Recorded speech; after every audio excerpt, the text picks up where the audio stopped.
Holla, wait a minute, I'm back. Got my hands around their neck like I don't know how to act. They can't imitate or replicate what I do, it's a rap. I'm turning up, the price went up, yeah, you can do the math.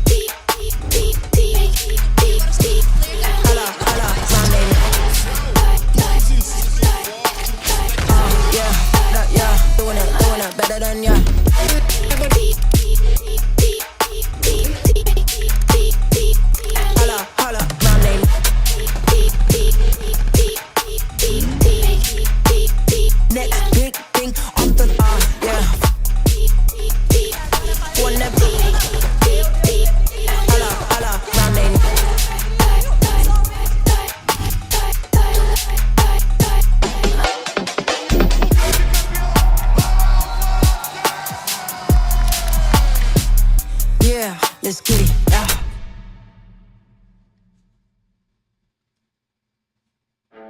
Welcome in, everyone, to the final day of league play for the PMSL Americas 2025 spring season. We've got the top 16 teams from the Americas region gathered here in Sao Paulo, Brazil, to square off for the right to move on to the Esports World Cup. In yesterday's action, we saw tournament favorite Alpha 7 spring back to life with a commanding performance that left them sitting in third place for round 2. Today is the last chance for all teams to secure their place on the leaderboard, as the league phase will be coming to an end after today's games.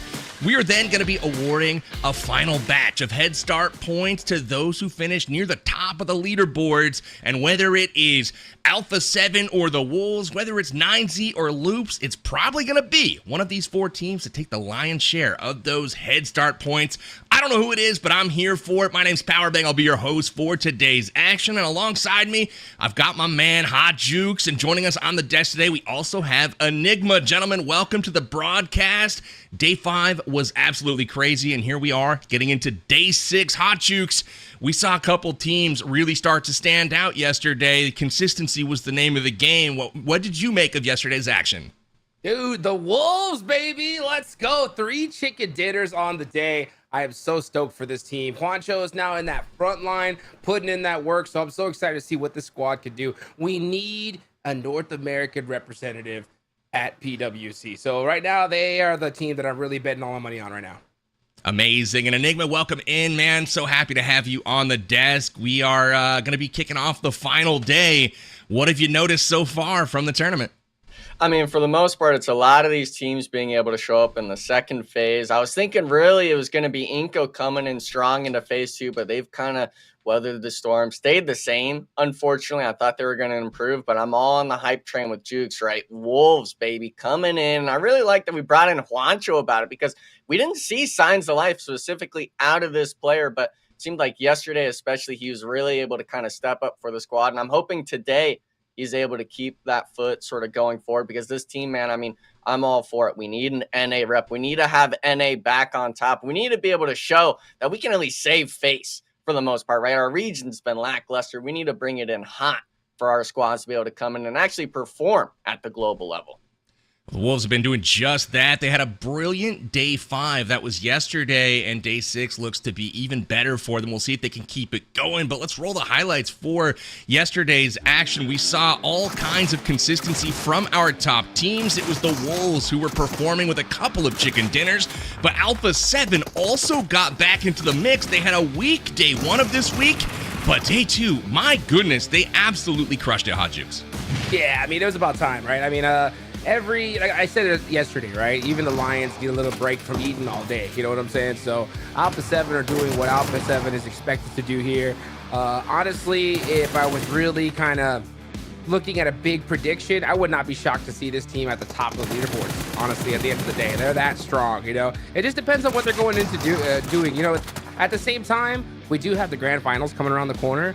So I wouldn't be shocked if this team, after round 1, had such a great performance. Now they're just like, hey, you know what? Let's just work out some stuff. Let's make some tweaks so that way we can get prepped for those grand finals and PWC coming around the corner. So yeah, I'm really looking forward to see how they kind of take the day here in a bit. Can't wait to look at the stats here in just a moment, but Alpha 7 comes storming back, but a couple of other teams that crushed it as well, Enigma. Loops consistently playing towards the top. A lot of elims, only one chicken dinner, but they've been crushing it as well. Yeah, and I think for Loops especially, that's just a team that's been able to kind of find their eliminations throughout the match. But we see the head-to-head here are two kind of stellar squads from yesterday. Wolves Esports, 57 total elims. They currently are right next to Alpha 7 Esports in terms of the point totals, but that's riding on the backs of how Juke said it. 3 winner chicken dinners, 30 total placement points from just 3 matches. Really able to keep themselves close to, you know, the big dogs from phase 1, that is Alpha 7, but the elimination counter cannot be ignored. Alpha 7 still 69 total. It's only 2 days into this sort of phase 2. Today as well being a chance for someone like Revo to be able to come into the lobby and start performing, and the total damage numbers really speak for themselves. PB, this squad especially, obviously Wolves has had their turn up for it, but Alpha 7 just proves that every single squad against them, it seems, is struggling in the damage department. It's really interesting. That's the Revo effect, as you mentioned. That's probably the difference right now between elims and damage. But as you can see, the Wolves have pulled even with Alpha 7 when it comes to their average placement. They even started placing above Alpha 7 on average. But again, the elims right now just being outpaced by, you know, a bit. And that'll show on the overall standings as Alpha 7 holds just a 2-point lead in round 2 over the Wolves. It is as tight as ever. So I'm really, really excited to take a peek at this matchup coming up today. But another matchup that I'm wanting to take a peek at, these are a couple of players that we haven't mentioned a ton, but they are 2 that definitely deserve their story being told, and that is Vitin from Loops as well as Lorenzen from Influence Rage. Both of these players absolutely crushing it. Loops came out on a rampage on the first day of round 2. They sit in first place and have not relinquished that spot the entire time, with 3 of their players in the top 5 in overall damage, Hot Jukes. Yeah, I love to see that there. You know, Lorenzen on top of the lobby right now when it comes to damage in round 2 with 4,972 damage. That's pretty insane. And, you know, Loops, one thing I really noticed as compared to pretty much all the other team was just how much utility they use. And you can pretty much see that right there. You know, Lorenzen by himself using 25 compared to Ayala's 20. These guys have been trying to center up real early, getting a good position, and just putting points on the board. They know that they got the big lead. All they got to do is get some consistency going, and we'll see them with 15 head start points at the end of the day here. Absolutely. Lorenzen, right now, kind of somebody that we haven't mentioned a bunch on the broadcast, even when he's doing work. And as you mentioned, he's the top dude in the lobby right now for round 2 for damage dealt. So he is not one to be trifled with. Influence Rage just trying to put it all together, though, to try to finish on top, get that chicken dinner. So I'm super excited to watch them as they still try to get it done here for their squad. They're not out of it just yet, but they've got a little bit of a road to hoe. They're sitting in 6th place right now, the Influence Rage squad. So transitioning to today, we've got the final day of league phase, and I want to see where these teams are currently sitting, because some of them got a journey ahead of them, and some of them are just trying to hold on to the spots that they currently possess. And with that at the top of the charts, we see Loops Esports, as we just mentioned, 9Z up to 2nd place. That's a familiar spot for them, but look at how tight it is between 2nd and 4th place, Hot Jukes. Yeah, I mean, it's so close. Only a 2-point difference right there between 3rd and 4th. And what is that, like a 4-point difference between 2nd and 4th? So it's pretty much anybody's game right now, at least for 2nd place. Loops have a little bit of a buffer, but honestly not big enough to really secure that first place spot, right? Anything can definitely happen. Another team that I want to talk about, it was Team Liquid, right? Team Liquid, they have 80 points on the day. If they start off strong here, we could definitely see something, you know, really pop off for them. They need every point they can get at this point, because looking at their play style, they seem to really have success whenever the top teams are out of the lobby. But when they're there, they don't seem to kind of replicate that at all. They had a chicken dinner yesterday and then automatic last place in the next game. So Team Liquid, we need to see that consistency sooner rather than later for sure. I feel like the distance behind the 7th through 5th place teams that is well within range to even get into that top spot today, but it's going to require multiple chicken dinners. I mean, if you consider 10 elims on average what a chicken dinner team would get, that's like 20 points, right? And if you pick up 40 points, you're able to close that gap the majority of the way, and maybe you can outperform the rest of the way. But Enigma, what do you think the chances are of anyone outside of our top 4 kind of cracking into the top 2 today? It's doable. The only team I can see really doing that, though, has got to be Team Liquid. That's just the Star Seller squad. They won the Americas last split in one of the 2 tournaments. So these other squads, Influence, Rage, Intense Game, we know they have it in them to at least win a match, but getting multiple on the day is a little rough. And one of the kind of ironic things looking at that sort of leaderboard, right, was going to be Wolves, the 4th place team, having the most wins compared to the other squads above them. So it just shows that not only, the wins, they give you decent placement points, 10 per match, but the elimination points, consistency throughout the rest of the games is where you're going to get the main piece of the pie. And these other teams, I think, fail to realize that. That's why we've seen the likes of 9Z, the likes of Loops being able to consistently be near that top side of the leaderboard, as well as Alpha 7. A lot of these other squads, it seems like it's almost free pickings for some of these top teams that are on that fragging power to be able to kind of steamroll these early 4v4 engagement fights. And comparing it to last phase, this phase coming in, I'm expecting a lot of our maps to be this sort of free-for-all fight. We saw it with Sandhawk. Alpha 7, I believe, got dropped on the last day of phase 1 in the Sandhawk. And then for each of the Aaron Gills as well, everyone was kind of brawling it out in the first few circles. So I'm not sure what kind of we're going to be expecting today for phase 2 on the final day, but I'm believing it's just going to be complete chaos. Absolutely will be chaos indeed.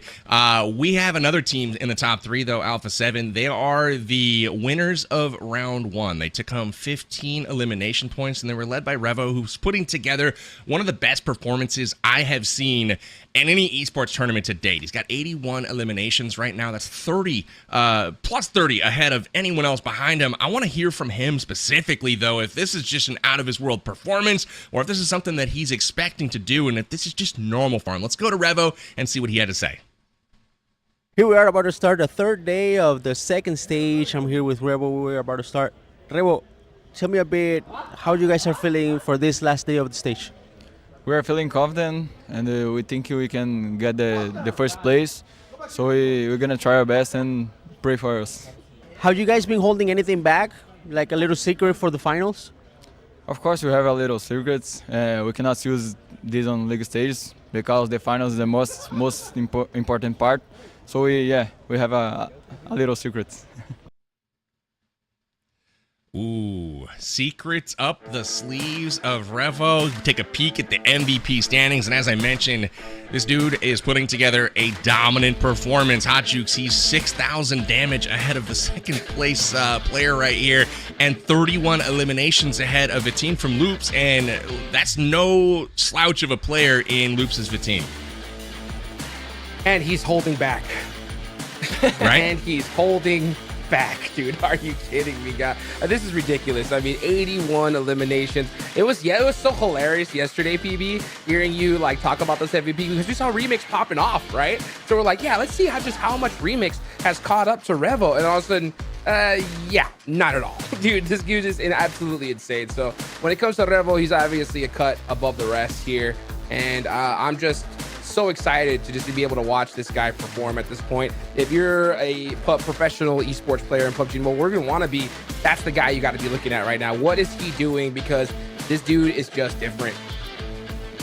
Study the play of Revo would be my recommendation as well. Alpha 7 has been absolutely crushing, and I got to ask you, Enigma, as a former player, like, they're holding back. They've got secrets up their sleeve. They're planning on doing something maybe a little different in the finals. I mean, Do you even recommend that at this point, given how well they've done? Their performance has had them squarely at the top of the leaderboards, or at minimum in the top 3, which is what they need to move on. Do they risk something, kind of mixing things up for the finals? I don't think they're going to be doing anything too crazy, maybe in terms of switching up a drop spot, but definitely going after maybe some of these either lower end teams or maybe another squad like Wolves that we were making note of in phase 1 that was contesting them on Miramar rotations. That's a team that you definitely don't want to fight early. And if Revo's saying that he's holding something back, they've got something cooking in the kitchen in the back end, you definitely don't want to mess with Alpha 7 going into that finals day, because they are definitely a squad that can come out from a point deficit, which for the most part, these other teams are going to be struggling just going in before that day 1 match of finals. They're already going to have that point lead and stuff like that. So Alpha 7, I'm expecting big things out of them. Of course, we've already seen it over these last 2 phases, but for it being the finals play, of course, I definitely know they're saving something up their sleeve. Well, the Alpha 7 squad, as well as every other team here, has got their eye on the PMSL America's Grand Finals going down this Friday through Sunday, where the top 3 teams that finish in that tournament will be moving on to PMWC, and that is at the Esports World Cup in Riyadh, Saudi Arabia, later on in July. You can see that on the screen right here, July 24th through August 2nd. Make sure you guys bookmark that and check out the Esports World Cup, because it is sure to have some amazing and world caliber PUBG Mobile action. Can't wait to tune in. Last year's was a spectacle, and this year's is sure to be the same. Why don't we go ahead and check out the agenda for today? The maps that will be played. We're starting off our first game in the jungle. We're going to Sandhawk, where teams will be trying to warm up those guns, put some enemies in their sights, and hopefully stay alive long enough to get loose and get limber, Hot Jukes. Oh, yes, sir, indeed. We're starting off in Sandhawk, so I hope they warmed up before this, because we're going to be hitting that action real quick here. So, yeah, at Sandhawk, we're starting off with 3 Aaron Gales and 2 Miramars to finish off the day. The good old tried and true, so nothing mixed up compared to anybody else. So, hopefully we see these teams really pull out all the stops here, especially those teams at the bottom, Enigma. I mean, today's their day, right? They got really nothing to lose, to be real.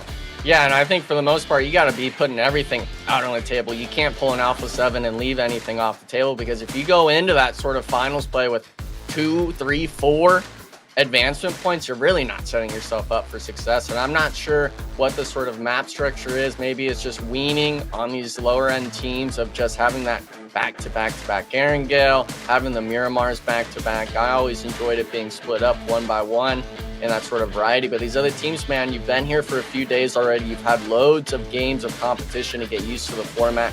There can't be any excuses outside of the realm of possibilities. And for the most part, I think after today, if any of these lower end teams do not perform today, I've got to be discrediting them for that top 3 performance placement. I'm going to be eyeing the squads that have already shown to us that they have what it takes to be it. And I only want teams here, right, that are going to be into that Esports World Cup that will be performing consistently. Can't have inconsistency. The heart and bane, I guess you could say, of Brazil being that consistency factor. While NA, unfortunately, we've always struggled with that. We have indeed, and I've got my eyes today on a couple of teams to hopefully continue their tremendous performance so far. We've got Loops, who has been crushing it, but still hasn't found themselves in the chicken dinner spotlight a whole heck of a lot. They won 1 game in our first day of Phase 2, but here we are looking for that chicken dinner still, but they have a decent margin on top of the leaderboard still. So they've been active, they've been getting elims, they're dealing out tons of damage, so I've got my eye on Loops. I also got my eye on 9Z. They've been really, really good on the rotation. They've been smart about what fights they're selecting, and ultimately they've got a couple of guys on their team in Colgoat and Remix that have just been dealing out the punishment to the other squad. So both of those teams, I don't think they were quiet yesterday, but they didn't have like the standout day that the Wolves did and Alpha 7 did. So things have gotten a bit tight at the top, but all 4 of those teams, in my opinion, are definitely ones to keep our eyes on here today. So with that, we're getting ready for our first game. We're going to Sandhawk, and Hot Jukes, I gotta come to you for a prediction, my friend. We saw teams warming up here yesterday. We saw Jungle get crazy as usual, but who do you think will come out on top here in our first game of the day? Man, Sandhawk is always so tough because it can go any direction, right? I'll go with the team I want to see, and that's going to be, honestly, Team Liquid, right? Because I think they desperately need it more than anybody else at this point. Like, they need a chicken dinner here at the start if they want to top the leaderboards here at the end of round 2. So Team Liquid is going to be my pick for Sandhawk. All right, and Enigma, go ahead with your prediction. Who's going to win?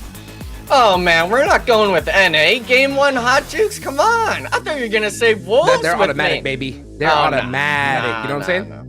Wolves Esports, that's going to be my pick. Unfortunately, it's like Juke said, though, you know, it could go either way, and it's really just the way on how this first zone ends up. I know we're going to see it soon in a sec, but these players, man, we've seen some teams be able to break through that edge, that stage 2 or 3 when it comes to these hard rotations, but a lot of these teams, man, you got to just kind of leave yourself up into these engagements here at PB, because if you don't, you really just get caught out on rotation. And one fact that I was really looking at when we brought it up at the start of the show when we saw that player head-to-head was just the utility usage difference in some of the players that last into that 20-minute range compared to that 16-minute range. We're seeing an almost double, if not triple, utility usage. Now, Sandhawk doesn't have as many smokes as Erangel and Miramar in terms of the drop rates, but still, nonetheless, these teams that are able to find themselves in the late game, we always expect them to be able to perform in these coming matches.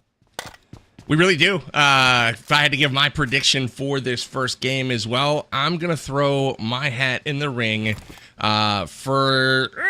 I'm going to go Influence Rage for this one. They seem to have like pretty good rotations. They were able to catch Alpha 7 in rotation yesterday.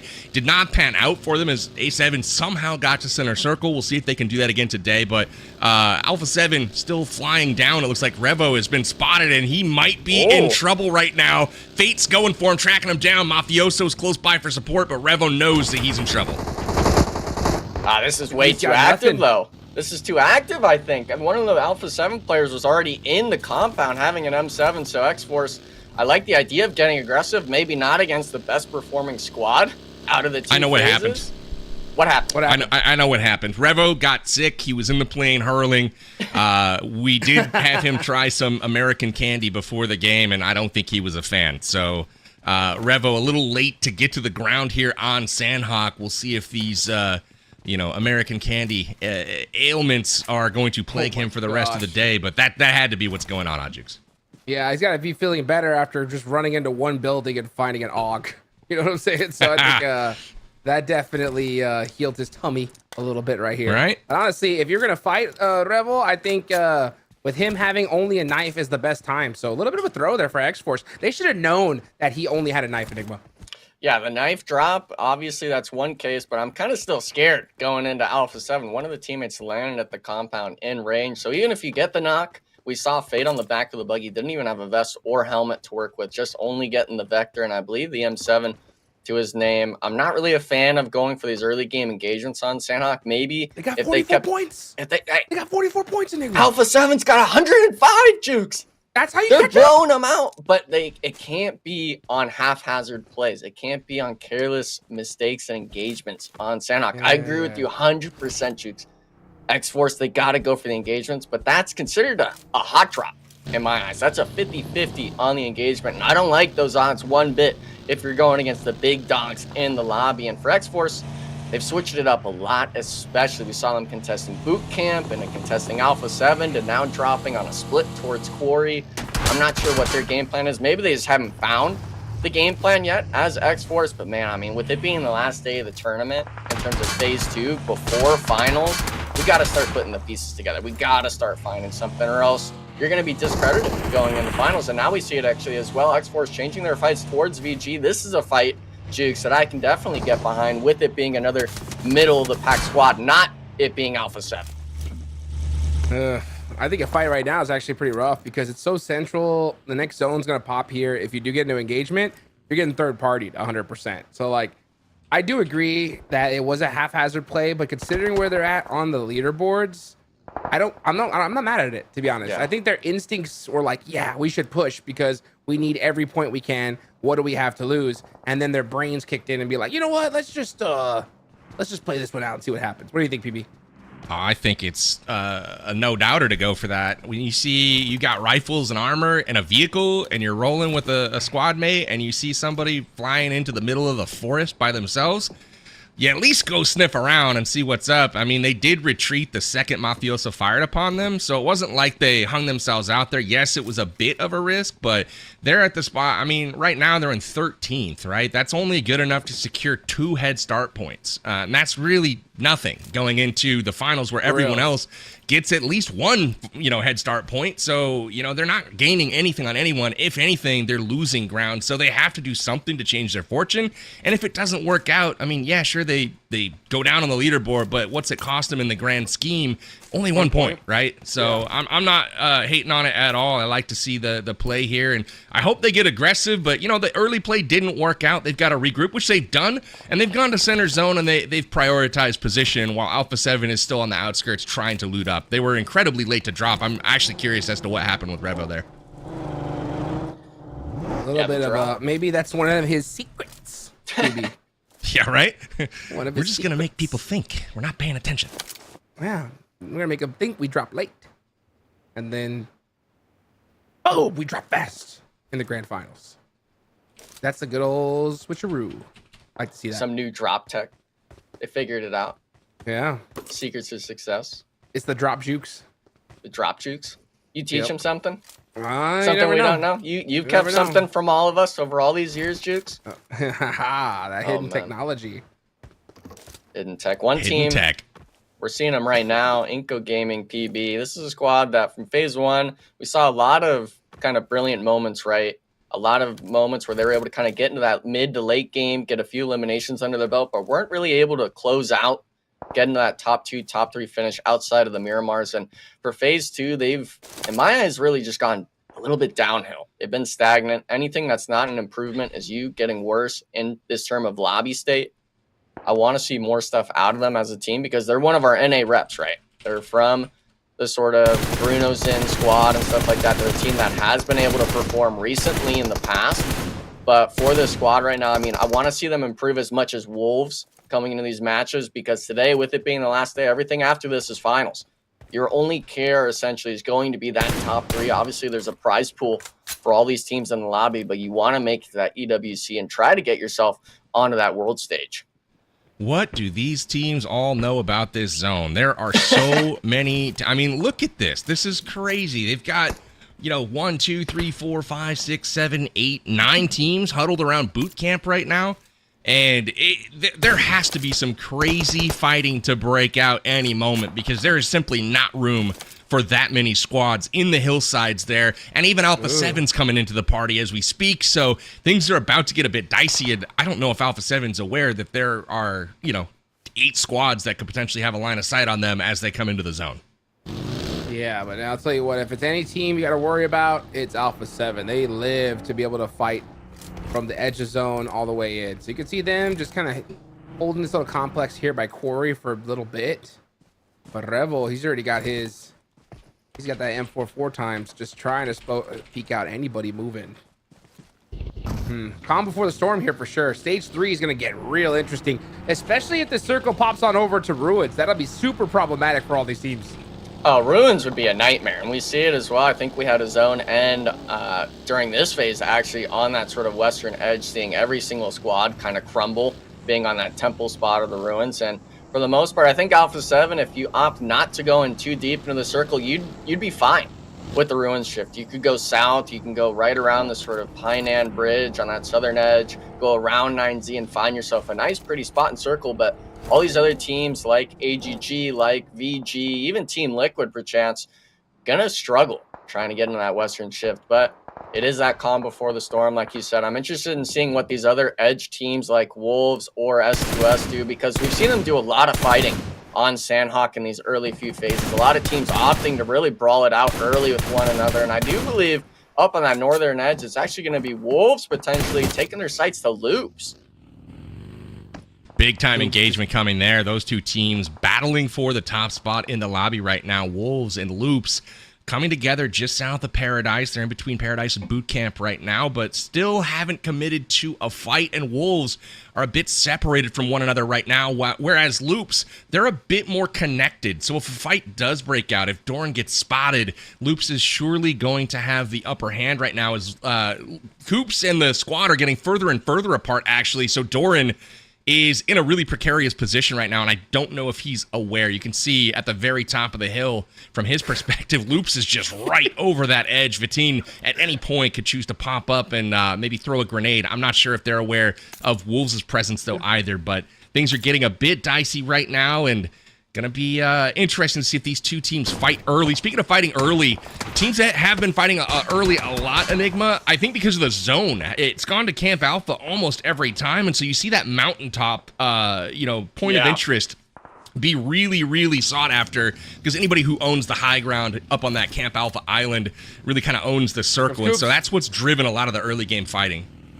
Yeah, but the fighting right now, we're going to have to put a note in that, because Wolves, I think, understand Loops is somewhere close by, but they're looking the complete wrong way, Jukes. This is going to be a 2-for-1 knock from Loops if they find the right angle here. And Coops, I mean, man, if he's the first player knocked, it's going to be disastrous for Wolves. I like this rotation, though, right? Look at their, on the mini-map, Jukes. Both teams are looking not at each other, but they're right next to each other. Oh, BB. What do you think about this rotation, dude? Oh my gosh. This is going to be ridiculous, because look at where Loops and Wolves are at. I mean, what are they going to do? Rotate through this? Absolutely not. I mean, they have really no choice but to try to go all the way north and down.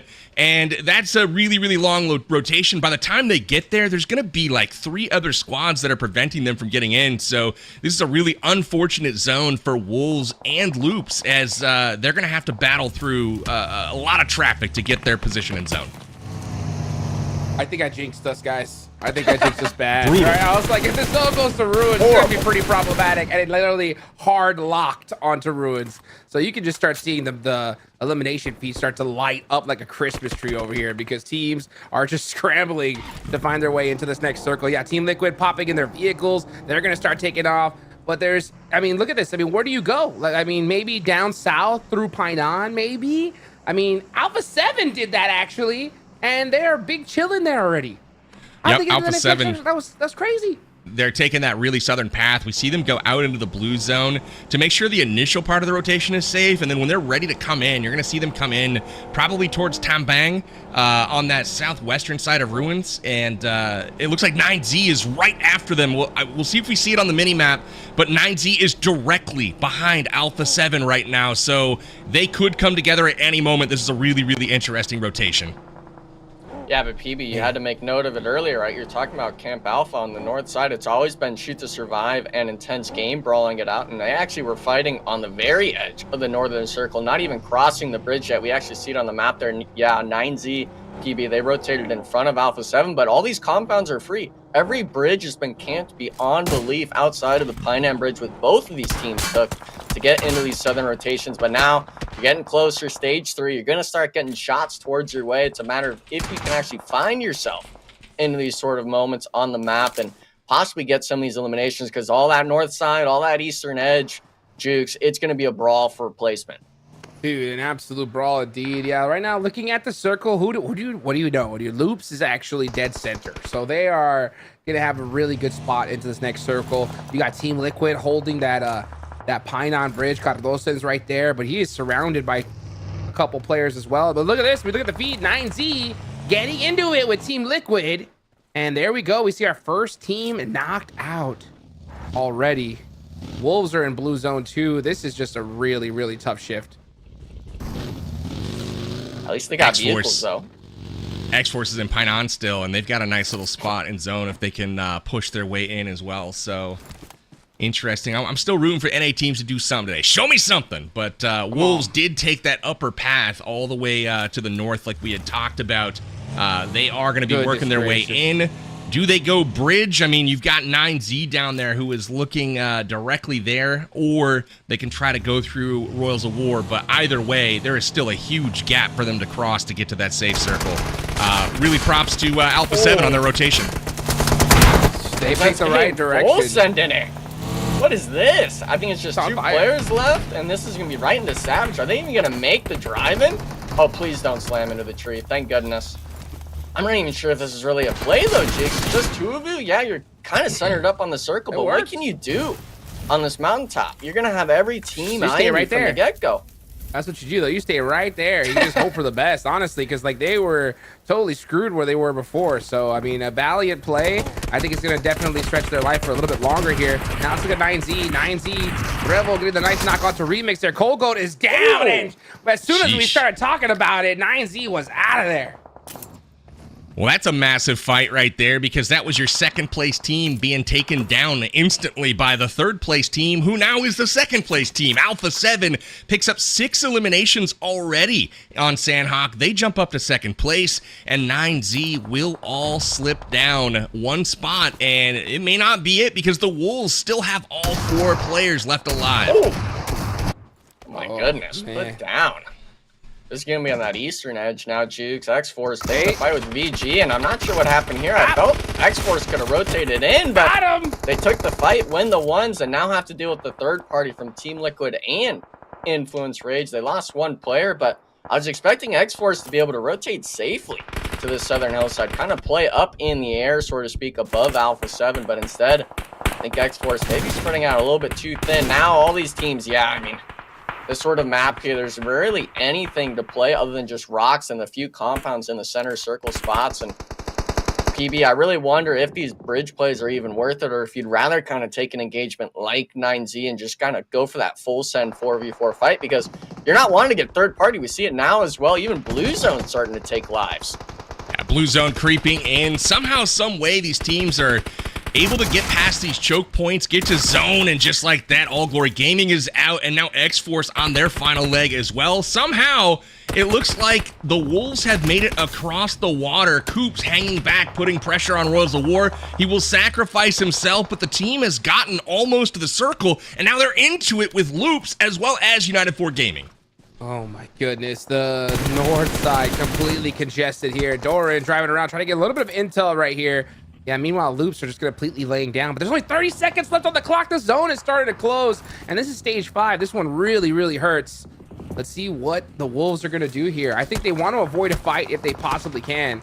Smokes are starting to come out using that util, but they're getting shot from every single direction. This is going to be a tough one for the Wolves.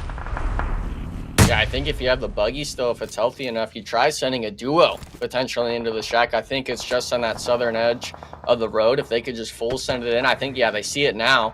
If you can at least get 2 players there, even though it's, you know, kind of the cowardice play, you'd rather get the placement and the positioning. Shack. This circle is going to take out a lot of teams on this rotation, and especially if you have United 4 Gaming and Loops on this north side. If it was just one squad, they can maybe go for it. Yeah, now it looks like they're going to send Doran and Baton into the circle. Hopefully both players are able to at least make it into the shack.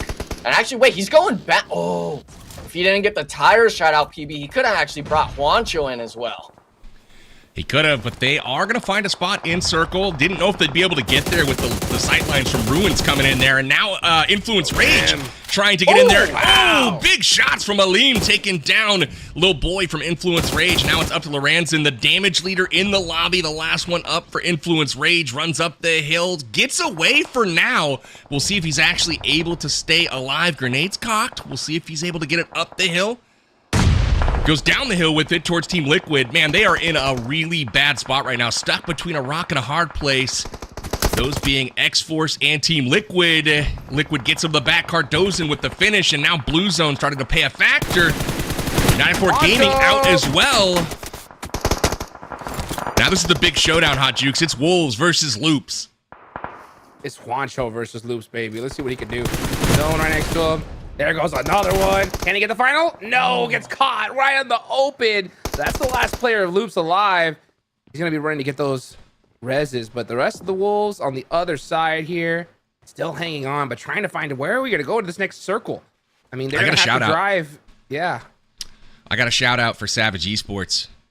We're into the top 7, and they're all still alive. So they will secure rank points, baby. They didn't get any yesterday, and they're getting at least 1. So shout out Savage Esports. They've turned things around here for the final day of league play. That's at least 100% increase in just one day. That's improvement. That's what I'd like to see. Let's go.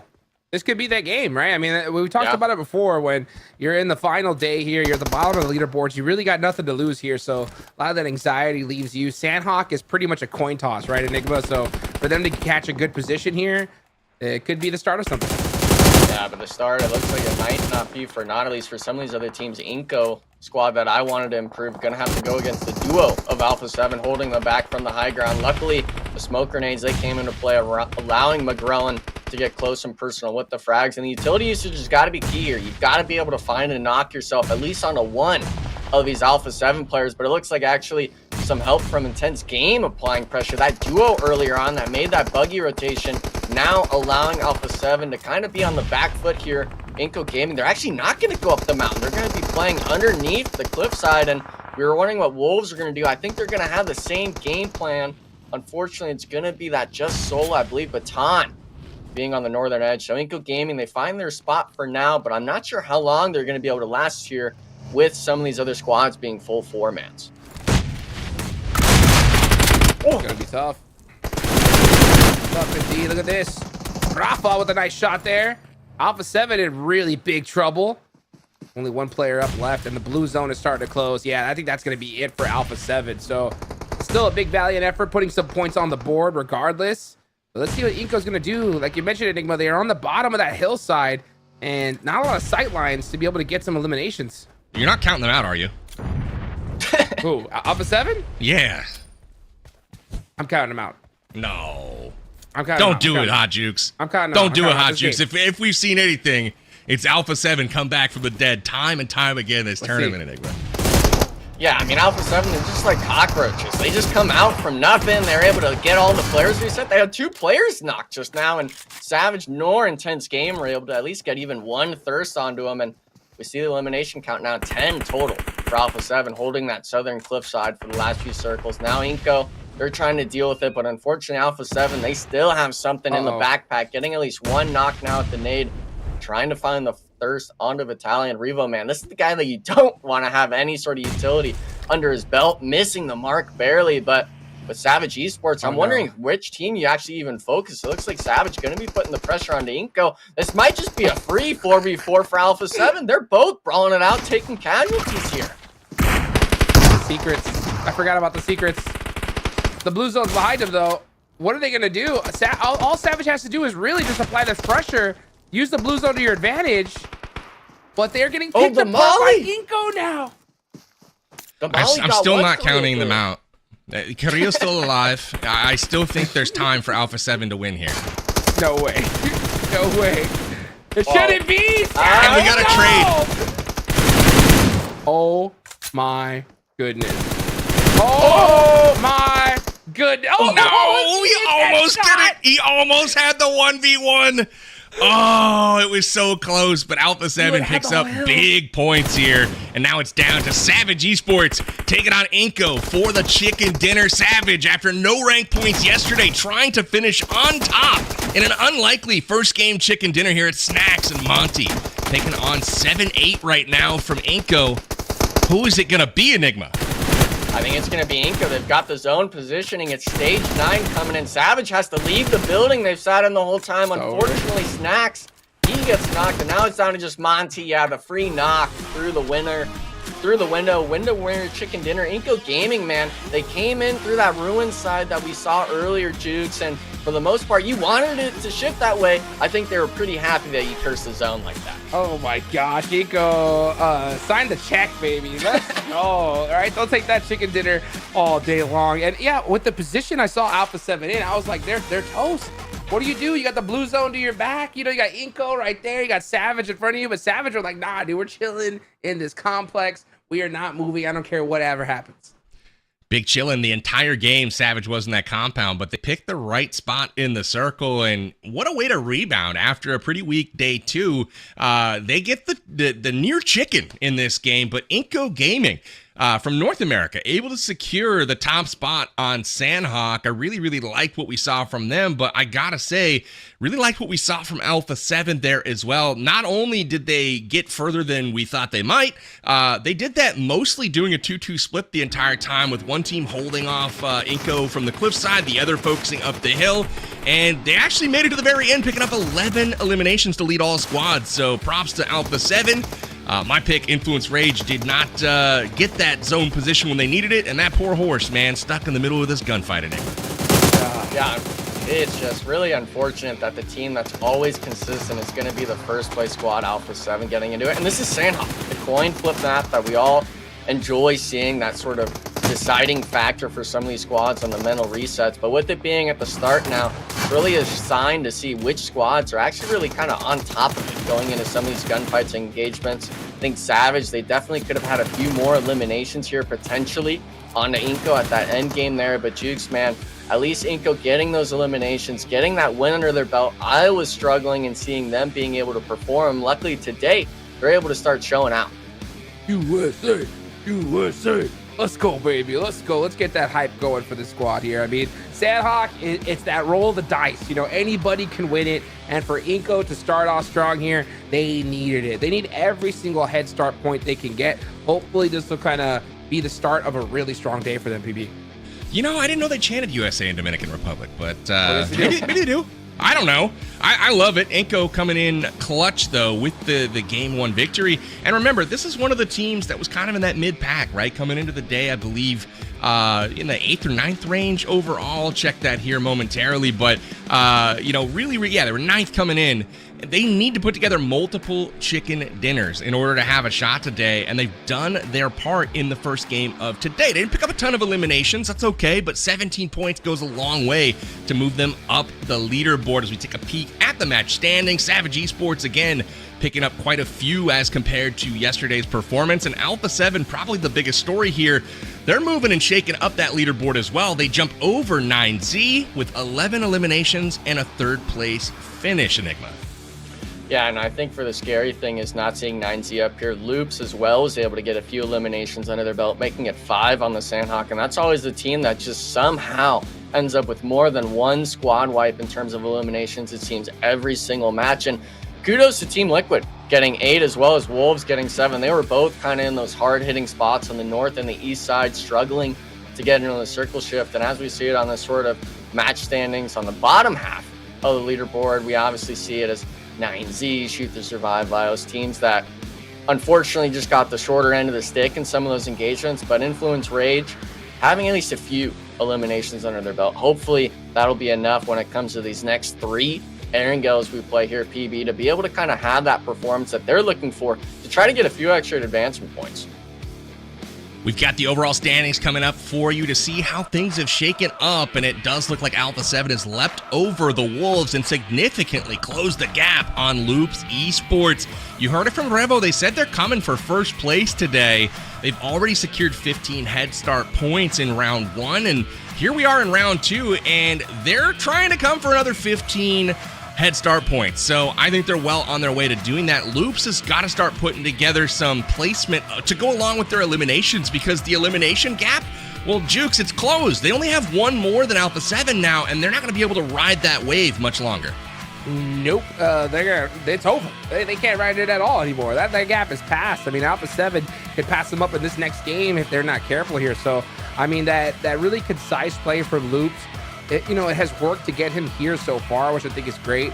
I think that they need to be a little bit quicker on switching that aggression switch on. You know what I'm saying? Like really trying to hunt down those eliminations if they can get them. Don't expect them to come to you because Alpha 7, they're hunting them down, and you can see the difference of just how fast they've been able to catch up to them. So there you have it. That's our overalls for the first game, and we've got 5 more to go here to wrap up league phase. Remember, head start points are what's on the line today, as teams will be trying to secure as much of an advantage as they can as we go into the PMSL Americas Grand Finals. They're going to be starting on Friday this week. We've got 3 days of Grand Finals coming up, and boy, oh boy, wouldn't it be nice to start the Grand Finals with 30 points already in the bag? That's what Alpha 7 is going to be trying to do along with all of these other teams. But before we get into game 2 and shift our focus to Erangel, we're going to take a quick break. We'll be back in just a moment. All right, now with Bruno from iNCO Gaming, about to start the last day of the second stage of the league stage. How are you guys feeling up front? We are feeling good. I think that we don't have a good results in the league stage, but we are confident for the finals, and we know the things that we need to fix for the finals, and we are fine. has it been more like testing things out, testing the team here on the league stage, and then on the finals play the actual game? Is that kind of the plan? I think that we started the league stage with mentality and game construction, like we are playing in PMGC or something like that.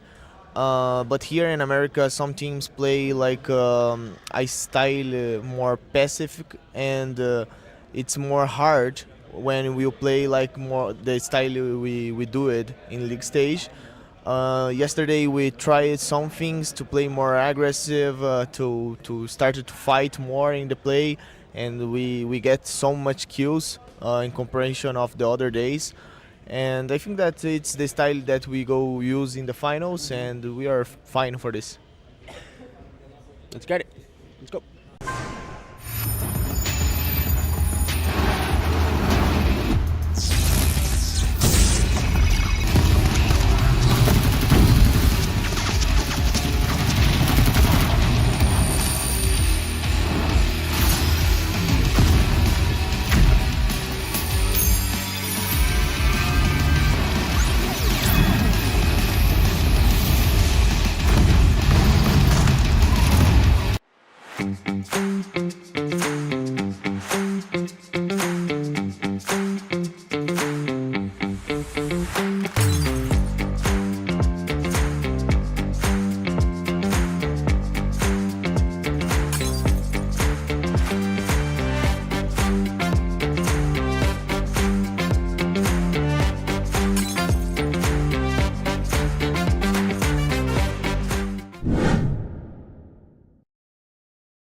And welcome back, everybody. We are here live from Sao Paulo, Brazil with the PMSL America Spring 2025 League Play. It's the final day, and it's the final opportunity for these teams to secure their head start points to take with them into the grand finals to start this Friday. My name's Powerbang, back here on the desk with Hot Jukes and Enigma. Boys, we got Erangel to look forward to. We're getting into game 2 here of the day. Map is about to shift. We've got 3 in a row coming up on the tried and true trusty old map. Erangel, what do we expect from these teams moving into our next segment? Hot Jukes.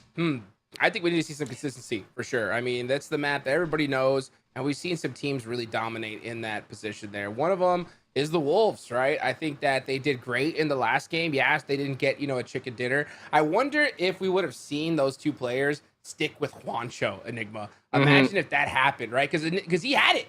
He really did. And if he had the rest of his team with them, they would have been able to get that elimination for sure. They would have had that's 3 points on the board extra, and they would have had that whole side to them. So, I like the fact that they did kind of hedge their bets because they did definitely take a better position overall, right? But, oh, dude, if they would have stuck with them. What do you think? I think with Juancho, it came down to just overcooking that nade half a second. We saw it just explode before it reached the rocket. What could have been, scenarios all live in players' heads. Hindsight essentially is that 10 out of 10. But for the most part, I'm surprised that they didn't try to get that US that was next to the shack. That was a vehicle spawn that was left there on rotation. I believe Baton was actually the one that picked it up later on. I would have liked to have seen them maybe just even send it earlier on before Doran got knocked and eliminated, at least have that overwatch, because Wolves, it seems, is very comfortable doing these 3-1 splits. They're fine with going for these sort of advantageous plays. Yeah, they don't want to hedge their bets too much on having a player get eliminated like Hoops. Maybe I'd like to see Baton or Doran be the one to kind of caboose it and stall some of these other teams. But Wolves right now, got to see it on Erangel, especially with it being back-to-back. We know some of these other teams, PB, like Team Liquid, they've gone win into dead last on Erangel. Some of these teams struggle with the consistency. Today, especially with it being the last day before finals, you got to show consistency, especially on the maps that you play multiple times in the day. We'll keep an eye out for that consistency, and I like what you did there, Enigma. Hindsight's 10 out of 10. I haven't heard that one before, but I like it. I'm going to adopt that one moving forward. Absolutely. It's 2020, bro, but no, 10 out of 10. I like it. We're gonna keep it rolling here. One of the things that we talked about a little bit before the break, Hot Jukes, we were talking about loops and the gap that they had in eliminations over Alpha 7.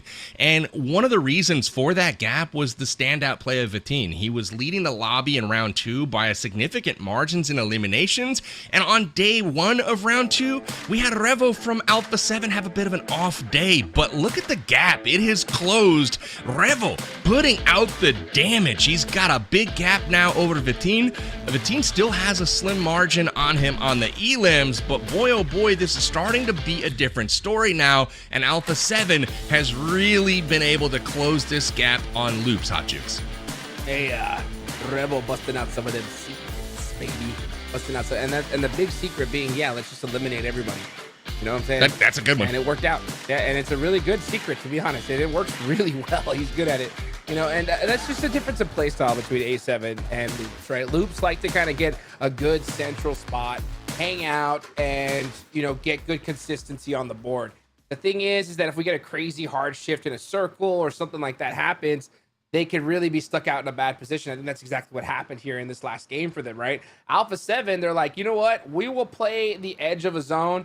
If the circle goes completely opposite direction of us, that's fine, right? We'll just eliminate everybody in front of us and then put a whole bunch of elimination points on the board. And it works out so well for them. So at a certain point, it's really tough, PB, right? Like, what do you do if you're Loops? Do you try to adopt that play style and try to hunt down more eliminations, or you do the thing that's got you into first place here for the rest of the day? I don't know. It's just one or the other. What do you think? I think they got to just continue to do what they've been doing. I mean, there's no shame in being the second best team in the lobby at the end of the day. If they play second, they're going to the Esports World Cup in Riyadh, Saudi Arabia. So that's the goal, right? So we'll keep an eye on that particular matchup. Revo versus Vitin, Loops versus Alpha 7. We head to Erangel, and before we drop, we got to get those predictions in. So Enigma, coming to you for a rapid fire. Give me who you got here in game 2 today. We're going Alpha 7, baby. Winner for the top squad. They're taking first, and they're doing it in fashion here. All right, Hot Jukes, who do you got here for game 2?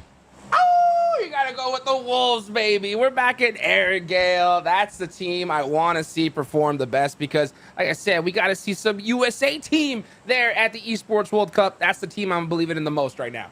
All right, I'm part of the pack as well. We're going with the Wolves on this end. You know, we saw a little bit of, I guess, criticism coming from Alpha 7, but from Seven Worlds Gaming earlier on in this broadcast. He said Juancho may have been needing to pick it up a little bit, might be holding the team back, but fast forward, rewind to last game. Now Juancho, he's out in the lead. He's getting things done. He needed the team to back him up. So I feel like the script has been flipped. Juancho holding it down now for the Wolves, and I'm thinking he's going to be a key player here for this game. So Wolves getting that central drop spot on the farm. We've got a western circle here popped, an eastern plane path though, but this has got to be pretty favorable to the likes of those dropping in the west, such as Loops, Enigma. Yeah, and I think for some of these squads, Rose of War, I'd like to see that early rotation, maybe just kind of do that sort of trash loot and hit an early rotation into Gatka. You want to make sure you get one of those prime real estate spots, center circle, and we even saw it on Sandhawk, right, that last match. A lot of those teams opting to hold large spreads if they have the vehicles. Obviously, Sandhawk, there's less vehicles, there's less smoke grenades to work with, but with this being Arendelle, with that sort of hard shift essentially from the plane path to the western edge of the map, I want to see these teams really start pushing the envelope, going for those sort of spread plays. We know how just influential these POI spots can be, some of these influential, I guess you could say, positions on the map, like Mount Everest and the likes of that. But some of these teams, man, I really kind of feel for them, especially with it being Xforce. They have that Primorsk drop, but with it being that eastern plane path here, Jukes, they weren't able to drop on it, and now they're one of those teams that really struggles with these long rotations across the map. Yeah, I mean, you can see Alpha 7 go all the way to Lipovka, so it always sucks whenever you have to take a secondary drop spot and your main drop spot is where the circle decides to go. Yeah. You know? And never really a happy thing there. But you know what? I like it because let's be real, this isn't the finals, guys, right? This is the last day of round 2 here. You're gonna get some head start points, and where the leaderboards are sitting right now, the difference could be just a couple of points. So I think if you're a team, I'd be really happy, right, to be put in the worst positions possible, because come grand finals time on Friday, that's where you really, really need to perform, regardless of you to get, getting good zones, bad circles, or whatever. So it's good practice for them. So I don't think they need to really be upset about it. I think they should look at it as this is the chance, guys. This is our chance to show people what we could do when we get those tough zones.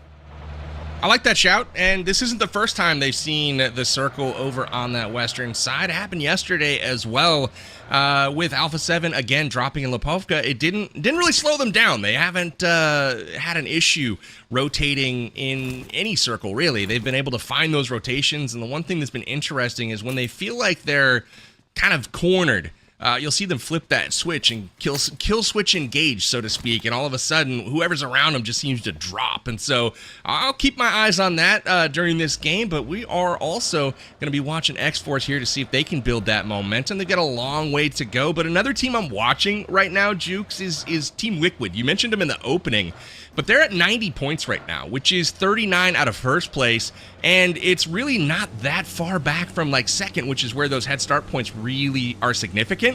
Couple chicken dinners from them today, and they're right in the thick of this thing. So Team Liquid is a squad I've got my eyes on. We'll see if they can do some good things like they did at the end of the day yesterday. For sure, yeah. When I saw Team Liquid, that's why I chose them in Sandhawk. I was like, they need to put some points on the board if they kind of want to make a run at this here for the top today. So they got a good amount of points, right? So they're in 5th place, not a crazy gap to possibly even jump up to 3rd, but they're gonna need some crazy consistency. So Team Liquid dropping in military, they're gonna get a ton of loot, but they're having a little bit of trouble with dealing with some of these northern circles. So hopefully they can kind of make up for it here now. I think the struggle has always been the bridge rotations, with Wolves being the gatekeep factor. 9Z as well as looking at it, but it looks like Shoot to Survive, they found Influence Rage. Maybe Influence Rage found them on the rotation. Darklight having Klaus knocked next to him. Shot under the vehicle. Little boy, wow, really just... I'm not sure what's going on with Shoot to Survive in some of these maps, but it seems like they're always doing these crazy spread plays, looking for these one-off knocks, and ultimately kind of just get outclassed on the map here. Really tragic stuff to see from one of our North American teams. Maybe it's just that level of experience and I guess you could say comfortability on the land stage, maybe getting to them, but really just tragic stuff to see from someone like Bob that we were hyping up so much in the Titan series, PB. They may be in trouble too. Carrillo's driving by right now from Alpha 7. He's the lead scout for the squad. My guess is they continue to rotate, but they better hope that A7 doesn't stumble upon their position as they exit the compound here, because again, the Caboose in Revo, in Squash, in Mafioso, they are going to be traveling by any moment, and they are leaving here at the same time. So this is going to be really interesting momentarily. We've got about 10 seconds before they cross paths. Let's see if they actually take this fight, because one thing Alpha 7 does is they really like to avoid early engagements almost at all costs. They want to get into that end game. They want to be able to make something happen. They're definitely not scared to fight, but they just don't want to delay their timing. So I'm not, shocked to see them just really fully send it here for a decent position. But, if one of their players gets a little bit too close for comfort, we could definitely see some action for sure. They did veer off. S2 went to the north. Alpha 7 goes to the south to find that bridge choke point there next to South George. And looking for map control here, which isn't surprising at all from the champs. Definitely a disciplined style of play, as Savage Esports are no stranger to action so far. Today, they've got more of it going up against the chaotic VIOUS Gaming, trying to keep the momentum going as they've got Nunez here out on an island, but Nunez delivers with a quick S12K blast, drops him and finishes him. That is a beautiful play, and now he's got the support of his team, Hot Jukes. Yes, they do. Yes, it does. Kind of holding it down here now. Let's see what's gonna happen. The nades are starting to get pulled. Do what Nax can do. Snacks, come on. It's snack time! Oh! Nom nom. Got him. All you two. Here comes the his rest team of the came back. Now. What traitors, man. Did you see that? Snacks is up there. His team drove off and left him. They're like, listen, guy, you're on your own. And then he picks up some elims, and they're like, all right, whatever. Just kidding. We'll come back and help you. Savage Esports getting it done. 4 elims. And they're shooting boxes. Octi, what are you doing, my man? You're not in a position to be shooting boxes down in the cellar. What you mean, dude? These guys are a changed team, PB. They got rank points now, baby. Oh, man. Let's go, Savage Esports. Show them what you got. It'd be even better, too, points. if we got a shift. Okay, that's not too bad of a hard shift for Savage, but losing one player early on, I guess you'll take it for the 4 elims. But come on, PB. I mean, we were seeing VIP do dances when they're at the bottom leaderboard with the win. VIP, Savage, they could be they're in the beating Alpha 7 on the rotation for the first time all tournament. Congrats to VIP Esports. I love to see that they have sped up the rotations. They were up north in Severny when Alpha 7 rotated by them, but now they're prepared to move quickly. So some improvements from VIP. We'll see if it pays off for them and if they're able to lock down a position in this next zone. Let's go, VIP. That's the ultimate battle right there. VIP versus Alpha 7. 2 titans of the lobby battling each other out all tournament long. These guys just refuse to stop seeing each other. And you know what? Right now, VIP, yeah, they did beat them onto that rotation. They're taking that circle ride all the way down to the hard shift side towards Ferry Pier. A very, very strong idea. And it's no shock that we see Alpha 7 kind of replicate that exact same thing. Team though now getting a little close is going to be Team Liquid on to 9Z. This is going to be both squads that landed towards that southern edge, one on Ferry Pier and the other coming across from military base. But a lot of these teams actually really opting for these sort of vehicle aggression plays. Influence Rage getting up close and personal with intense games, duo split. Obviously saw Rose of War as well, just to that eastern edge towards the center of the zone. And a lot of these teams, wow, even Xforce trying to take a piece of the cut on this fight, and they're actually looking like they're going to get active on this. Xforce wanting to take the central 4v4 fight here. I'm not sure if they're going to win it. Alim, I don't even think he knows there's a player up close and personal. Rose of War might get a freebie knock here. He has no idea. He does now. Oh, he didn't pick up the elim, though. Missed the shots, but able to rebound. Alim almost got blessed there with just a whiff from Royals of War. but Royals were able to turn things around, and now Xforce short-handed. Interesting strategy to roll up with just one. We saw, I believe it was Fate, just kind of running on foot, approaching the compound. I don't know what was what that crash was, but hey, here they're living to tell the tale for at least the moment. You never know. You never know what some of these players are thinking here. Like I said, this is definitely a day to start mixing things up a little bit, so I'm not shocked to see like some little bit of off-brand plays, you know, some of them secrets pop off possibly, you know, but yeah, not working out there for Xforce. Reyes holding it down right now towards Team Liquid. What do you think he's hiding behind? It's very it's camoed. Probably, yeah, it is very camoed. Got to be there's something nothing important, there. right? It's a shroud of mystery. Ooh. Interesting position right now. Maybe that's where the bolt action buff is. Maybe. Hidden. Got the Jukes, I'm sorry to break it to you, Jukes, but I don't think that's ever coming. We should just vault the sniper. We should just vault the sniper at this point. I gotta be the bearer of bad news, Jukes. I know you've been calling for that for, what is it, 2-3 years, maybe even probably longer since now. the beginning of time. Yeah. Won't be able to get it. I feel sorry. I really do, Jukes. Hurts my heart. Hurts my heart. Shotguns are strong, so I guess that's something, right? Oh yeah, no, we all love shotguns being the shotgun main meta. CPC, everybody in chat loves it, dude. Yeah. No better feeling than just walking into a building and just getting blasted with a DBS. Back to the lobby. You know, the Uzi meta wasn't too bad because it was still that sort of, you know, SMG. Like half a you second expect it. Yeah, you get like half another second, and they got to hit more than just the one shot on you. But unfortunately, that's not going to be the case. And S2S, they already lost 2 players early on. They're going to drive right into Team Liquid. We got a loot delivery there for Cardozo. Yeah, and it looks like actually one of the other players is close by, Casper. They're actually about to get both of these players here, PB. A little bit of free loot going their way, and he's already pre-leaving some loot on the car.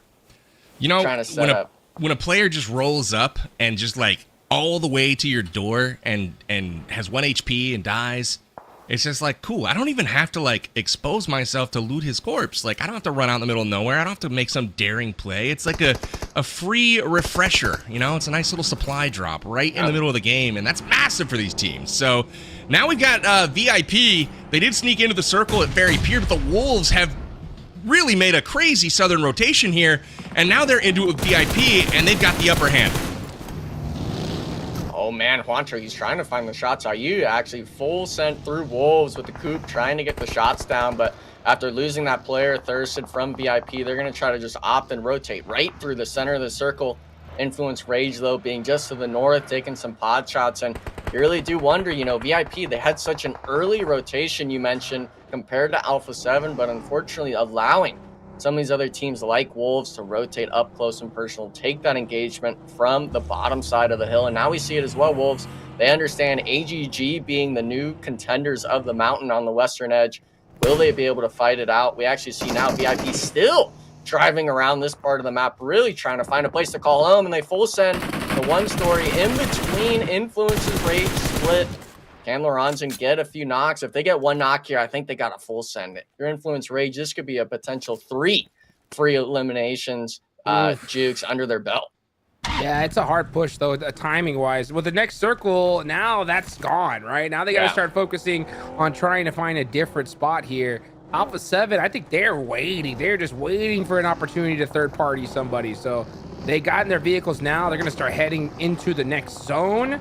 Wolves are going to have a nice clear path on their way in, but iNCO, winners of this last game, they're going to have a tough rotation here. But Team Liquid caught off guard. These guys are getting shredded right now.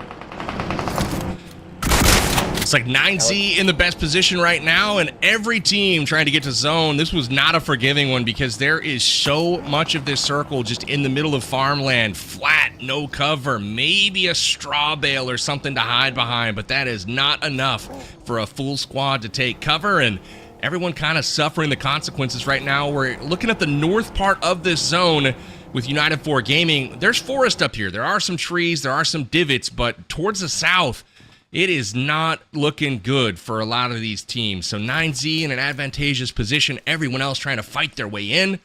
It looks like Royals of War here have another compound that is secure for the moment, but this is going to be another point of interest, I think, for many other squads. Oh, man. What a nade! Fran getting 2 of them, ratting out the upstairs of the warehouse. Alpha, I think they just ignored How the did they building. sneak thought up it was like that, clear. though? Like, that's crazy that Alpha 7... Normally, you can't get within 100 meters of Alpha 7 without them just lasering you. That man was 5 feet away. Easy nade Mafioso, though. He's mad. Oh, gets caught, though. Trying to get over to the building. It's all up to Squash Boo. What can he do? He's got the nade. Can he hit it? Nade goes on short. Hit it towards him, and oh, that hurt. 1 HP, another nade. Oh, that's it. Actually doing it. We're done. Good job, All Glory Gaming.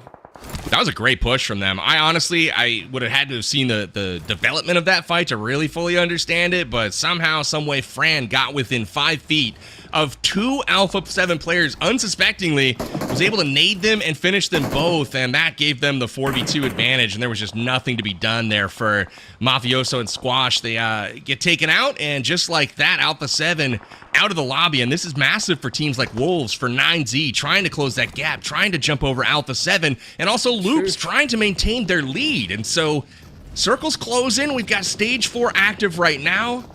Seems to be hard shifting every zone, so no one's getting comfortable, and now IG into it with Loops. Neilzada gets dropped. Yeah, IG, they've been on this northwestern edge, really trying to find a place to call home. Unfortunately, it's just every single squad kind of eyeing you. Royals of War getting a knock, as well as Intense Game and the likes of UT being able to take pod shots down at you. Fran actually trying to get the reset going on, Rafa onto his teammate, but Intense Game, man, this is such a terrible spot to play. This northern hillside, you said it best, PB. There's really only a hay bale or a rock, maybe a tree you can hide behind. I guess the coop's able to make sense, but look at how many teams hugging the edge of the circle. This field, all throughout what seems to be the center spot down south, no teams feeling comfortable with it. And Jukes, I'm really wondering where the zone shift's going to go, because I can't imagine a lot of these teams being able to even make the rotation in to the circle shift. Yeah, dead center. Wolves are going to have to find some a good tree to hide behind here. Possibly even set up a little bit of a car wall with a vehicle. That could be definitely useful. 9Z has a complex, but it is, I think, barely in the edge of this next circle. And they got iNCO right behind them, so that fight's got to be brewing here any second now. Got iNCO taking a peek down at 9Z right now. This compound is going to play a massive role in the end of this fight, as 9Z currently riding the edge of circle. They'll have to move out, but iNCO knows they have to go either well around or through them. But if they go around, there is not much cover to be found. So this is going to be tough. Wolves, meanwhile, are in the southwest of the zone. They have a lot of control right now, and the next circle seems to go to the middle. Doran has position. The rest of the team going to try to join him here, but teams, everyone's tentative right now. No one knows where to commit. I think if you're iNCO, you full send the compound here, Jukes. You have to take the fight with 9Z, and this is actually a blessing. 9Z lost a player early on. If they're able to take the engagement, it can cause wonders for them later on. But now this western edge, we were talking about where they were going to rotate. Intense Game feeling all the nade pressure from Influence Rage's duo. You see it the split screen as well. That warehouse play actually getting a free knock and elimination for iNCO Gaming. 2 fights on either side of the map, really going to determine where these sort of circle shifts end up. But turning back down south here, Jukes. iNCO Gaming versus 9Z, the 2v4 coming underway. Remix, pop it on in. Got the B-zone. Hits the shot. Oh, it gets shotgun right to the face. Everybody loves to see that. Shotguns buff them. Let's go. Milos pushing on out to iNCO all by his lonesome. With just a nade and a dream. Can he hit it? Ooh, got a little bit of damage. And it gets deleted. iNCO Gaming with a nice push on there. Able to usurp 9Z. This is incredible for Wolves now. You guys take a look at the leaderboard. You've got Loops out. You've got Alpha 7 out. You've got 9Z out. That is massive for the Wolves, who are still alive and expressing a lot of zone control right now. They're on the western edge and creating a bit of havoc. They do have 1 player down at the moment, but everyone else scrambling, driving around like Adrian here from Intense Game. just trying to get some sort of foothold. But as you can see, there is not a lot of hard cover. I mean, we're looking at trees and open ground for the most part, maybe a rock here or there, but it's just all sightlines right now. So the teams that can stay active and mobile, just like Intense Game here, and move their fight to wherever they find opposition, that's going to be a team that has an advantage, assuming they can win those fights. But you can see Wolves and Intense Game doing just that. Everyone else kind of hunkered down and relying on smokes to keep them alive. You know what Wolves needs in this position, Jukes? Is a hovercraft. I'm needing a hovercraft to come out. Just full ascend through the smokes. Intense Game, they got to shoot you at some point, but now we're seeing him full ascending over. Actually getting one, making 2 knocks from Rafa. The run over comes through, but Coops being able to catch him off guard from the side, winning the engagement. And that's actually going to be all the teams on that western edge, which seem to be 5, if not 6 squads battling it out the last 2 circles. Now leaves Wolves, I believe, as a trio, being able to get the last 2 players that are knocked up. Rose of War opting not to make the aggressive play. And this is the part where we get to that quiet part, right? We start seeing the circle really get filled out. Team Liquid actually opted to rotate away from the mountain earlier on. But wait a second, they're actually going full force. This is a big moment here, Jukes. Team Liquid, this could be their game if they find the right timing. Here come the rest of the Wolves here. They were able to get all their players back up. Definitely hurting spin out. That's going to be tough. He actually has an angle here if he uses a shot. He just does not pull out his weapon. So that's a big of a misplay there. Meanwhile, VIP in the middle, yeah, they're going to go down. Coops setting up those car walls, man. That's going to be the big ticket here in this late game, PB. There's just no coverage anywhere on this map. Car walls are huge, and they've got a lot of them. Team Liquid there misses the opening grenade onto Wolves. Had that one landed, that would have been a fight where they pounced on it for sure, but instead they find themselves huddled in a shack for warmth. I don't know what's going on right now, but it's Chief and Cardozan hanging out, firing shots at iNCO. iNCO's hunkered down. They've got themselves some cars, some smokes, but now it's Wolves with control up on the ridge. And we also have Royals of War in the northern part of the circle as well. You can see the cover here exercised by some of these teams. Not much. We've got rocks, we've got cars, but there is very little to hide behind here. So teams that, again, are staying mobile, staying kind of difficult to shoot, like the Wolves, they may have an advantage here as, again, we wait to see where this next circle goes.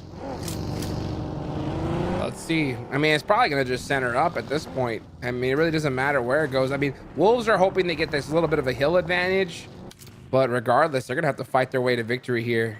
The closer it goes to that ridge, though, the longer Wolves can afford to wait on that rotation where the other teams might get forced out first. So it just comes down to who can play the waiting game the longest, because there is nowhere to hide.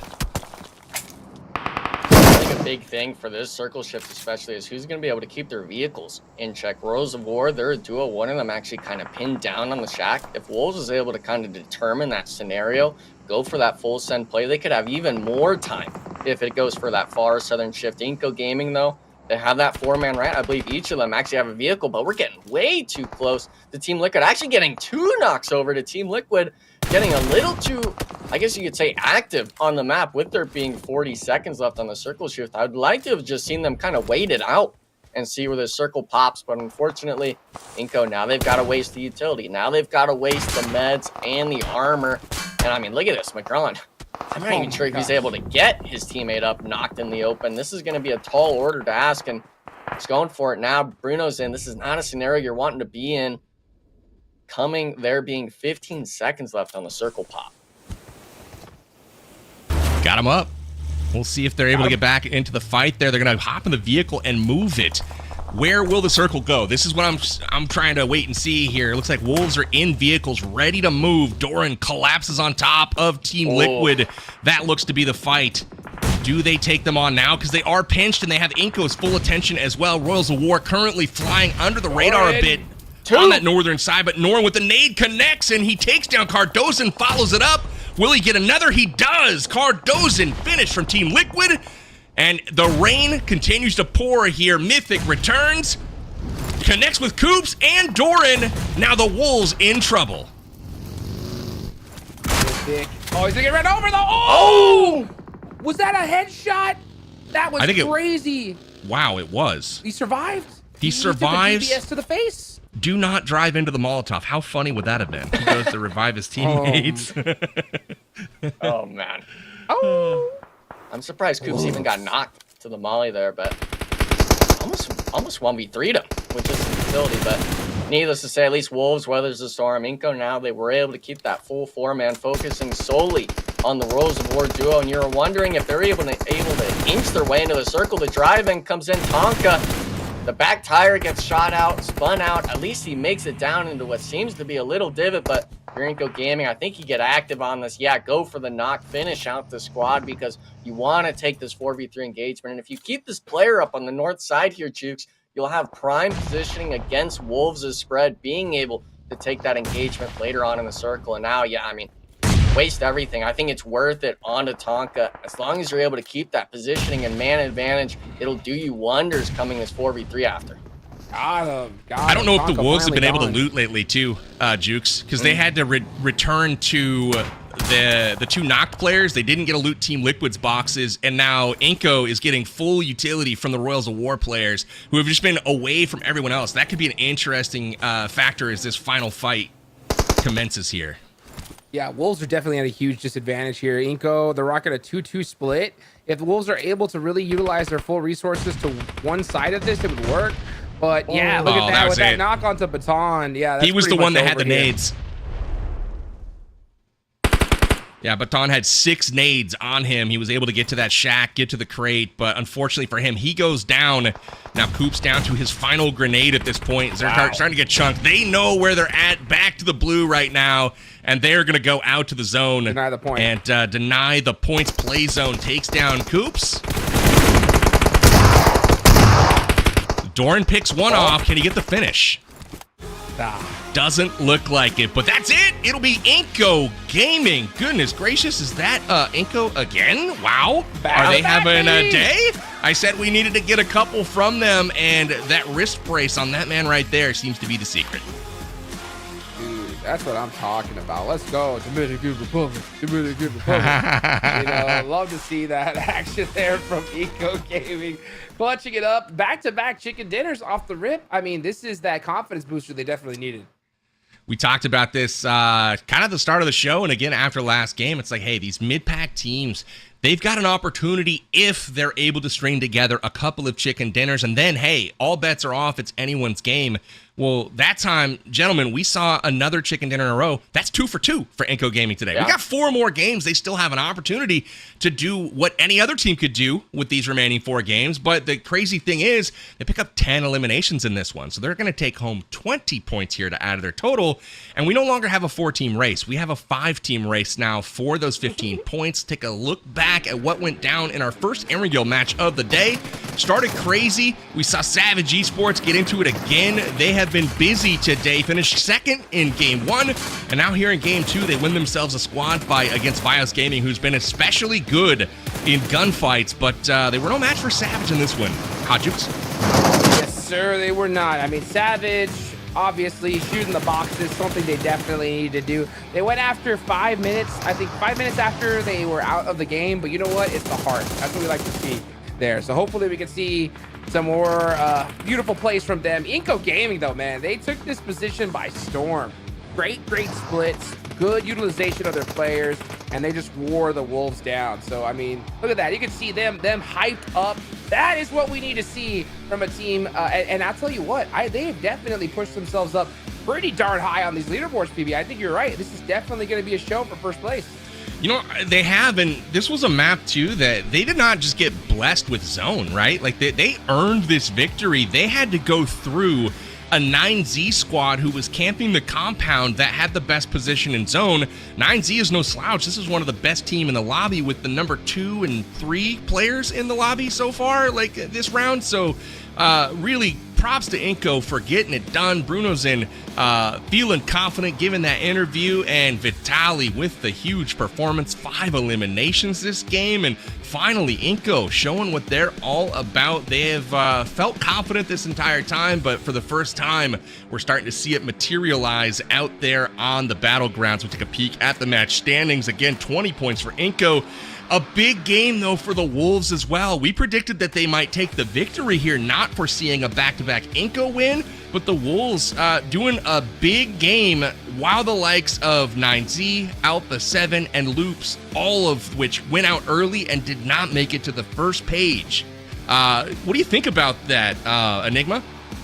Yeah, I think for Wolves, it's just a matter of them being able to get themselves in those scenarios. They opted to wait. They didn't over-aggress on that VIP fight on the hillside early on. They allowed these other teams to brawl it out and ultimately came in for the third party. But man, some of these other teams, I'm looking at Team Liquid, they're able to put up a few eliminations, getting some decent placement points, but we're wanting to see those performances out of the likes of Team Liquid that iNCO Gaming is putting up, right? But unfortunately, only one team is able to win each match, right? Only one team is going to have that sort of pop-off in eliminations and placement points. But this bottom end, I really kind of just feel sorry for some of these other squads. Alpha 7, we saw just really getting caught out in the open from AGG of all teams, right? That double nade knock on the wall, ultimately allowing themselves to get isolated into these 1v2 fights, which, yeah, Alpha 7, they put good damage up, but it's really just a struggle sign to see that AGG of all teams, one of these underperforming squads, being able to really clean you up easily.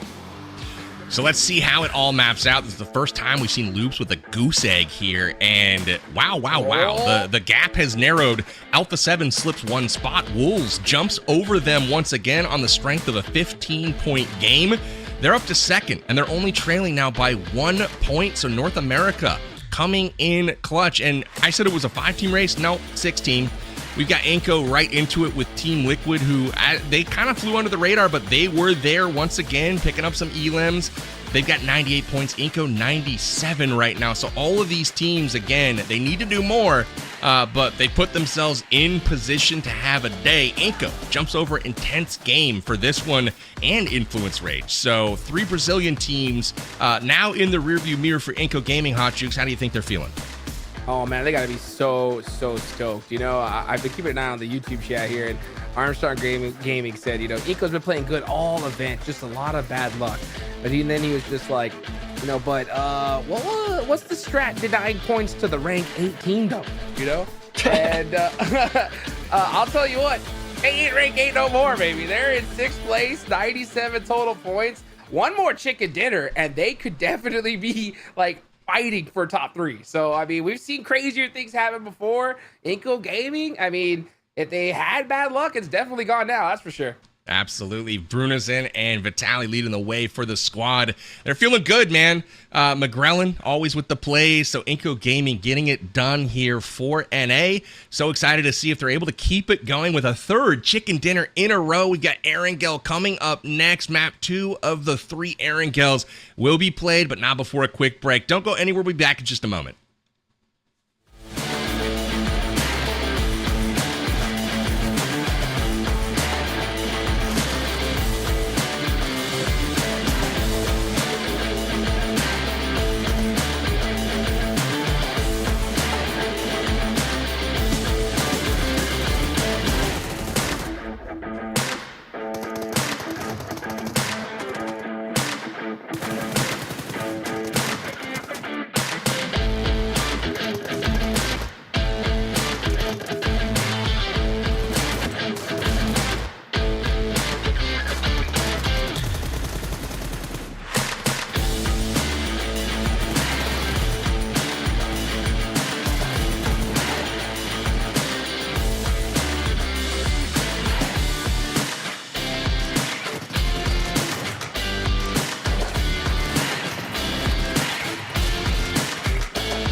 Hello and welcome back, everyone. Of course, we're talking phase 2, day number 3 of this event. We're talking PMSL America, some of our hardest hitting squads. We just watched those first 2 matches, right? That being Sandhawk and Erangel iNCO going back to back on the winner chicken dinners, a sight that I honestly wasn't expecting. I know a lot of you in chat as well been hyping up Wolves, really excited to see iNCO Gaming being able to perform as well, being the NA representatives. But for most of these squads right now, we're wanting to see signs of life. And PB, Jukes, we've been seeing a little bit out of some of these teams, right? That especially being the likes of Alpha 7, AGG, even Team Liquid getting some elims under the belt. But PB, what team right now are you looking at that's really kind of stood out outside of iNCO Gaming? Honestly, for me, it's been 9Z, and not in a good way today. This is a team that started in second place today, and I thought they would be bringing, a really big effort to try to secure that top spot. And so far, they've just been pushed out by teams like iNCO, who historically have been a bit less than when it comes to fighting with 9Z, but that's a team that I'm watching on. I got my eye on. I've been rooting for them all tournament, but just haven't seen it from them here on this final day of league phase. Hopefully they can turn it around. But on the good side, Team Liquid has continued to be there in fights. They've continued to make plays, and I feel like it's the difference between one nade that lands versus not that might make the difference in some of the momentum. What about you, Hot Jukes?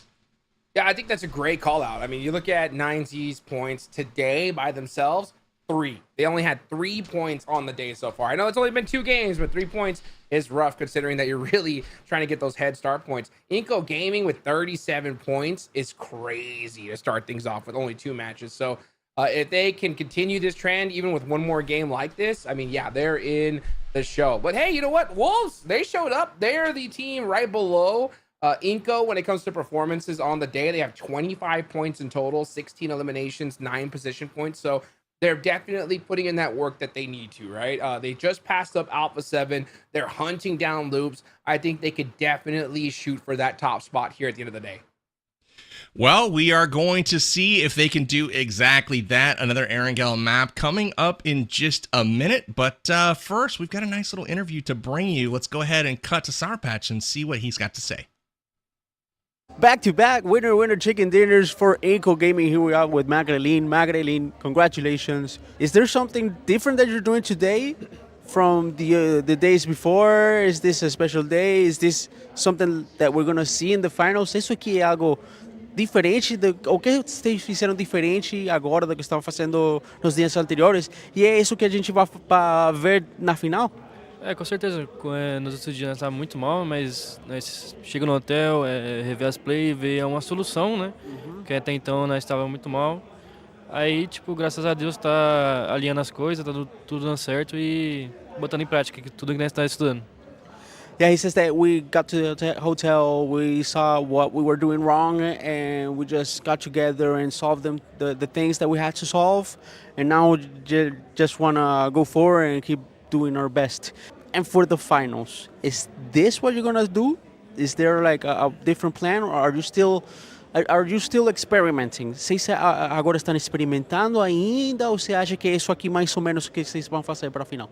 Cara, quando tá dando errado, tem que mudar, né? Mas quando tá dando certo, tem que manter. Então, eu acredito que não vai manter sim esse estilo de jogo.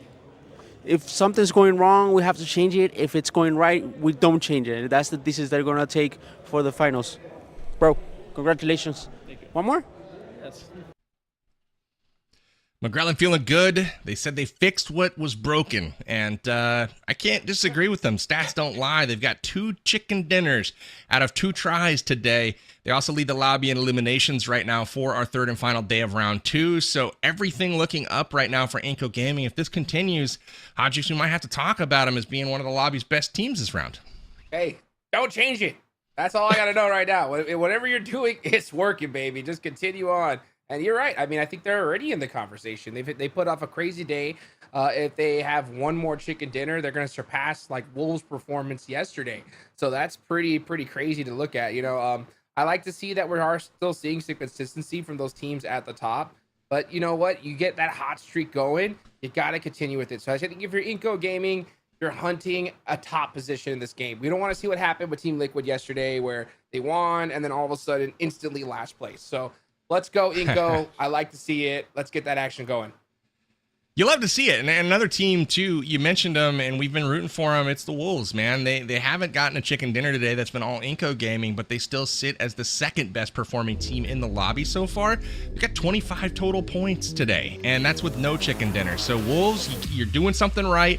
It comes down to getting that zone towards the end. They've been on the outside looking in a couple of times now, but maybe they'll get lucky this round just like you might at home if you can redeem that Amazon gift card on screen.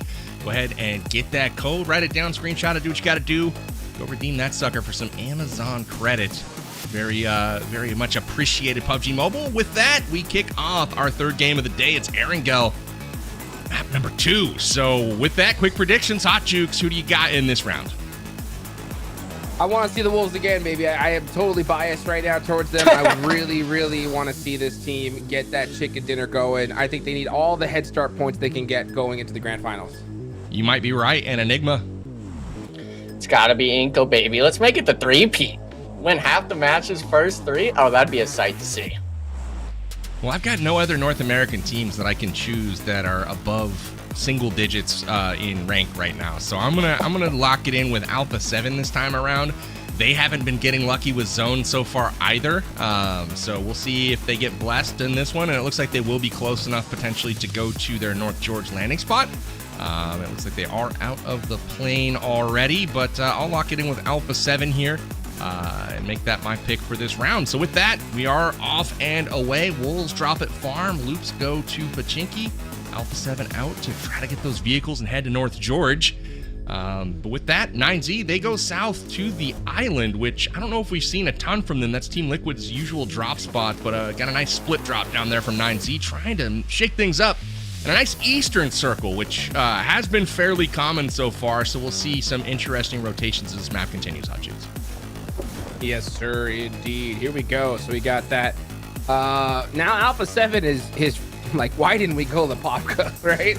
It's a tough situation here. So yeah, again, not the luckiest when it comes to circles, but you know what?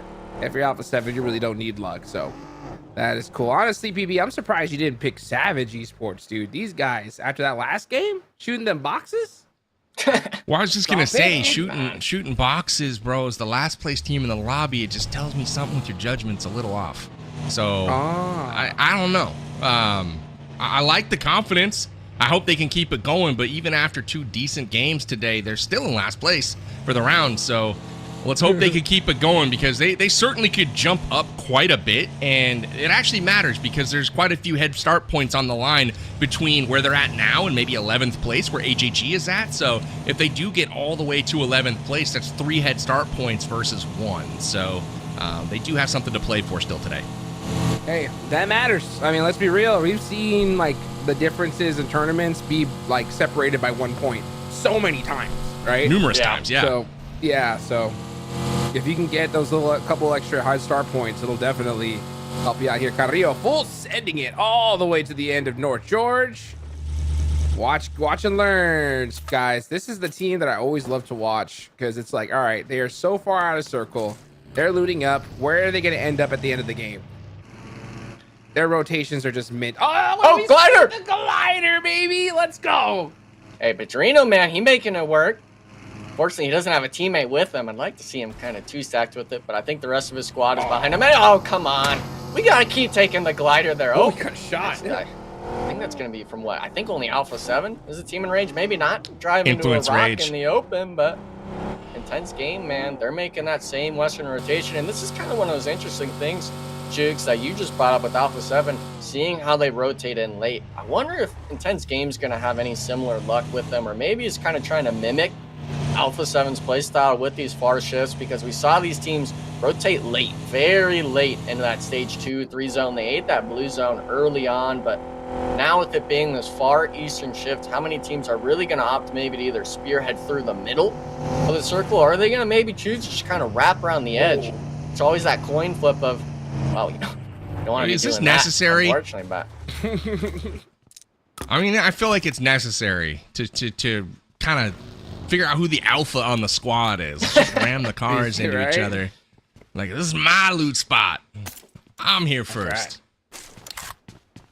Well, speaking of loot spots, dude, iNCO Gaming, they're over there in Yasnaya, so they are like sitting pretty in this next circle. So, you know, we're talking about trying possibly seeing that three-peat. This could be a good opportunity for them.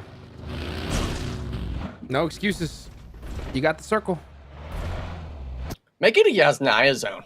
Just bring it north. Yasnaya or Yasnaya Fields? Yasnaya. Let's keep it in the. Let's keep it classy here. Okay. Let's keep it in the buildings. Let's see that sort of work through. We saw it on Miramar yesterday, right? With all those players having to go through the compounds and the POI. Let's make it on Yasnaya with the apartments. Make the shotguns really get used, because a lot of these teams, they've been getting eliminated early on rotation. I want to see you full send, 4 deep in a shack, you know, start seeing the nade utility come out. Because we haven't seen too many POI spots get used on the map. It's been a lot of millies, it's been a lot of western zones, but never in these high congestible areas. And thankfully for Team Liquid, it seems like a congested spot, the bridge finally being free on rotation from 9Z and Wolves, not getting camped out. Gonna be that western edge, and I'm interested in seeing if they actually opt to maybe even go further up north to try to kind of ignore this southern edge. That actual other eastern bridge is gonna be camped by Wolves for AGG to deal with. PB, are you thinking AGG is going to wrap around all the way to the western side, or do you think they're going to take their chances with this bridge? They're going to do whatever's the silliest. That is the likely outcome. So we've seen some goofy plays from AGG, you know, getting into a bridge fight, backing off it, rotating all the way through the blue zone into the other bridge, only to take a blue zone fight with Team Liquid. So whatever's silliest, that's what I vote for. But Wolves have interestingly taken up a position camping this bridge up here. You can see Wancho on the lookout, but his other teammates are closer to the bridge. Coops and Doran up close there. And you can see up on the bridge itself is Coops. Wow. So waiting for AGG. But the interesting thing to me is this was VIOUS Gaming's spot, and VIOUS dropped here first. Wolves have pushed them out of this position, and Coops already sees the vehicles in the distance. He's calling it out, so you know they're licking their chops right now, hoping for a dinner that they can snack into here. AGG trying to figure out, okay, is this the move? And I like this camp here from the Wolves, mainly because they own the southern edge of the circle right now. They're in zone, so this is somewhere where they can comfortably stay for the moment. And hopefully pick up some easy eliminations here, but he may get spotted out first. Fran scouting it, trying to figure out, like, is there someone here watching us? He knows it. He knows it. I'm looking at the player cam right now, trying to read lips. He's like, maybe there's somebody here. Yeah, it's clear, guys. It's clear. You're good. You're good. They've been camped almost every game, though. So every time they tried to cross, it's been, unless they've gone really, really late, it's been really tough for them. Fran said, you're clear, you're good, you're good. Go ahead. Coops is getting ready. Here we go. Wait for it. Wait for another player. I don't think they spotted him. Ooh. Goodbye. What a great play by Coops to ignore the first one and then wait for the second one, because now their squad is split. And oh my gosh, he got Juancho, though.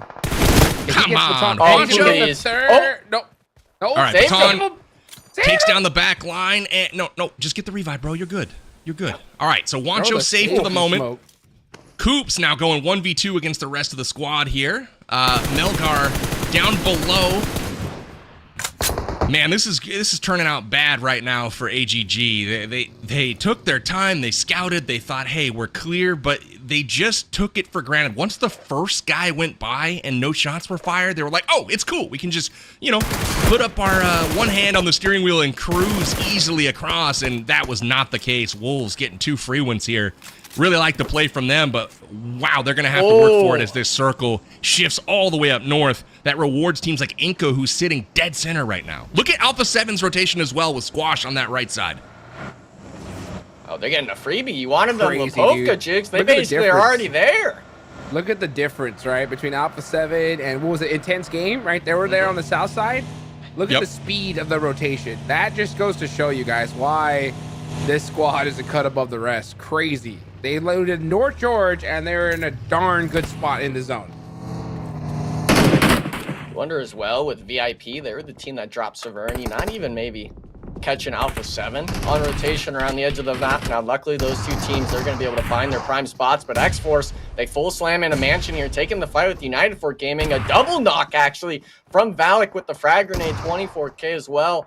Priming one from the stairs, trying to have a Snacks cosplay, and Alim now, they've gotten 3 out of 4 with just the utility usage on the compound fight. Big fight here for Xforce if they can get the last player without a casualty.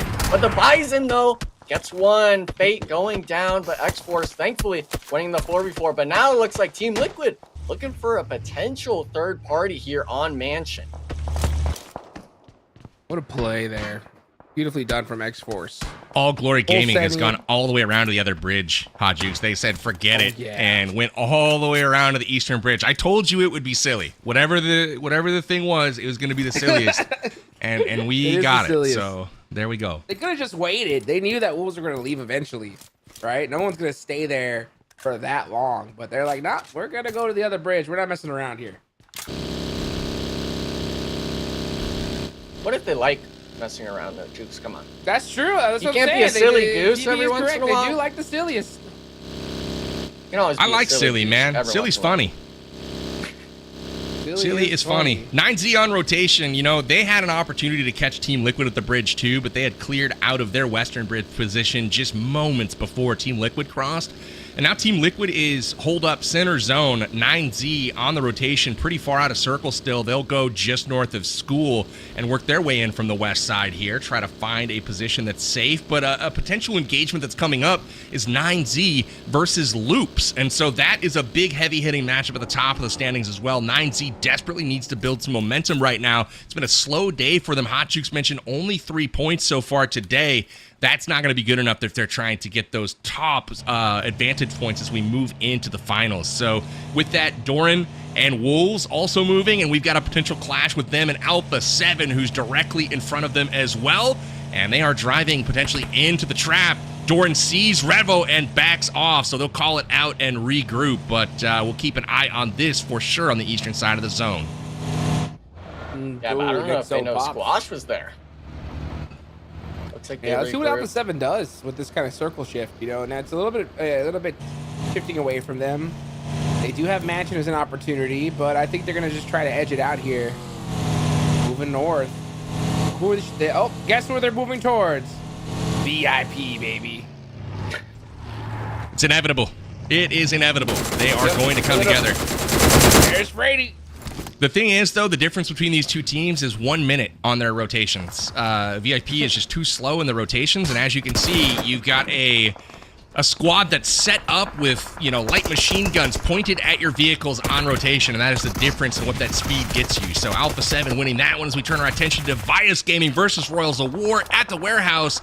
Royals gets one knocked, but turns the tables, wipes one from VIOUS, and once again up the Nunez to keep the team alive, unable to, and VG out in 15th position, Enigma.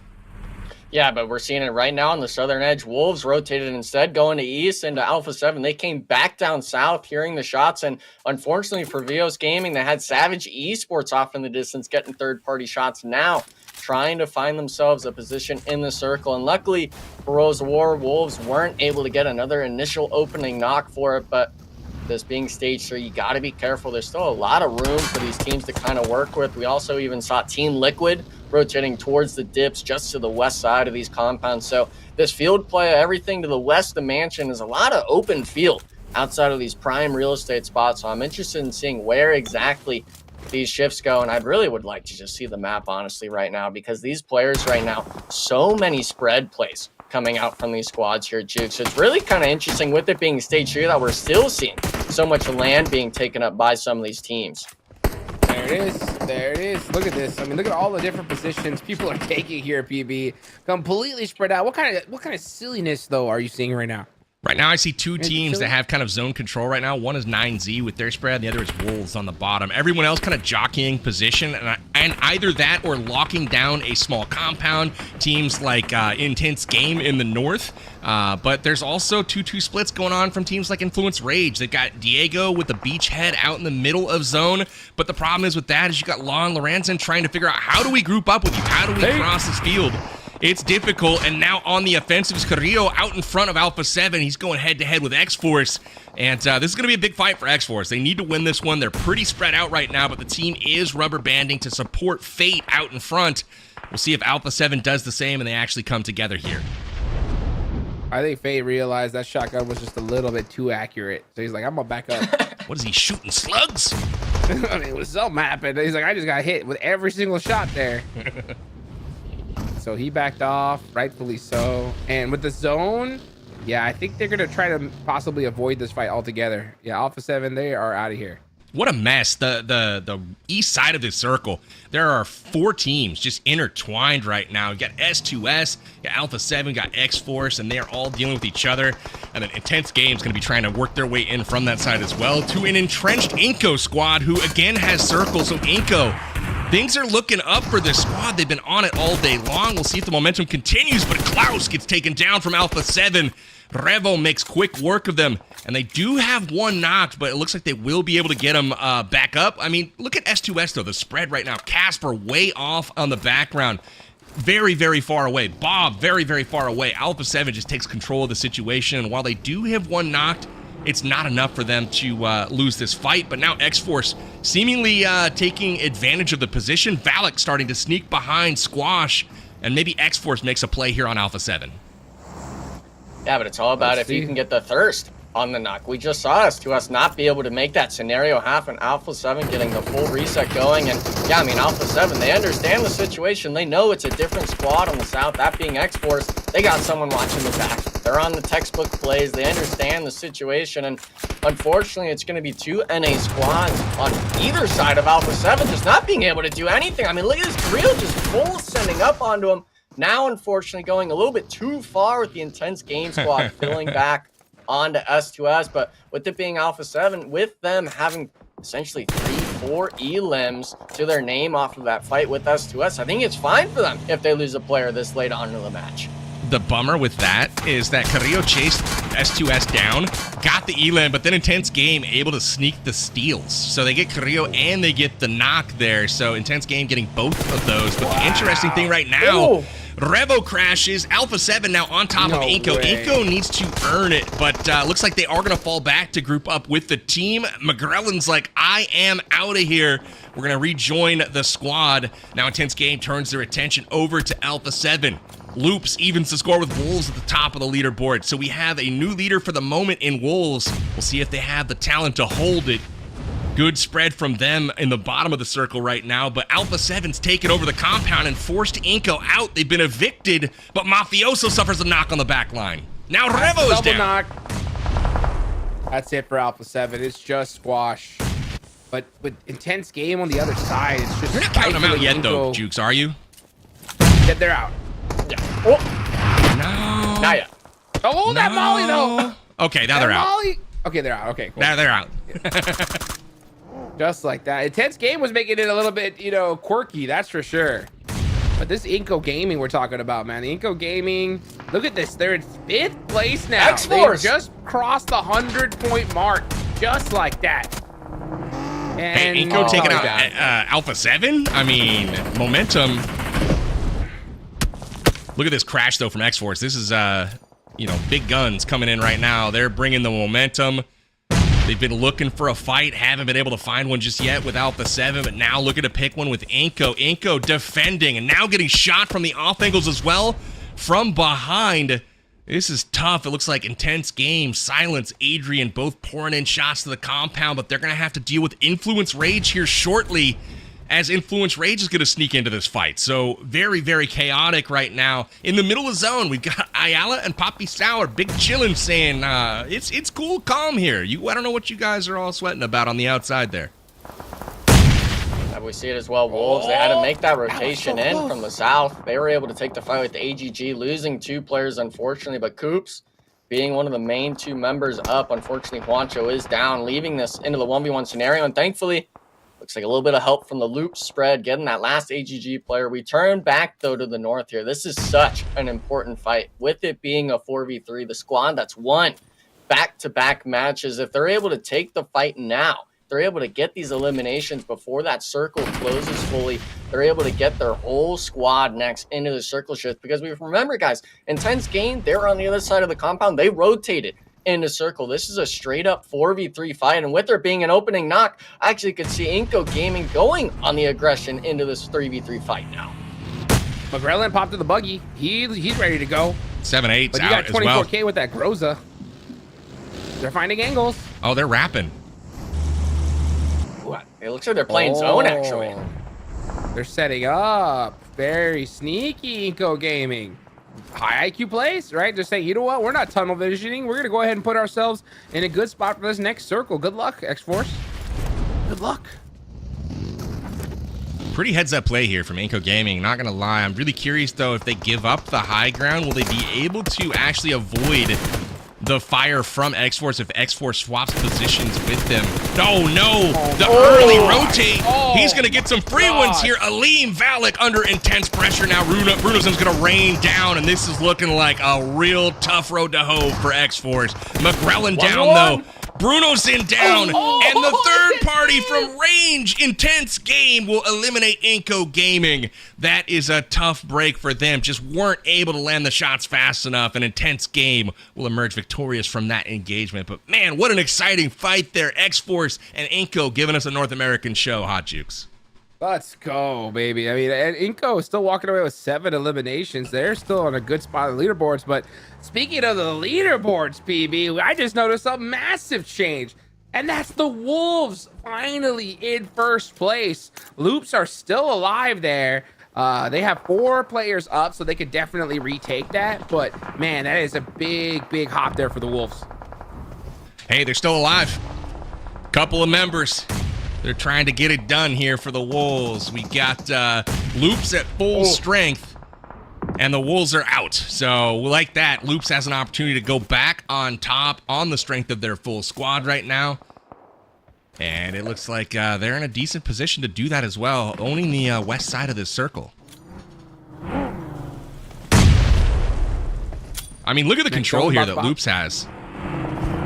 Yeah, tons of it. This next zone, though, I don't think anyone's gonna have control. This is all open field for the most part. That street does have a little bit of a lip to it. That's where Vitin is right now, but the rest of the team. What is Savage doing? They're still chilling in a compound out in the middle of nowhere. They're playing silly, PB. Come on.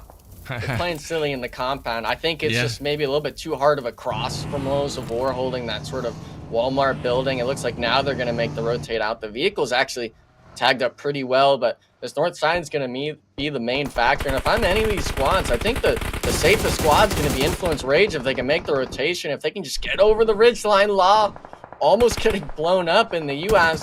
They can maybe salvage, bring them around. They'll have that full northern side to themselves. Rest of these teams as well having to fight tooth and nail for really just the rocks and the cover of their vehicles. Adrian as well, we see it now. No eliminations to his name. Actually down a player, but the south side now, Hot Jukes, it's beginning to unfold. Yes, it is. You got Rolls of War down there. You got Team Liquid, Loops. You got Savage Esports in the middle of the circle. Let's see what they decide to do. They're going to turn up the aggression finally. Tonka throwing those nades. Trying to fight our way on in, but they're losing players. Gonna have to play this very carefully. Yeah, Air God is gone just like that. That nade right in between all those players of Team Liquid. But yeah, back and forth shots here on the south side. Everyone's getting weakened up on that south side. Team Liquid just chucking grenades in every direction right now. They're chunking down ROW, Savage Esports. And it also looks like Loops is continuing to be effective with their 2-2 split right now. Vitin and Neil Zada have control of the southern area, and they're raining in grenades now on top of Liquid, while their teammates, Rafinha up north, taking care of Intense Game. So this is a really effective split right now. Sometimes they backfire, but not this time. You can't put 2 in a bush. It's just too much human skin in the same bush, you know? One per bush. Yep. One per bush. That's the rule.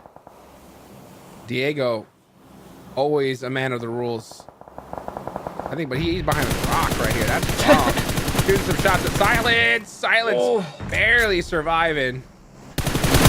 Influence Rage. Maybe this is that game for them to finally start turning things up here. They got all 4 up, 2 eliminations so far, and a pretty good spot in this next circle. Yeah, they also have the vehicles to work with. It would have been really nice, though, if he could have gotten that elimination out of that last Intense Gaming player, because for the most part, Silence, yeah, it's just him there, but that's an additional placement and elimination point under your belt if you just find those shots, them being the squad right above you on the leaderboard as well. We see it 6th, 7th, 8th place, all still alive. And we know we were looking at Loops. They've overtaken first place with the few extra elims they've mustered together, I guess you could say, in this later part of the zones. But this team right now, Influence Rage, you have to be able to make the most out of it. The only other squad that's in the lobby is going to be Savage, and yeah, they're going to make movements, but that's going to be all the way down at the bottom of the leaderboard. Actually looks like Team Liquid, they get full sent by Savage Esports. Loops now trying to look for the third parties. The South is commencing, and Team Liquid, they're not even looking at him straight in the eyes. That's going to be a full wipe from Savage Esports. Just full aggression coming from the hillside now. Loops, I don't think we're on a stage for that yet, Jukes, but for Loops at least, they're looking for the shots now. Unfortunately, the reset having to come through, the time ticking for these teams to work with. And with it being stage 7, Jukes, Loops, I'm wondering, do you go back north or do you look for the wipe on Savage here?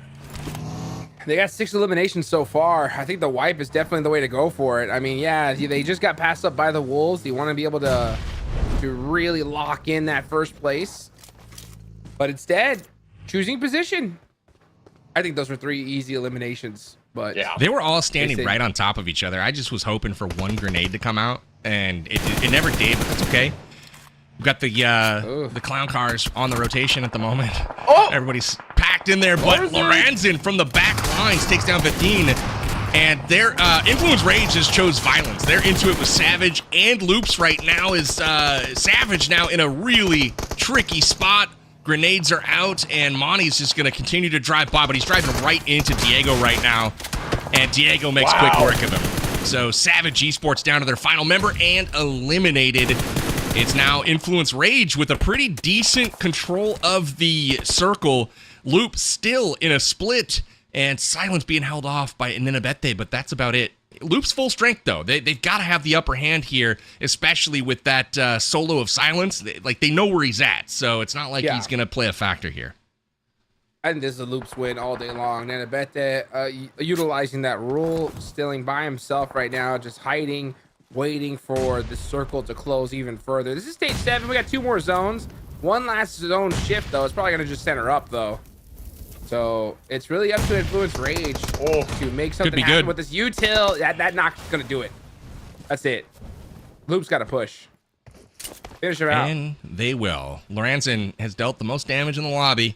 Let's see if he can add to that total, but it's a pretty tall order as he's going 1v4 right now against Loops. And there's also a solo on the side in Silence right now. And Silence is looking that way. He's trying to pick up that last elim to see if maybe he can sneak some points out of here, but a little too late here. Loops, I think, making a mistake. Loops has been 2-2 split this entire time, Jukes. Like, literally, they never grouped up. They could have just grouped up and wiped out Influence Rage and took it very easily with those knocks. But now they decided 2-2 split. That gives Influence Rage a chance. Silence is gone. Okay. So now the whole focus is on Influence Rage. That was a big knock for Loops at the right time.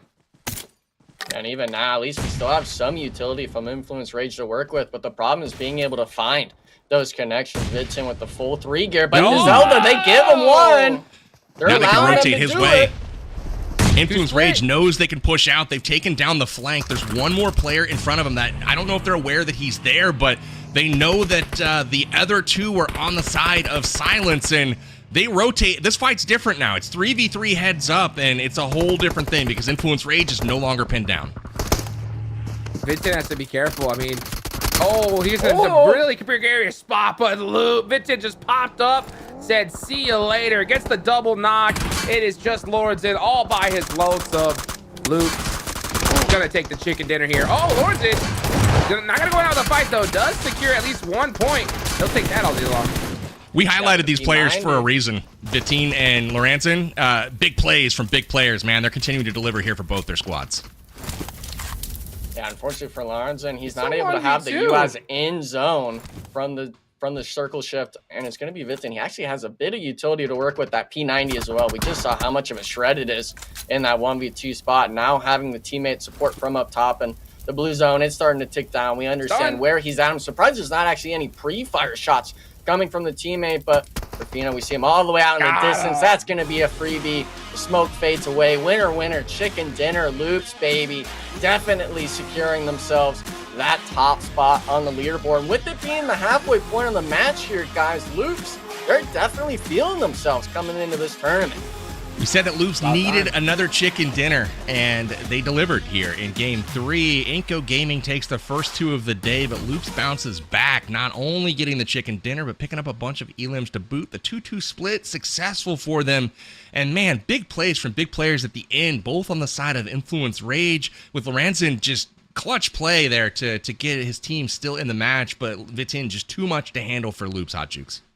Yeah, I mean, well done. I mean, Loops definitely needed a chicken dinner. They've been playing so well all tournament long. They finally got it right here now. And at the right time, too, because middle of the match, Wolves had just passed them up on the leaderboard. So for Loops to get that chicken dinner, that's going to solidify them right back there. So we got a few more matches left today. Anything could still happen. But, man, Loops getting that chicken dinner here now was huge for them. It really was. We'll check that out shortly, but it all started on the bridge there with Wolves getting a beautiful bridge camp on AGG.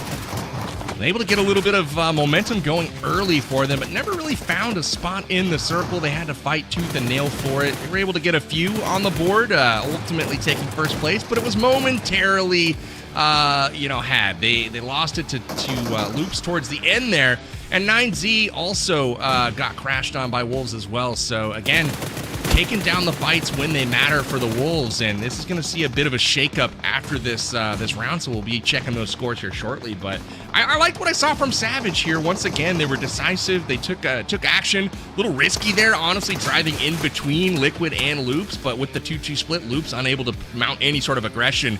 But this fight, I really like this one, Enigma. Yeah, I mean, for the most part, it was just Loops making that full man advantage come into play, especially with Vitin having that P90. He won that 1v2 there at the end, and fortunately enough for his teammates, they were able to keep the player alive on the Overwatch angle. That's why these players are so dominant. Vitin and Rafina actually this time being the squad's top eliminators, both having 4 elims. But the damage charts here, Jukes, it speaks volumes. 2 players having over 700 damage. It's a nice sight to see. Oh, yes, it is, dude. Vitin has been huge for his team, and that's what it takes, really. It takes a good star player to put up a good performance. Alpha 7 has Rebel. I think Loops definitely has Vitin here. He is just popping off. 778 damage, 4 eliminations. Rafina definitely does something to shake your head at as well. I mean, he even pulled out more damage than him. It's all about that consistency, though. This team has shown that they definitely have it. It really is just about just getting in that right position at the right time. And once they finally got it, they were able to pull out that chicken dinner. So a great game from Loops, for sure. Consistency is something that Loops has been able to boast. Vitin and Rafina both in the top 4 in elims for the entire second round.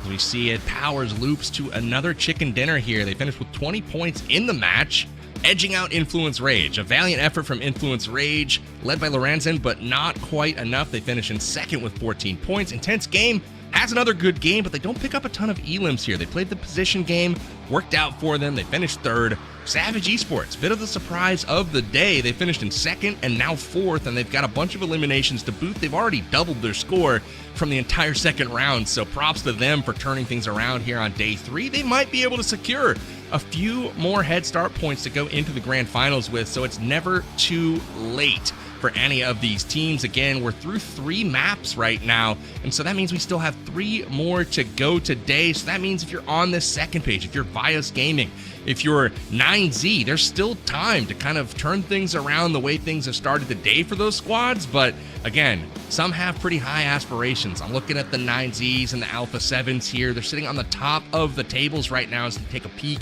at our overall standings and see where things shake out. And Loops has put together another pretty big gap right now considering the stage of the game that we're at. They're at 149, so things are starting to feel a bit more comfortable, but they can't rest on their laurels here as Wolves, Alpha 7, they are right next to them here, Hot Jukes. Hey, right place, right time, dude. If you're gonna get a chicken dinner for Loops, this was the time to do it, right? Definitely getting themselves a lot more comfortable, because the thing about league phase that I haven't really talked about this entire tournament so far, but I think we're at that stage now, is when you start reaching the last couple of days, shenanigans are going to be happening. Silliness, BB, at an all-time high, right? Because guess what? These teams are going to know, like, hey, we're pretty much locked in where we are, and we're going to see some crazy pushes, I think, in the last couple games of Miramar. So if you really want those points, you got to really get them, I think, in this next game if you want them. Yeah, they're up for the grabs for sure. Another notable position move here, Enigma, is Team Liquid hopping over iNCO. And iNCO had 7 eliminations last game, but they finished outside of the top 8, so they don't secure any rank points. But Team Liquid quietly amassing some points, right? They're finishing in the top 5 or 6 every game, and they're getting some elims to be just pretty consistent overall, and so they jump over the likes of iNCO. So not bad from Team Liquid. What do they got to do to keep things going in the final 3 games?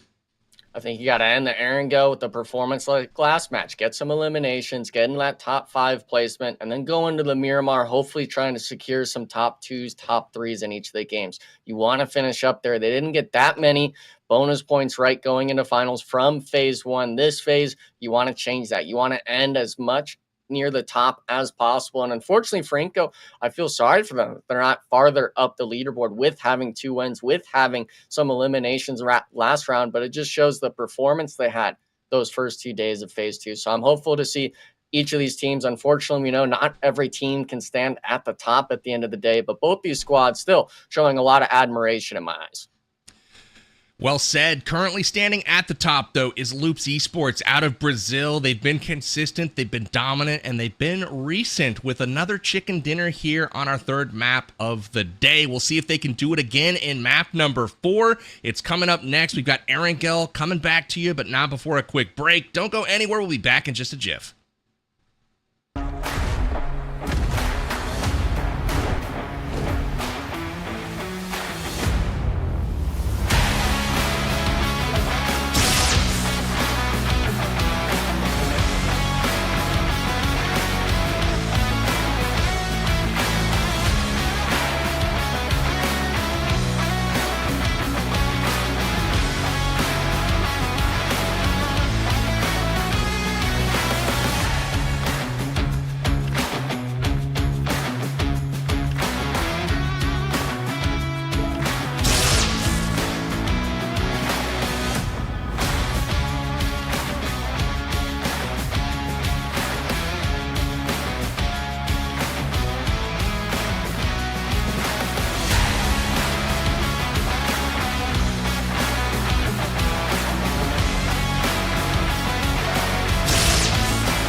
Liu, tem cara comigo de ajuda agora. Mano, segura um pouco, Lau.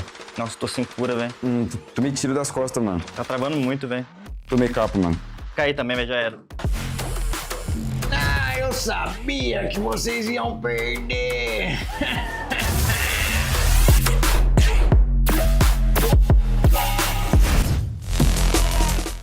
Relaxa, galera. Esse aqui é o novo GT30 Pro da Infinix. Como que esse velhinho faz isso? Brabo demais. A situação de clutch, 1v3, não erra nenhum tiro, tá acertando todo mundo. Ô, louco, vovô. Matou 3. Que isso? Como ele tá fazendo isso? Esse vovô é insano. Eu acho que ele é pro player aqui. Winner, chicken dinner. Ah, ganhei. Agora eu vou deitar. Chega. E aí, vai encarar? Com o GT30 Pro, até o seu avô vira uma lenda.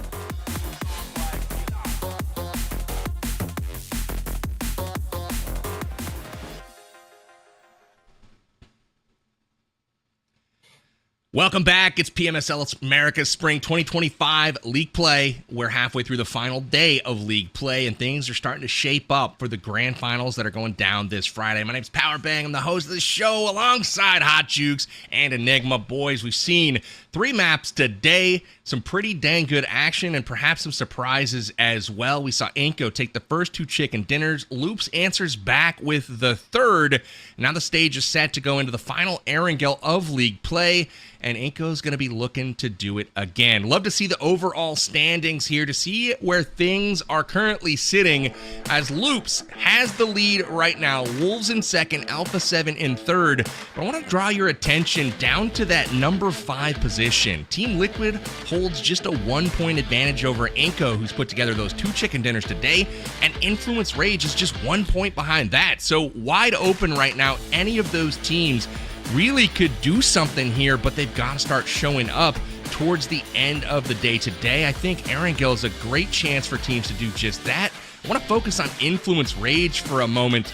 I want to ask you, Enigma. You know, we've given a lot of credit to Lorenzen, right? Like, he's been top damage in the lobby. He's also the most assists in the lobby in round 2, so he's really carrying this team.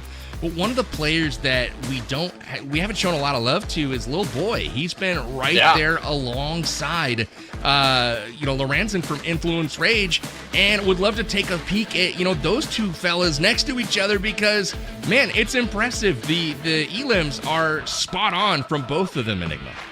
Yeah, and this is just some of those dynamic duos some of these squads have. Alpha 7, we think of Revo and Squash. Influence Rage is Lorenzen and Lil Boy. Lil Boy last year was the main talking point for this squad, right? Being able to frag out. Obviously, the damage him compared to Lorenzen, 3,000 difference, which is a huge number, Jukes. I know you're kind of surprised by that, but the damage itself not correlating as much to the elim shows that, at least with Lil Boy, the knocks he's getting potentially are immediate bursts. He's not getting the re-knocks over and over. He's not stat patting. He's making sure that he gets those numbers under his belt. And utility usage as well, Jukes, I'm looking at it, equal numbers essentially. Both of these squads playing around each other, and both of them being able to perform when it's needed.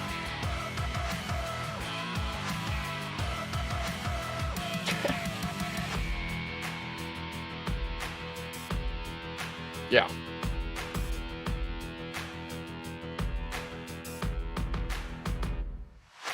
Yeah, and for the most part, I think it really comes down to what these players are able to kind of achieve and perform in some of the situations. Maybe they're setting the Lorenzen up to play more as that solo, get those sort of pod shots going onto these other squads. But PB, man, I mean, when you have a team that has 2 players performing at the same level, you kind of wonder what the other 2 players are doing in the squad. Are you going for that supporting role? Are you just kind of allowing yourself to be that sacrificial sheep for these other teams? Or are you going to be playing as a full 4-man, not thinking that you're as weak as your teammates? Yeah, that's a great question. I mean, so far, when you look at the damage, Jukes is pointing out Lorenzen has just an insane amount of damage. Like, the gap there between just those 2, 3,000 damage. But honestly, the gap between Lorenzen and everyone else in the lobby is essentially the same thing, because the number 2 player has just over 6K right now. There's only 2 players in the lobby that have achieved more than 6,000 damage in round 2. Ranson's the only one over 7,000, so this man's finding himself into some fights and ultimately is really doing a lot to power the Influence Rage squad. But what I got to say about Lil Boy, he's been efficient, right? Like, when he puts out some lead from that rifle, he's getting drops, he's getting elims, and that's the way to do it. But asking about some of the other players on the team, they got Law and Diego, both of whom are contributing. They've each got 12 elims apiece. It's just half as much as Lawrence and Lil Boy. So they've got their clear 2 fraggers, and then they've got their support players as well. I think that's a natural distinction that you're going to find in a lot of these teams. You've got your guys that hard carry you, and you've got those that are either calling the shots, helping make decisions, supporting, using that utility, etc. So with that, Jukes, we look forward to next map.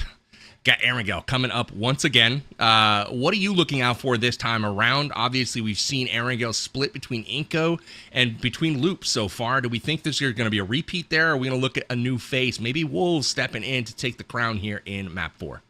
Yeah, honestly, I think this is the last chance to really be able to get points, because every single time I've seen a league stage here, the last day, the last few games, it's just kind of chaotic, right? We're going to see like maybe 20 players in stage 4 on the last game. That's my prediction, right? So if that is going to come to fruition, I think you really need to stress all of your energy into this last game to soak up points, because we're going to see that chaos, I'm pretty sure, 100%, right? So looking at the points so far, iNCO Gaming, 44 points in total. Next, you have Wolves with 30. Loops right below them with 26 points on the day, right? So that's a crazy performance. If you're iNCO Gaming and you want to make that jump to get a few more head start points, I think you have to really pull out all the stops right here in Erangel. Really do. We're just about ready to start, so I'm gonna throw it to you for predictions first, Hot Jukes. Who do you think will take the victory here officially in map 4? Oh, I think iNCO Gaming win would be sick. I really do. I really do. A third one of the day. I mean, I think it would be just wild to see, and it would make the top of the leaderboards more interesting for the last 2 games. So I'll give it to iNCO for this one. It certainly would make it more interesting. Enigma, what about you? We got to go with it, baby. iNCO, make it the 3P. I wanted it the back-to-back-to-back. No, it's fine if they split it up a bit. Allow some other people to have their limelight, so to speak. And for the most part, iNCO Gaming, man, they've shown up a lot in these matches, especially those first 2. I want to see the consistency throughout the day, because phase 1, they had some points under the belt, right? Phase 2, I want to see the improvement out of them, like Wolves has shown for us. I want to make it not just the Wolves hype train we've been on. I want to have 2 NA representatives that have the chance of making that top 3, because after this, it's finals play. You only have those advancement points under your belt. You got to make sure you're able to go into it and give yourself that fighting chance at that top 3 to go to that EWC tournament and stuff like that. It's the contention everyone's playing for. And if you're one of these squads, your goal is to make that. Your goal is to be top 3. And for the most part, I want our NA teams to have that in mind. It's beautifully said. This is the last opportunity for any of these teams to score head start points. We've got this and 2 more maps after it to secure position, to try to get up the leaderboard and secure the best rank possible. At least 15 head start points are going out to one team here, but it's time for Erangel. My pick for this one may be a bit of a surprise, but I like what I'm seeing today from Savage Esports. I'm thinking they maybe get a victory under their belt today. I don't know. It's been night and day for that team from yesterday, where they scored 0 rank points across 6 games. And so far today, we've seen a 2nd, we've seen a 4th, and we've seen a decent amount of elims as well. So I gotta shout out my boys from Savage Esports. When you actually look at the points secured today, they're tied for 3rd with Loops. So that's impressive. They're only 4 points behind the Wolves so far. So that's where I'm going with my prediction. I'm probably going to get proven wrong and they go back to their day 2 ways, but we'll see. So here we go. We've got an entry plane path onto the map, and this has got to favor Alpha 7 as they get it right over their preferred drop spot. So we'll see how they do with it. I want to keep an eye on Alpha 7 and VIP specifically, because I'm really curious to see their rotation speed if this circle happens to go to the south or to the east. So we'll keep an eye on that, Hot Jukes, as this game progresses. Yeah, it's crazy how just fast Alpha 7 rotates. They always find their way into Circle 4, no matter how far away they were in Circle 6. So they're always fun to watch rotation-wise. But you know what? My question is that are we going to ever see a military-based circle? Because, I mean, this is the really last chance for it. You want it in military? Yeah. I want to see it. I want to see that military base zone right now. I think Team Liquid needs it for sure. So let's see if that circle's going to go in that direction. I see it there as well. Observer is able to kind of show it. AGG actually going full south side of the military base island. Xforce as well kind of spreading. And, you know, there's a bit of military in that circle shift. You have a bit of hope, but I think we all kind of know it's probably going to shift up towards shelter. Repeat of last match. And to be honest, I was asking in chat during the break, I was hoping for his Arky game. To be honest with you, I wanted all the way up there for VIP to reign supreme on the squads, but we don't get to see that yet. And my mind is set on these teams' consistency here, PB, on the Aaron Gale matches. We're talking this is played half of the matches that you're going to be on here, especially when it comes finals day. Which teams are really able to kind of show consistency through the hard shifts, through when you get zone blessed, right? We've seen a lot of our, especially NA teams, struggle when they have that sort of center spot. If they're going to be able to kind of hold it down, unfortunately, they kind of lose their strength and stride to the likes of Alpha 7 and some of these other squads. But with a squad like Wolves, I'm interested in seeing if they're going to opt for that bridge camp like we saw last game, or if they're actually going to opt to rotate more center this time around. I like what's going on with Wolves this round. One of the things that I saw on the initial map feed, VIOUS Gaming switched their drop spot. They're no longer down by farm and down by bridge. It's Wolves who own this position, and they've rotated early, again, with the plane path in the west and the zone to the east. Teams that rotate early are going to have that defensive position locked down. One of the players kind of really studying the sky at the moment, just checking out the color, admiring the breeze and the nice calm day here on Aaron Go, where the weather always seems to be nice. But 9Z on the rotation early as well. Everyone else pretty much dropping as usual. 9Z really needs to get things going, Hot Jukes. They've had a bit of a rough day today. They have been having a rough day, and it's pretty shocking considering like the consistency that we've seen in the past. Let me double check the numbers here for 9Z. Let me see. Round 2, right? And on this day 6 of total, they have a total of 5 points on the day.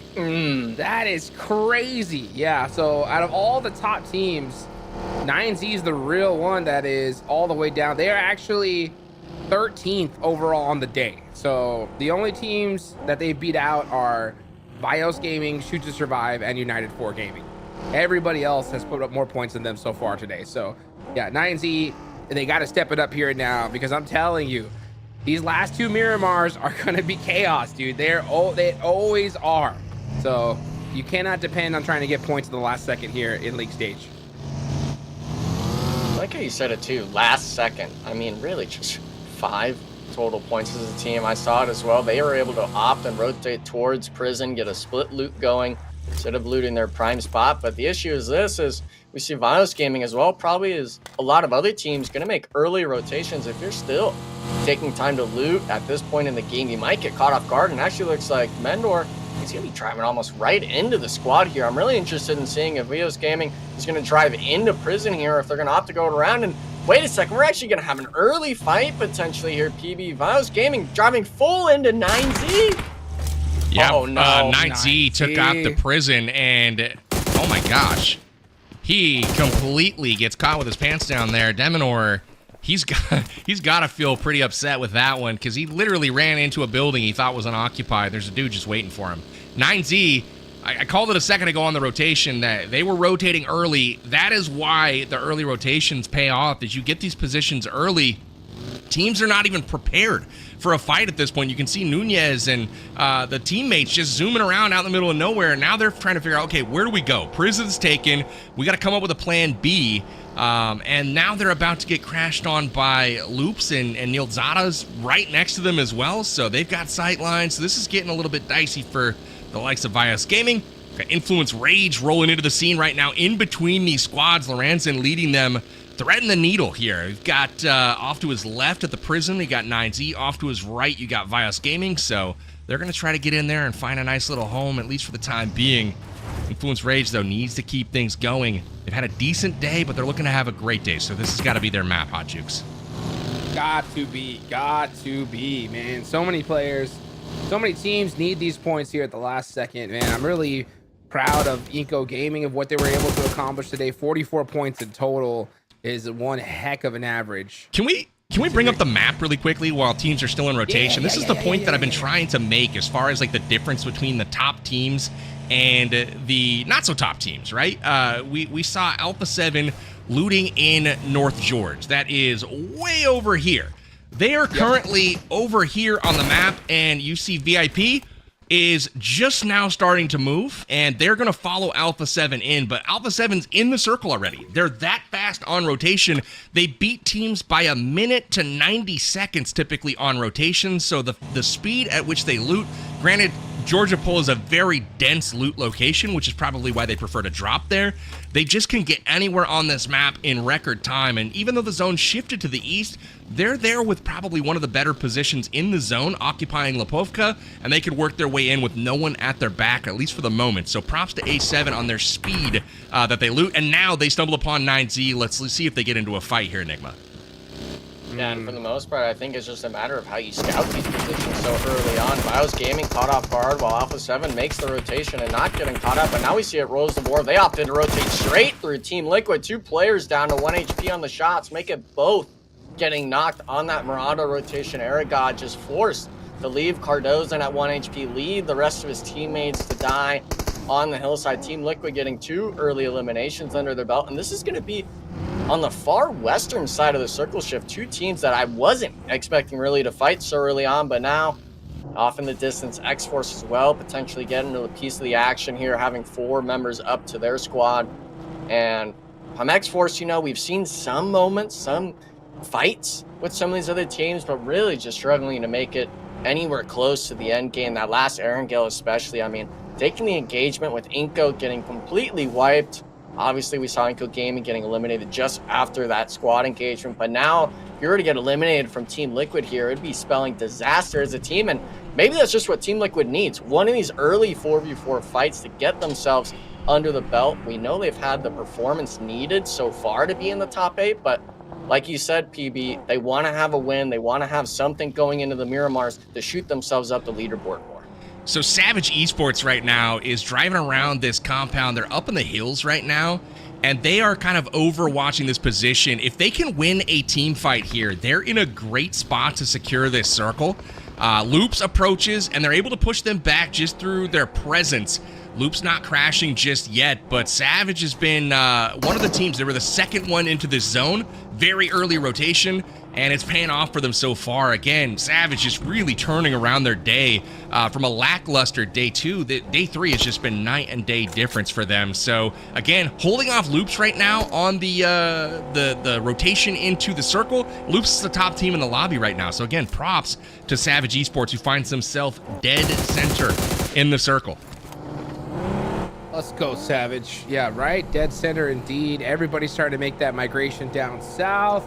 Looking at this circle, there are still quite a few teams that need to make it out in. iNCO, right? The team that has been performing so well. They're actually going to be one of the last squads into this zone. They are going to be approaching VIP, so I wonder if they're going to look to kind of get into the action sooner rather than later. Wolves, they have been set up over here by Milta. They're not letting anybody get close. Shots rain down. It actually looks like Coops gets one right off into the distance. Not sure if they're going to be able to get the thirst. The pod shot's connecting, but I think Team Liquid will be able to get that reset going on in the building. But BB, you're looking at something right now. What are we looking at, baby? Poor Cardozo. He's over there by himself. In that, he's being shot. He's right next to that position. But now another squad in All Glory Gaming coming up from the south, and they're about to get pinched. So Cardozo gets left by his team, and there's no way at this point in time that he's grouping up. Yeah, there he goes. All Glory Gaming finds him, just pushes him out. He was like, oh, no, guys, you left me. And that pass on the beach right in front of Wolves, I don't know how they all made it by without a knock. Wolves had a beat on him with 3 players, and somehow, some way, the rest of Team Liquid able to get to safety. But that is maybe what they needed. They still have 3 players alive, and they were able to secure a position center circle. So Team Liquid doing it once again. They may not have enough to win, but they're in a good spot to get some rank points and potentially some elims here. So let's see if they can keep the momentum going, Hot Jukes. Yeah, let's see if they can do that. I'm looking at, speaking of momentum, I'm looking at Alpha 7 on the rotation. These guys have already moved all the way down south from North George. That is ridiculous. I mean, These rotations, they're so wild. And they're approaching 9Z, that team that has just had a really rough day today. They're going to be facing quite a few great teams. And you know what's so funny is, like, I think VIP has been studying a lot of Alpha 7 tape. You know what I'm saying? They always end up right next to each other, but just a few minutes behind. If they're able to kind of speed that up a little bit, VIP could definitely be ahead of the game on rotations. Ooh. Oh man, that's huge. Though, yeah, I pulled right back north. Someone in chat was wanting a logging finish. That very well could be the case with United for Gaming having that center spot. But like how you said, VIP potentially hawking Alpha 7's rotations, right? Unfortunately, we haven't seen that team be able to really maybe capitalize on backfilling the #1 squad from league play. But now we see it. A lot of the teams opting to make their rotation, Xforce being the main squad on this farm edge into intense game. And I'm not sure if they're actually even going to opt, into this fight. The farm compound is not something you're willing to crash with so many third-party possibilities. Looking to possibly go up north, but unfortunately for them, Luke's already occupying it, maybe feeling a bit more comfortable taking that 4v4. Team Liquid wrapped behind Alpha 7 and split between them and somehow snuck into the circle. Team Liquid's going for dead center zone. You can see him going up the hill right now. I don't know how they're doing it, but gentlemen, Team Liquid boldly making plays where no man has gone before, and they secure themselves a spot in the forest here.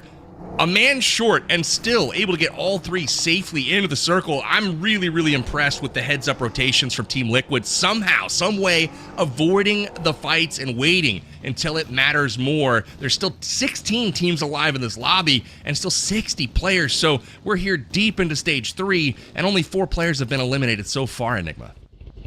Yeah, and I think it just speaks volumes on how these teams are choosing to rotate in this final match. Hot Jukes and I were both thinking it was going to be an absolute clown fiesta on these Erangels. I thought it was going to be a repeat of Phase 1 to Phase 2, but it seems like a lot of people starting to make the rotations a bit more cautiously. Unfortunately, Poppy Sour going to be the first to fall for VIP, potentially getting thirsted while trying to hold that prison mountaintop. And this is the interesting part of this map, is you never know where players are really truly going to be set up on these mountaintops. So many trees, so many angles to kind of hide behind. Influence Rage especially, I'd kind of be worried here, Jigs. I'm seeing it right on the edge of the map. Team Liquid potentially looking to third party this action. Let's see. They still have a lot of room, though. I think everybody's just waiting for this next circle. Where is it going to pop, though? Because wherever it goes, I'm telling you, whoever's outside of it, they're going to be in big, big trouble. I mean, these teams are scattered everywhere. Yeah, 16 teams in this tiny of a circle. It is not a large zone right now. 30 seconds until we know more. But Influence Rage has 9Z right in front of their compound, and just off to their west, they've got Team Liquid here. Chief sniffing around, seeing if they can find an opening as well. Good sight lines down to below where they're looking at intense game. VIOUS Gaming. We've even got Savage out there also. But, you know, Influence Rage has a good position right now in that compound. But, boy, it is difficult. Look at how many teams right now. And, honestly, I like, if the zone goes south, I like Wolves' position down here in this compound. This is the place to be, in my opinion. Everything else is wide open, but the Wolves have themselves a doozy of a position. Now they have to hold it. PB with the observation hockey. He called it, man. This circle went south, and the Wolves are very happy about it. Now, the teams that are going to be struggling, look at iNCO, man. The iNCO is all the way up here by Prison. They should have a little bit of a rotational line, possibly through the woodlands here soon. But it's going to be tough, considering that you got 9Z battling it out with Influence Rage. VIP is up there. Yeah, it's going to get pretty wild here in the next few seconds. And I think 9Z, they're opting hope, or at least hoping for a few more eliminations under their belt, holding this eastern edge. It's going to be just 2 of them here for now. The other ones being farther south towards the compounds. And we were wondering what was going to happen to Alpha 7. They full send into the Wolves compound, actually slamming onto the knocked player, trying to shoot the vehicle out. And he actually catches Coops right on the knock, getting the re-knock. Poncho in a 1v1, but Warren, he has the support, gets Mafioso on the side. 3v3 situation. Wolves, you've got to hold the compound. You've got to win this engagement. You cannot allow Alpha 7 to reset here. And my main eyes are going to be on Juancho. Can he find the opening? Can he find the knock? The nades land close, and Squash, he's pushing the envelope, gets the knock as well. Baton trying to give the support. 1v2 situation. Can Baton clutch it up for the team? But The tall order to ask for squash, one of the top 2 fraggers for this team. The nade's looking good and just barely missing it. Baton dodging by the nicks of his shoes. And oh my goodness, these nades, hot chicks, they're getting way too close for comfort. Wolves now, he gets the reset. Can he find the mark? See if that nade will do it. He needs it to land, and it doesn't. Baton full running away, getting shot now by Influence Rage. That is the Wolves completely destroyed. The Alpha 7 with this rotation is unbelievable. These guys were from North George. Wow. And they push through. They take out the Wolves first. Wolves so far into the game, and they are the first ones out. Now iNCO Gaming are getting demolished here just outside of Circle. This is a tough game for these teams. We asked if Wolves could defend, and unfortunately for them, they got crashed on from 2 angles at the exact same moment. They had Influence Rage hit them from the north, Alpha 7 hit them from the south, and it was just too much. Those 2 squads are too talented for any team to really overcome, and just like that, Alpha 7 pushes in, secures the compound. They lose 1 in the process, but we pointed out that particular area of the map was going to be the best place in the zone, and it seems as though multiple teams realized that, and I gotta give credit to Alpha 7. They stayed on the outskirts of this circle for the longest time, waiting for it to develop, waiting to get a clue as to where to crash. They doubled back 3 different times on their rotation, finally deciding to wrap all the way to the south and crash onto Wolves and ultimately overrun their position. Great tip of the spear from Carrillo, pushed all of the Wolves out of their position, but just really impressive play from Alpha 7. And now we've got the next zone about ready to drop, and we'll see if it goes out into the field or if this compound push was all worth it. Let's see. Where's it gonna go? All right. Wow. So Alpha 7 are gonna have to push up the hill now with Influence Rage and All Glory Gaming at their backs. This is gonna be a tough one. Loops are still alive here. They got that west side pretty well under control. We're gonna see them start to group up here, and yeah, now with the clock ticking, you can see Alpha 7 really in a hurry here. Yeah, we're talking, what, 25 seconds? They're on the edge, that sort of fast side of the circle shift. I think they're actually going to turn their sights towards 9Z. 9Z currently holding a spread, trying to keep Team Liquid back on the locking area, but we just saw it. Wolves suffered from it. You got to be able to hold your backside, make sure that the zone does not come through to you. And Influence Rage are saying, hey, we'll let A7 rotate. We're going to turn our sights to this AGG fight. Potential 4 eliminations for either of these teams. This is a big moment for these squads because whoever wins this west side of Milta here, guys, is going to have control of the hillside in front, is going to be able to hide underneath intense game, but you don't want to have it like S2S and iNCO. You don't want to be holding yourselves out in the blue zone. You need to have this fight happen now, PB, and with the circle starting to shift, we're going to be seeing a lot of momentum moving around these buildings. I really like the play from Loops right now, too. They are just cruising around, waiting to move. They're off on that farm side. You can see them way up here on the ridge. They are chilling, looking down, and they have control over there. They've been non-committal so far. Still, despite that, they've got 4 eliminations, and so they're adding to their pad at the top of that chart. With Wolves out, they're only extending their lead right now. So again, great plays from Loops. They do have 1 down at the moment. All Glory Gaming, though, looking to get the heck out of Dodge, and they're going to land on Loops here. And it's time to fight, baby. Pina couldn't do it with the pump shotgun. That is rough. Nenebete on the back line, trying to put that support, but All Glory Gaming, man, just laser accuracy, absolutely deleting Loops there right when they needed to. And it looks like now they understand Influence Rage trying to backfill, but Adrian from the rooftop potentially getting the knock on one of the players, Melgar, being separated from his team, and that's not the timing you want because we're seeing the hovercraft come in. I'm thinking Influence Rage, yeah, you got to look for this third-party engagement. You cannot allow AGG to survive on this hillside, and PB, it really could go anyone's way. 9Z now is the focus on the eastern edge. They're taking shots, but Remix getting knocked. One of the top performers for this team. You've got to get them up, and that's not going to be the case. Full thirsted, big loss for the squad here. So, boys, where's the next location I can call that immediately gets overrun? Right? The north side, or maybe? I mean, I don't know. This circle I'm just gonna keep my eyes peeled.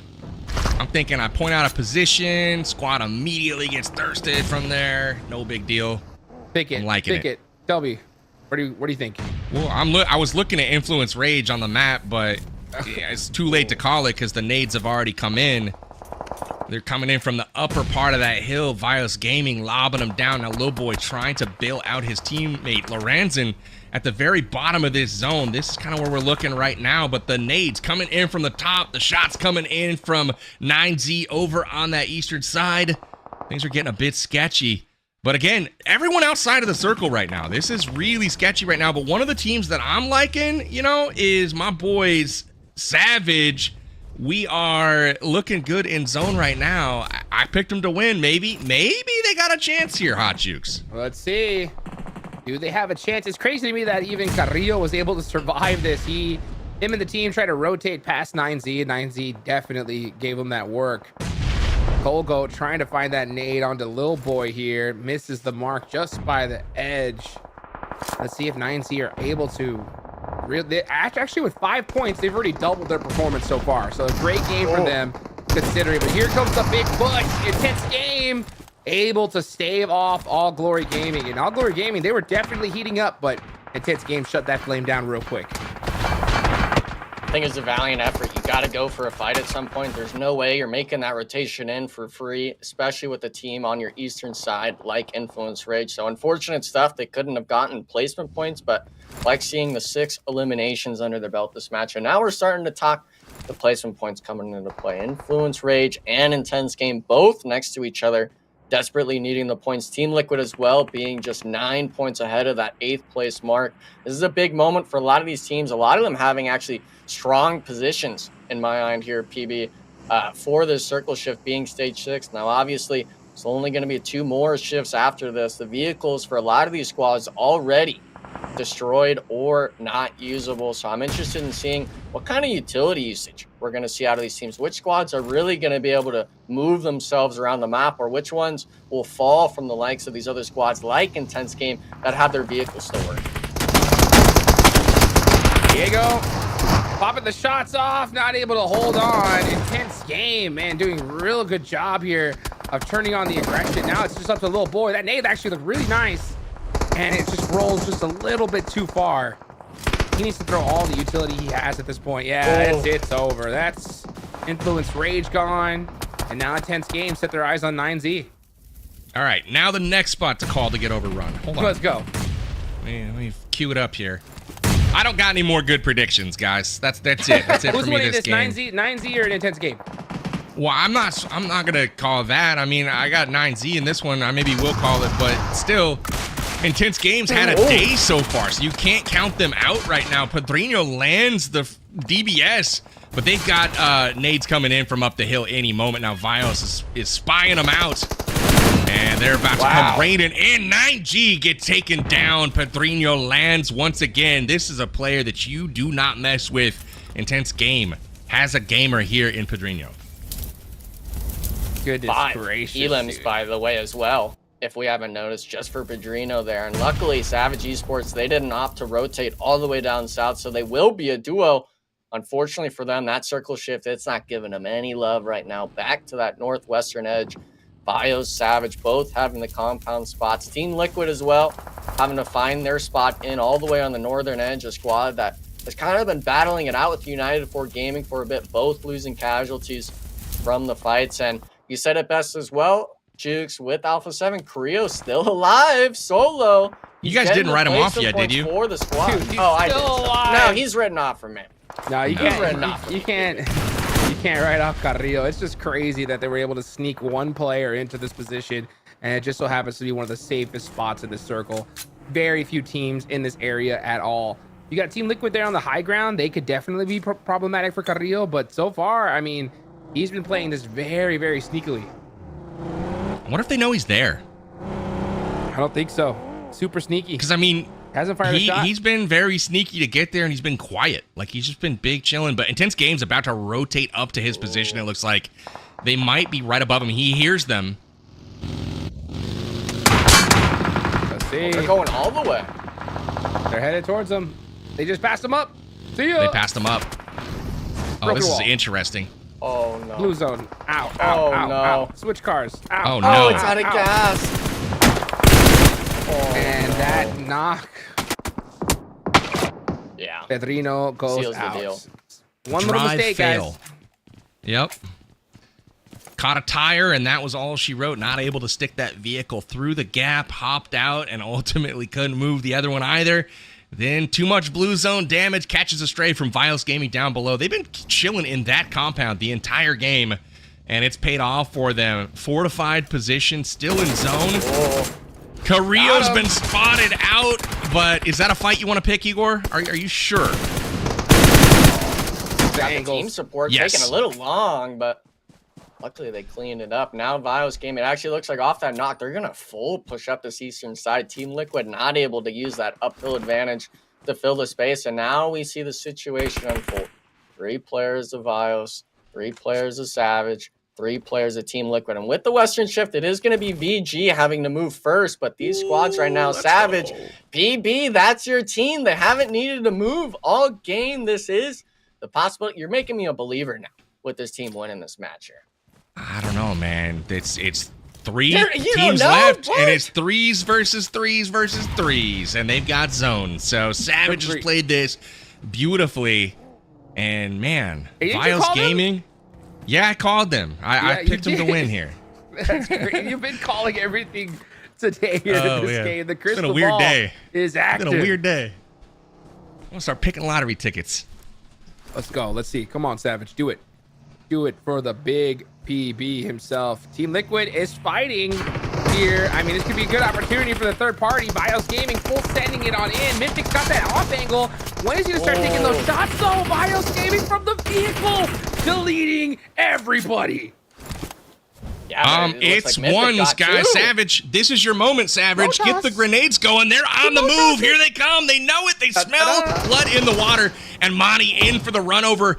Doesn't connect, but now Mythic is just a few HP. He's out of here, and now it's only 1 from VIOUS Gaming. It's a 1v3. Nades are incoming. Can Savage land it? This looks like it's their map to win. Do they not know he's at the tree? Somebody throw a grenade to the tree. They're all going deep right now. They see him now. Neto's down, and it is Savage Esports with the winner chicken dinner. Boys, how about that, Hot Jukes? Shoot the boxes, baby. I'm telling you, Savage Esports coming to play. You can see the smile on their faces. Yeah, It's a let's win. go. They definitely needed it for sure.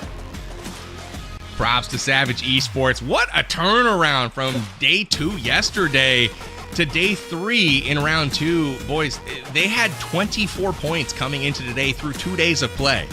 And going into last game, they had 54. I don't know how many they have now, but it's a lot. And they've almost probably tripled their amount of points probably from the previous couple of days. I'm impressed with Savage Esports. What can I say? Enigma, what did you make of our last game on iNCO for League Phase?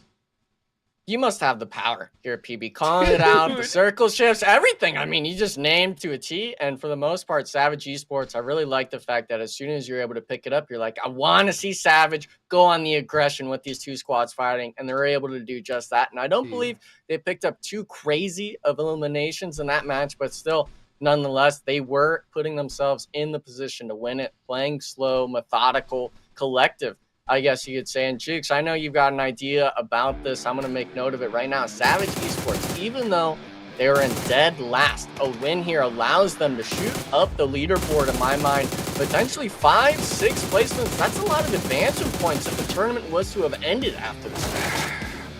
What is going on, guys? What is going on? Let me tell you guys the stats just of how ridiculous this Savage performance has been, okay? Today, there's only one team that has outperformed them, and that's iNCO. Savage Esports have put 42 points on the day compared to iNCO's 46. That is ridiculous. Just to give you perspective, compared to their previous days, right?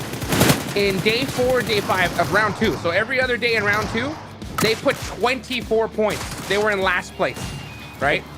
So, yeah, Savage Esports have arisen, right? And it's about time. Love to see it. Got an incredible game coming in from them, but Team Liquid in the mix at the end once again. It wasn't like Team Liquid keeps flying under the radar every round. They're always there. They always get a few, and they're putting points on the board, so their trajectory is honestly going up right now, whereas some other teams like 9Z is kind of on the way down, VIOUS Gaming kind of on the way down, but luckily for them, they're able to show up in the final circle. But we take a peek over at Savage, and we see Octi, Maurer, and Monty with elims here. So really, really nice job of them. They pick up 6, and obviously with the 10 for the chicken dinner, they'll take 16 points away from this match. And guys, they went from dead last to, I don't know what they're at now, but they've got to be pushing close to top 10, and that's a massive deal when it comes to the amount of head start points that they're going to be able to obtain in Enigma. Yeah, and one thing I like to kind of make note of here shortly is just Nax. He's been the star player for the squad, for the other teammates to be able to step up for the win, especially now since we see the match standing 6 eliminations. Yeah, it's not a lot to write home about, but for Savage Esports to be that last place squad, 16 is definitely a game changer when it comes to that overall leaderboard. Another squad here, PB, I know you're going to kind of make note of it. Taylor is a huge fan of seeing it. It's going to be VIOUS Gaming, 12 total, 6 in both placement and eliminations. A squad that desperately needed points as well, because phase 1 in the last 2 days as well, phase 2, they've been struggling. Incredible stuff from VIOUS in game 2, or I guess this recent game, game 4, last game on Erangel today. It was a bit of a struggle fest, as you mentioned earlier on today, but I like this game. Hopefully they can string something else like this together. Alpha 7 against the odds, once again, that they have not gotten a zone all day long, honestly. So Alpha 7's finishing 4th despite having to work their way into this circle. Impressed with them as well. And Team Liquid, for me, has been one of the stories of the day. They've been quiet, not a lot of fanfare at this point, but they're there once again. You can see the top points secured in this lobby. Savage Esports with 16. Liquid takes home 14, so they're not even losing any ground on the teams ahead of them. So really nice job to them as we take a peek at the second page of the rankings. Not a whole lot to be said here. I guess the key standout for me is Wolves going out in 16th place. We pointed out that that zone position in the compound of Yasnaya, or Milta rather. Other teams saw it as well, Hot Jukes. Immediately they're crashed on, and they had to deal with iNCO and deal with Alpha 7 at the exact same time. Yeah, dude, Alpha 7 were on a tear here. It's just so crazy to just watch this team and their rotations. They were all the way at North George. They did a crazy wrap across the entire map to come in through the south side through Bilta, and they just were being in a tear, every single team. But unfortunately, towards the end, they ended up getting caught out by 9Z. Carrillo stayed alive, though. Stayed alive and was able to make something happen. So I just can't wait to see the overall and just see just how big the changes have been here. Here is the overall ranking. Speaking of that, Loop still with the margin of 19 points, it looks like, on top of Wolves. Sitting in a pretty good spot, Loops is, with only 2 maps to go on Miramar. Wolves maintaining their second position, but not by much. Alpha 7 right behind them now. Those top two spots, again, are the biggest deal as far as the head start points go. There's 15 given out for first place, 12 given out for second place, and only 9 given out for third place. So 3 points different for each of those positions. So you want to finish in the top 2 for sure. 9Z continuing to not perform, and Team Liquid has caught them. Haven't passed them just yet. The tiebreaker goes to 9Z on chicken dinners, but Team Liquid is right there. Both of those squads with 119. Enigma, what do these squads got to do in their shift of focus to Miramar? What are we thinking for this next stint of games? I think if you're Team Liquid, you're looking to have a repeat of the last match. Go in there, get some elims, make sure you get into that top 3, top 4 placement range, because you understand 9Z, yeah, they've been struggling today. All it takes is one solid game again for you to be able to pass that. Now, unfortunately, I think they're kind of a little bit too far out unless they were to somehow go back-to-back wins to catch up to Loops or the likes of Alpha 7 and Wolves that are in those top 3 spots. But for the most part, you could still battle it out for that mid-range pack. A lot of these teams fighting for their own bonus points, whether it might be minuscule to the likes of Loops and stuff like that. Still major movement on the leaderboard with there being 2 matches left. Love the insights here. We have ourselves Miramar. Coming up next, we've got 2 maps left to play. League phase is almost over, but not quite yet. Teams still have an opportunity to make their mark. We'll have to wait and see what happens in the desert. Before we come back, we're going to take a quick break.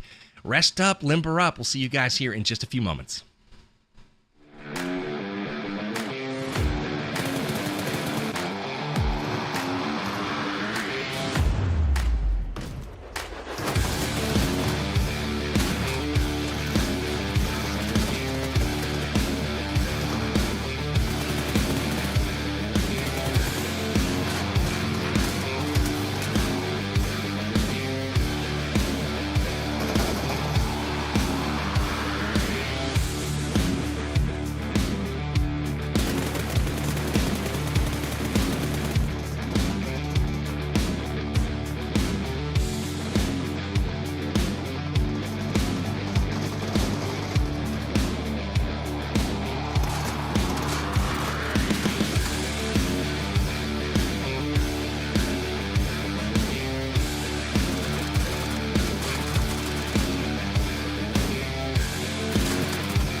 Welcome back, everybody, to PMSL America's Spring 2025 League Phase. We're wrapping up our final day here. I'm Power Bang. I'm with Hot Jukes and Enigma. We're bringing you all of the PUBG Mobile action. It's been a crazy day so far. Watching those replays during the break, man, I'm being converted. I'm a fan of Savage Esports now. I've seen some psychopathic plays from them, sending it when they probably shouldn't be, but it's kind of working out because it's catching people off guard. I'm a fan. Whatever. You guys do you. Hopefully it continues to work out as the day goes on. But boys, we got to talk about the top of the tables as we turn our attention to the final map of the day. We got Miramar coming up. Desert. Who's going to be strong? Who's not? I'm looking at Loops, right? This is a team sitting on top of the tables right now. And they've got to try to hold off some teams that are surging below them. Would love to hear from them. So if possible, let's cut to Sarpatch and see if we can get an interview with Loops themselves. All right, guys, here we are with Nenebete after Luke's victory. Nenebete, you entered today. You've been playing today. Yesterday, you weren't. What's the idea there? Are you going to remain here? Vocês vão continuar? Qual é a ideia aí? Eu não sei ainda. Eu imagino que tudo depende dos resultados, dos testes que a gente está fazendo, de como vai ser, principalmente o dia de hoje. E o nosso review amanhã, né, que a gente faz todo dia, para ver como que a gente vai chegar da melhor forma na final. Yeah, we still don't know. We'll have to review a lot of things, see how we do today, and have our free day tomorrow. We're going to review everything, and we're going to take the decisions from there on out. This has been a really good stage for you guys. Is there something that you have changed from the past, and is there something that you're going to keep for the finals? Essa stage está sendo muito bom para vocês. Vocês mudaram alguma coisa do stage anterior e vocês vão ficar com alguma coisa de agora no stage na final? Cara, a gente está tentando sempre aumentar a nossa agressividade e direcionar ela da forma certa. Então, acho que foi mais isso que a gente mudou. A gente melhorou e aperfeiçoou essa agressividade. Yeah, we're trying to perfect our play or perfect our aggression, to perfect our aggression and to aim it correctly to where it should be. We're aiming to change some things, but that's the spirit of our game. Thank you very much. A very interesting interview there from Nenebete. I don't know about you, Hot Jukes, but for me, it sounds like they're not fully happy with like their strategy, with where they're playing. They're still talking about changing things up. They're not really sure. So that's interesting. It didn't sound like they were not confident. It just sounds like they're seeking improvement still. What did you take away from the conversation with Nenebete? It's crazy because Nenebete is such an OG in this game, right? He's been around for so long, played on so many amazing rosters. And, you know, to come in and have an interview with him after he was off the day before, I could definitely see why there's some hesitation, right? There's something going wrong with the team. It could be communication. It could be some backstory stuff. You never know with these guys, right? So hopefully they're able to fix it. I mean, they got 2 games left really to do so. And then we got the finals. And there's not a lot of tickets to the Esports World Cup. So if you have any problems, you got to get them fixed very sooner than later. Whatever it is, guys, just drop it. Just say, hey, you know what? I'm sorry. I took the last cookie at lunch. Get over it. Whatever it takes. Love that. Loop's doing a great job, though, in round 2 to come back after a lackluster round 1. They are putting up major points here, and they're probably going to walk away if things stay as is with 15 advantage points. Now, I'm going to come to you, Enigma, in just a moment, but I would love to see the MVP rankings because Loops has a player that is making a significant run at the MVP. Will it be enough to catch Revo? I don't know. Probably not. Revo's got a pretty insurmountable lead, but the team from Loops, this man is surging up the charts as well. 59 elims, like not bad. He's cut into the gap a little bit here, but what does this mean to Loops as they look to secure their top spot in the lobby? Well, it means that they have their own star stellar player. Maybe it's not like Alpha 7 where that first phase they're able to have the pop-up performances throughout all 3 of the starting days for phase 1, but with this being phase 2, we're looking at the Loop squad, especially that star stellar player being able to step up and provide for his team those elimination points. And luckily for them, they still have these 2 Miramars left to go. We've seen a lot of squads, especially in that top 3 range, be able to kind of frag out on these sort of matches, right? So hopefully we could see it here with Miramar, that Loops, with them already having a lead, hopefully being able to keep it for those 15 advancement points. They're got their eyeballs on it, but time for some quick predictions. Hot Jukes, who do you got in Miramar? Dude, the zone, man. This is the last day. This is going to be crazy. There's no way to predict it. I'm telling you. Why don't we just go Savage again? These guys are absolutely insane. You know, they have their second place on the day. Everybody else, I think, is just kind of like, all right, we know where we're going to go. And Savage is just like, no, we're turning it up, baby. Let's go. Cool. We'll hear from them in just a bit. But Enigma, who do you got in this match? I'm going something crazy. I'm thinking VIP going to get a win. They've been backfilling Alpha 7. Alpha 7's been making the rotates, not making it into the late game. It can be just one fight, Jukes. It can be just one engagement where they actually choose to backfill at the right moment and be able to catch them off guard. But obviously it's Miramar. We'll see. There's a lot of terrain these teams have to kind of cross if they do take those engagements. And with the plane path, yeah, they're already somewhat close on that western edge, but it always comes down to the circle shift. And for the most part, I do believe we're going to see it any second now. A lot of teams trying to fan out to the north, and we're seeing a lot of rotates here, PV. And Alpha 7, they're always the team that makes it happen. Alpha 7 is my pick for the round. That's who I was going to go with, despite seeing the circle. Now that I have seen the circle, though, I expect them to be able to drop, loot up El Pozo, and be able to rotate to the north. So we'll keep an eye on that. Wolves also with a pretty solid position in zone. And also here in Pecado, we've got Loops looting up and being the only team in this location. I always like Pecado, but sometimes it can be a bit treacherous to try to rotate out of here. You might be able to get out of the city, but then once you start rotating, especially to the north, so many cliff sides to be shot from potentially, and they're gonna have great loot though pushing out. So we'll keep a tab on Loops. But before we get too far into this game, I would love to hear from Savage Esports. Yes. Octi's been their star player so far. This man's been clutching left and right. Let's go hear what their reaction was to their victory in Game 4. All right, here we are with Octis from Savage Esports. Bro, after so many close, almost winning the matches, and finally getting that victory, how's the spirits of the team? ¿Cómo están los espíritus del equipo? Tantas veces haber llegado tan cerca de la victoria, ahora por fin llegar, ¿cómo están ustedes? No, nos sacamos una presión de encima porque por un momento, antes de venir acá hablábamos de que al menos una partida íbamos a ganar. Y ya cuando perdimos tantas pensábamos que no, pero al final sí le pusimos ganas y pudimos ganar. It's a pressure off of our shoulders. Before we got here, we said we want to at least win one match, and after winning this one, they feel much better and they feel more relaxed now.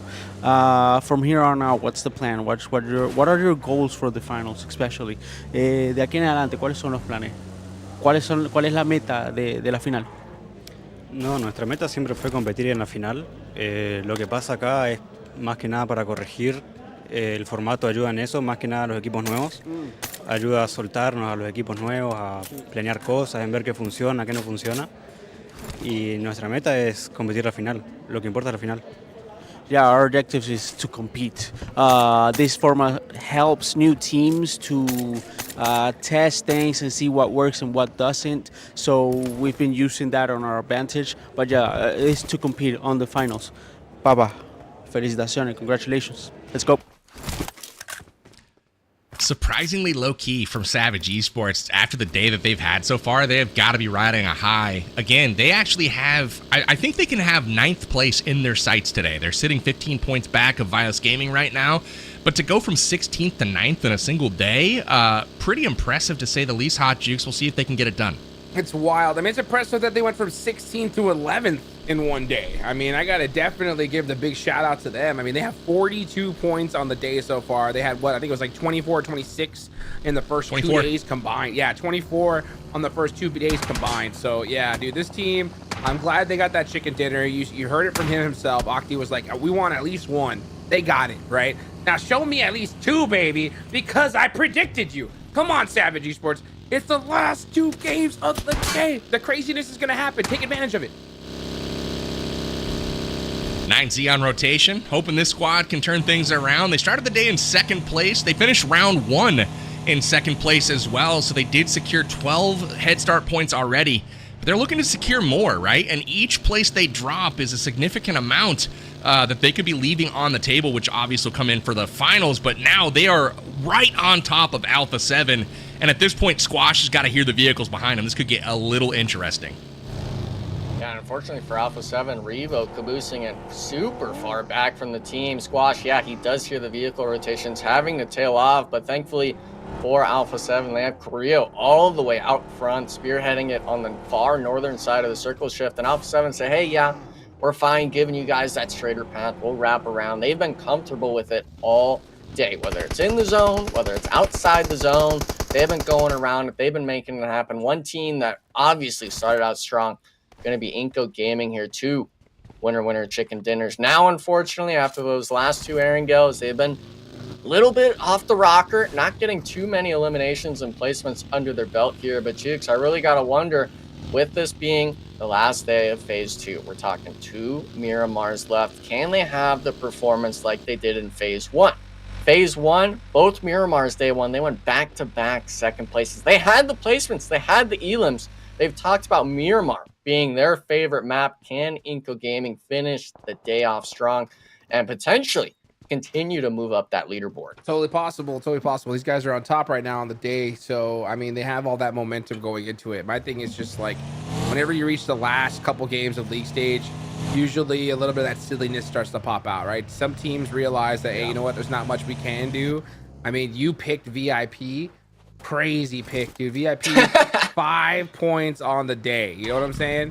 So, yeah. I mean, you may know, because, I mean, you're right. I mean, you don't know what's going to happen here in the last couple games. So they all of a sudden could just start pushing everybody and destroying the whole lobby. So let's see it happen. I'd be excited. I want to see something different. I think it's a saving grace. VIP's got to mix it up. PB. Yeah, they got to mix it up though. They can't be following A7 everywhere and expect to do well. They gotta come up with their own strats. That's my thoughts. Goodness gracious. You're right. I think mixing it up would be good, PB. Yeah. 5 points on the day. Some mixing is definitely needed. But how much mixing? That's the question. Right. Well, as far as mixing it up, PB, what do you think would be like their best strategy? Just like completely go in the opposite direction where Alpha 7 would go? Yeah, I mean, it's tough because you got your traditional rotation pass in pretty much every drop zone. So I think for them, actually looking at new places on the map to try to drop in, but it's probably too late in the tournament to try to start that. It's just, you know, when you see day 1, you're dropping next to the top squad and then rotating behind them everywhere in every map, basically. That's when you gotta maybe look at things. I mean, maybe they're doing it on purpose, though, and thinking that, hey, this is a good strategy for them. The reason it's good, though, is because of the timing, and they just haven't been able to execute there. Yeah, it's tough whenever you try to mimic the rotations of the best team in the lobby. That usually means you're going to be pretty close to them. Wolves getting into it. Oh, Baton gets caught with a nade and instant thirsted. That's the Wolves, man, just tapering off here at the end of the day, losing people so early on. Yeah, I think it was an intense game split, getting Juancho initially on the Coop rotation, and then Baton, unfortunately, getting shot from the graces of the mountaintop next to Wolves, leaving them in that sort of 1v4 fight from United for Gaming. And now, unfortunately for Wolves, they've got to deal with loops as well, making the southern rotation. We see it now with Nenabete trying to catch up to the other 2 squad mates. As being just a duo, we know Coops and Doran can put in the work, but this seems like a sob story for this team. Some of these matches where they could potentially do something, a good shift in my eyes for them, ultimately just losing themselves on rotation, whether it's them holding the position like last match, whether it's them having to fight for a spot, really struggling here in these sort of matches. And unfortunately for them, I think with that performance, I can't see them being able to pass up Loops here on the leaderboard, with Loops making the same exact, rotation as them. It could be just an early wipe for Wolves again here in this match. Yeah, if they do happen to go out early, that'll probably be it for their hopes at the top spot on the leaderboard. They're already 19 points behind. And, you know, traditionally, you can only expect to gain about 20 points on an opponent in a particular match. And that's what a chicken dinner will typically net you. And that's assuming the other, team scores 0, which Loops has done only a couple of times all tournament long. They've been one of the teams that has been most consistent about securing at least a handful of eliminations every game. But now we see Alpha 7 on rotation. They thought they might get into it there with Shoot to Survive out in the hills. They decided better of it and said, you know what, let's prioritize zone, get there. But now just in behind is VIP. They're going to be coming in behind Shoot to Survive and behind Alpha 7 as well. I'm really curious to see if VIP ends up taking the same path as Alpha 7 right down through Cruz del Valle. They're cruising specifically right towards that exact spot. So I don't know what it is with those two teams. They just can't seem to stay away from each other. No, yeah, like I said, I think VIP has just been mimicking their strats, and I mean they're trying to mimic the rotations. They're a little bit behind them, and as far as the gun skill, they're very behind them. So yeah, I would like to see VIP just try to mimic the timing, you know, but just try to take a different route, because I mean every time you're near that squad, it's gonna get sweaty. Yeah, for me, it's not the where of the equation, it's the when. It's the fact that Alpha 7 is there 2 minutes before they are, and they're able to secure that position. Yeah, they're able to get, you know, fights when teams are off guard. But as you see the map, I mean, look at this. They're coming right down the exact same route, and they did not. I mean, they rotated from here all the way around the top. I mean, that's crazy. Somehow, some way, they're still going to land right on top. Let's go, VIP. Take them down. Enigma's pick. VIP versus Alpha 7. Chat, who do you think's gonna win this one? Oh, come on, chat. You gotta say VIP, please. I can't look like a fool. No, you got this, here, okay? I know you're thinking that I'm a fool for making that call, G. No, I think it was a great, I think it was a bold call. Nah, it's a bold is a different way of putting it for the most part. But yeah, I mean, water treatment, I kind of question if VIP can maybe just go west, you know, fill in around them. They finally understand now as well. Mafioso taking some shots that it's not going to be free for the taking. Alpha 7 having Freddy pinned down. But Coops, this is going to be the solo left of Wolves, full eliminated. That's going to be them done and dusted. 2-point difference between them and Alpha 7. Definitely a possibility of Wolves losing that second place positioning. And with Alpha 7 dissecting VIP one by one, it looks like this could very well be the 4 points they need to start climbing up. Hey, VIP out-rotated them, right? I mean, he put them in a position to be in front of them. Let's see, Alpha 7's going to have to leave, but I think after those shots, VIP said, nah, those were a little bit too accurate. I think we have a good idea who it is. They scared Freddy off, though. Freddy had to peel off and go to the north. He went to water treatment while the rest of the squad is south, so A7 knows they have them split right now. I'm curious if they go hunting and try to take down Freddy, who's off on his own. We'll keep an eye on that. But for now, we go to Xforce versus ROW. ROW owns the warehouse right now, but Xforce is able to infiltrate. Nades in, they connect, but they don't get the knock. We'll see if that... Ooh, nice shots there in on Valak from David from the upper deck. And now we've got trouble. Xforce is struggling a little bit. They've got to secure a knock here.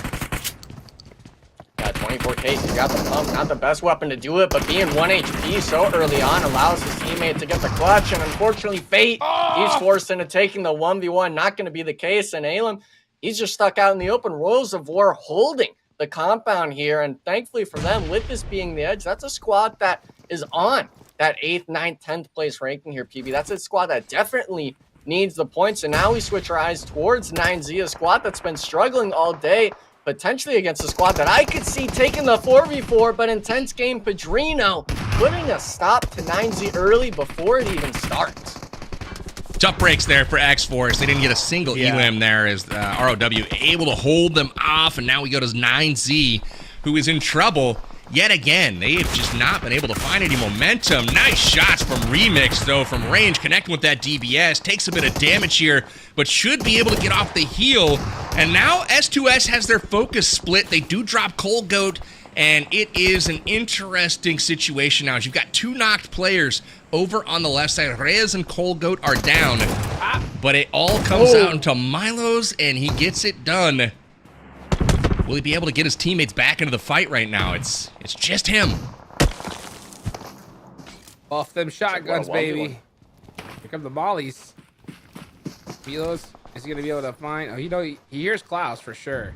Sacrifices Cold Goat. Got to do it. You got the shotgun. You got to hit him. You got right-hand priority. Can't lose this. Yeah, Klaus realizes, you know, I don't got the right hand. I'm out of here. That's 12K. Klaus, I mean, he's trying to get the shots here through the door, but Milos is kind of just toying with them right now. I wonder if he goes back for the Reyes revive, not allowing this to be a 1v1 for the rest of the match. And it looks like actually Darklight, that's going to be Klaus's plan here. Big overhead view of it. Milos, you can't allow this to happen. The right-hand peek comes through. He barely dodged the pump shot, but now gotta worry about the doorway, and he gets smoked on the quick peek. Klaus, one of our top players from the Titan series, Jukes, now battling it out, being able to cement himself a spot in this Miramar match. And we were wondering what happened on that eastern edge, that south side Rolls of War, unfortunately falling to Loops, the first place team, keeping the spread onto Alpha 7 in the points, trying to confirm those 15 bonus points for the finals. Guess what, boys? What's up? VIP knocked Revo out of the lobby. Let's go. Get out of here, Revo. That's a win. Alpha 7 responded and knocked VIP out of the lobby, so they're out of here. We kind of saw it coming, but the fight did happen. Yeah, I don't know what they were doing. 9Z's out of here. Wolves are out of here. Loops survives. And Loops putting their stamp on this game. The only threat they have at this point really is Alpha 7. They got to keep them from building momentum, but A7 leads the lobby right now with 4 elims, Enigma.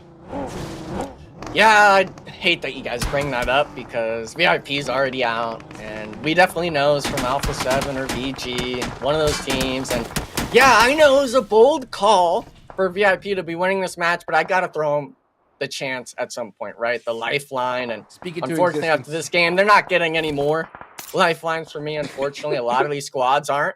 But with it being these 6 days of competition, the league play at least, I mean, I gotta switch it up here once in a while, guys. It can't always be Alpha 7, Team Liquid, Loops winning the games, okay? I gotta expect NA to be able to win some of these. Sometimes you just gotta pick a savage, you know? I get it. Savage. Yeah. Hey, we nailed it. You nailed it last time, PB. You nailed it right on the head. I'll tell you what. Like, by the way, I think I predicted, what, 25 players by stage 5? We're getting close. Huh. Yeah, down to 39 at the moment. So active games so far. Teams have been getting a little bit mixy. Team Liquid, here we go again. Thankfully for them, they still have a full squad at this point. And look at the zone control from iNCO on the eastern side. If it goes that direction, iNCO's got to be pretty happy with this one. It's really dicey over on the west. Lots of teams over there. All Glory about to get into it with Liquid. Surely they're going to have to fight for that position. It does go to the northwest. Alpha 7's got to be thrilled.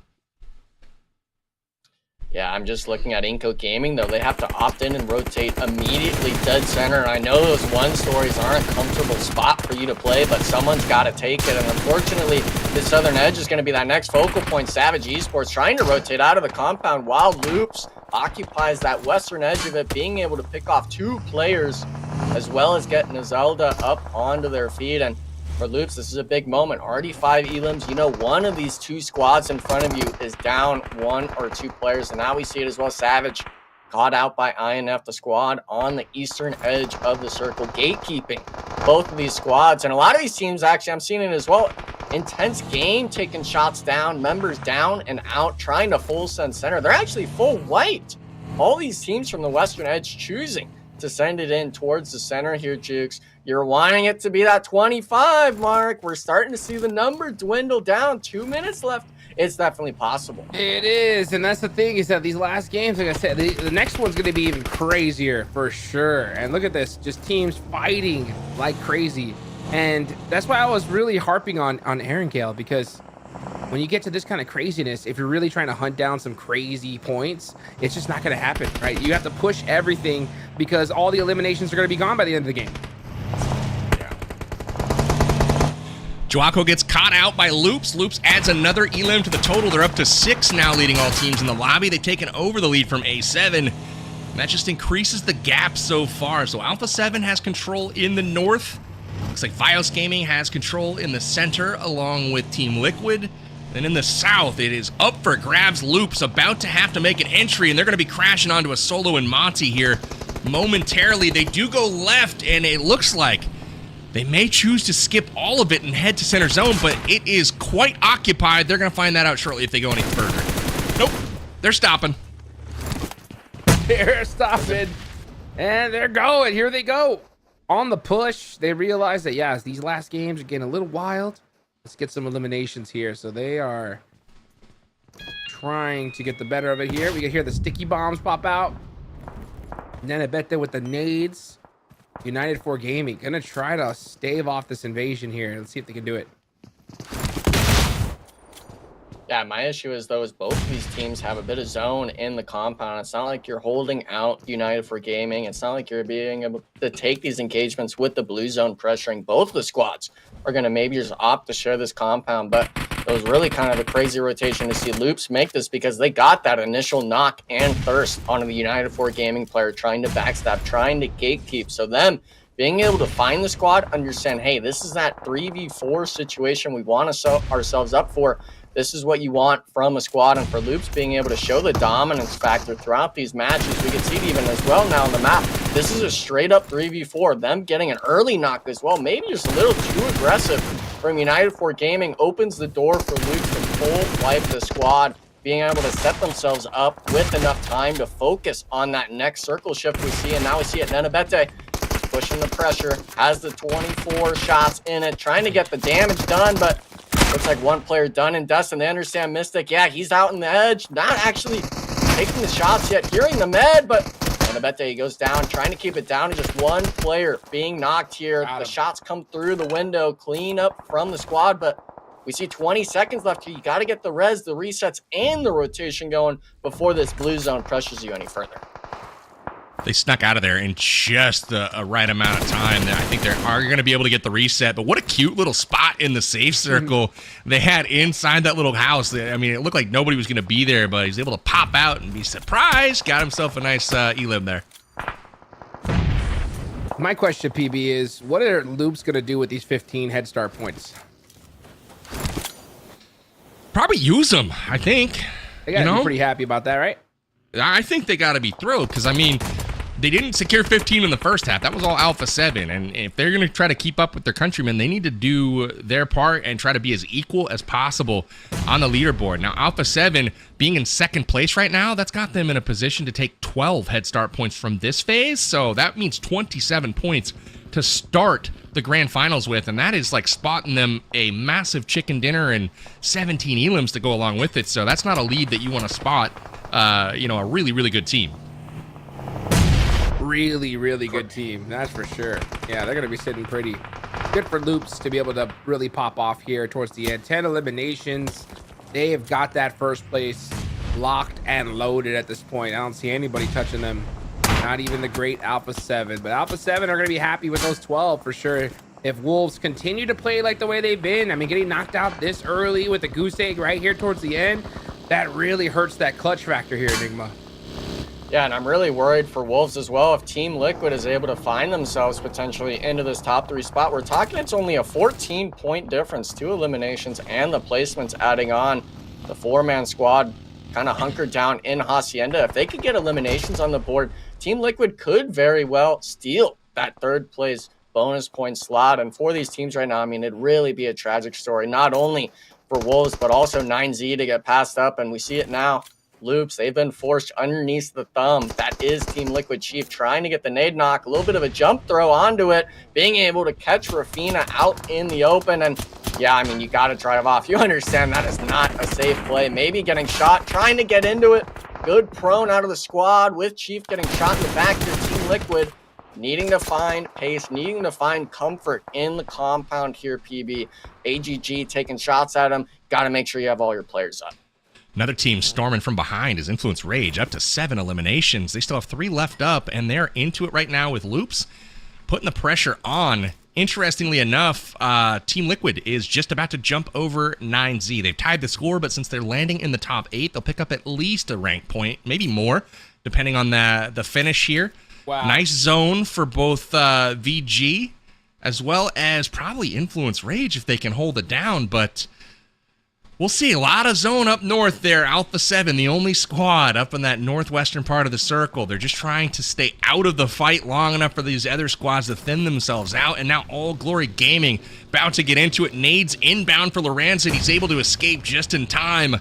Explodes behind him. He saw it coming. Good connection there with Melgar from Team Mythic. But you see how many different angles these squads have on each other. The second one engages their third party from another angle. So that's what all Alpha 7 is hoping for, is that these guys just take care of each other, and then they'll step in at the end to really deliver the business. That business is about to be delivered for sure here. The clock is starting to tick. 1:29 on the clock. One more circle shift And then it is all over here. Alpha 7, not a lot of coverage here, but they got plenty of hay bales to work with. That goes to All Glory Gaming. Now we're down to 16 players remaining. Law and Influence Rage, you talked about them earlier, PB, definitely have a good, solid position, especially once they take out 7 here. He's running on the open. Oh, man.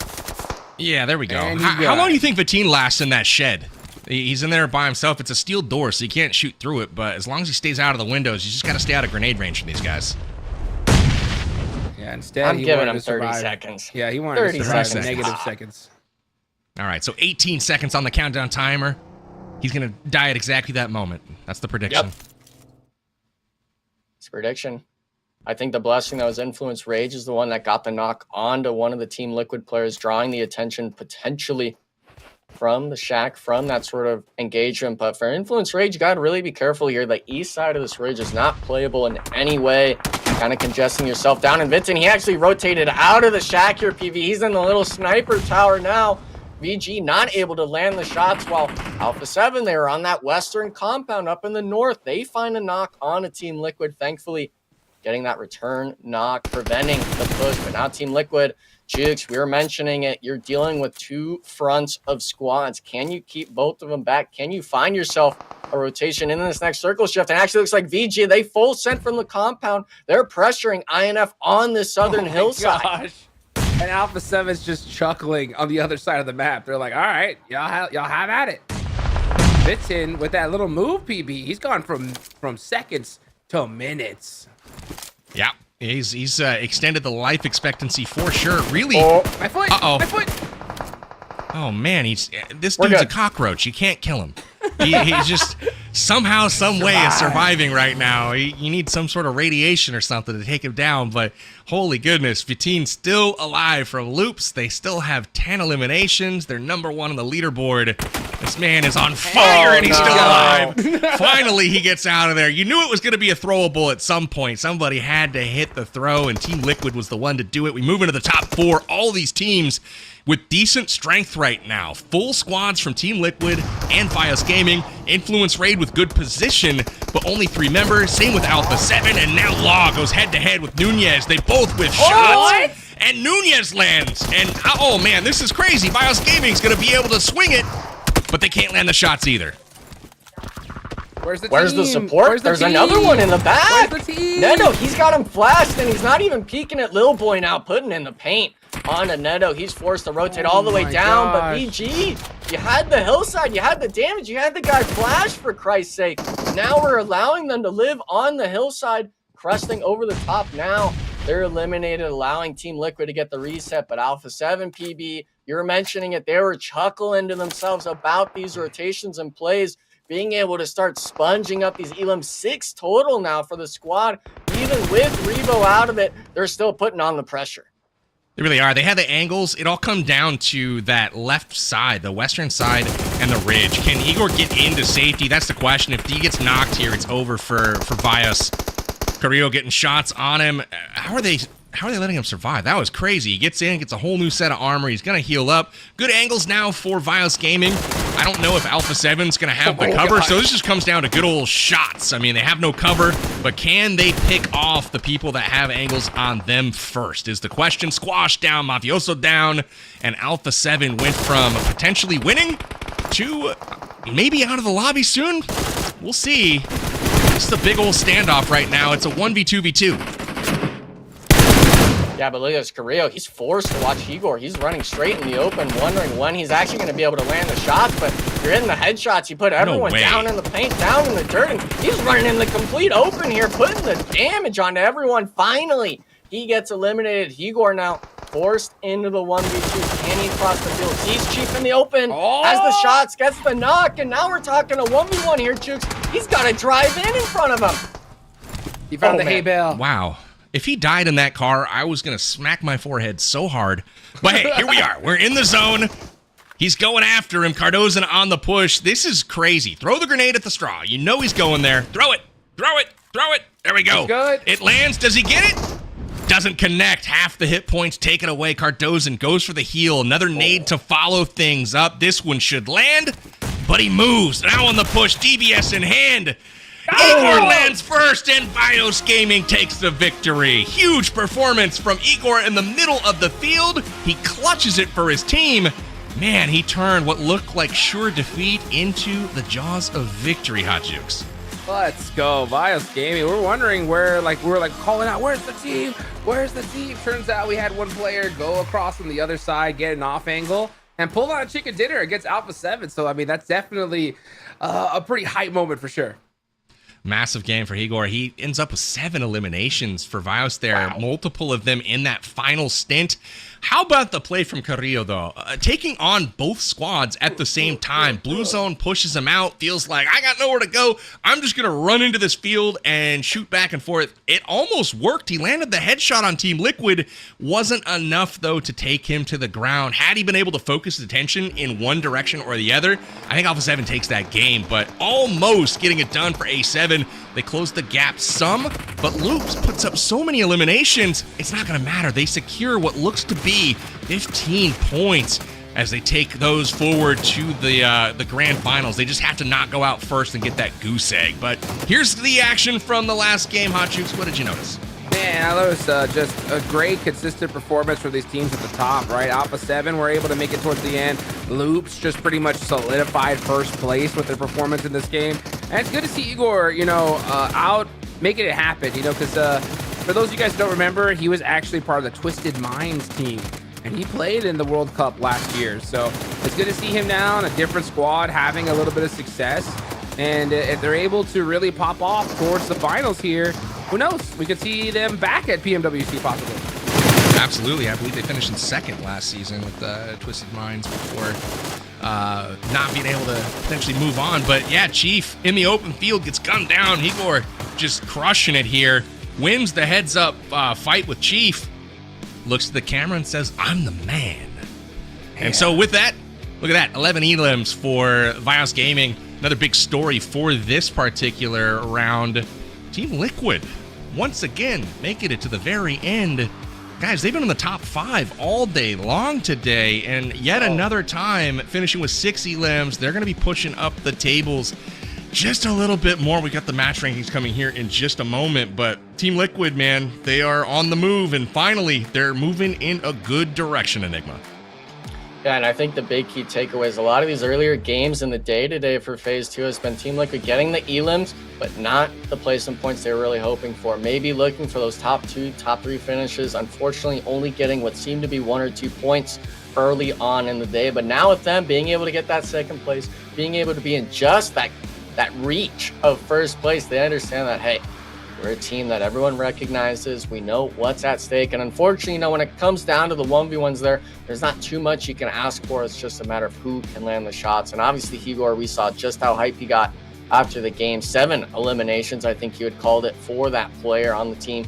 Definitely a big boost. But I mean, look at even 4th and 5th place. Both those squads on the match rankings, 10 total eliminations. We wonder where the eliminations were for the top 3 squads. They're there. Influence, Rage, Loops, both having all of them under their belt, and speaks volumes. The end of this match standings here, the bottom 8-year PB. It's kind of not a surprise for some of these squads being here. We've seen them here. It seemed to be all day today. Yeah, absolutely. You mentioned the top teams soaking things up. Well, 9Z and Wolves are not doing so. The last few games for Wolves have been tough. The whole day has been tough for 9Z, so they're slipping right now, while on the ascension is Alpha 7, is Loops, and also Team Liquid and Influence Rage. They are gaining ground. Influence Rage also ties it up with 9Z, the tiebreaker going to 9Z due to chicken dinners. But Team Liquid surges past them. They're 10 points ahead of 9Z now, who started the day in second place. Looking at the top 3, we've got Wolves, Alpha 7, and Loops now.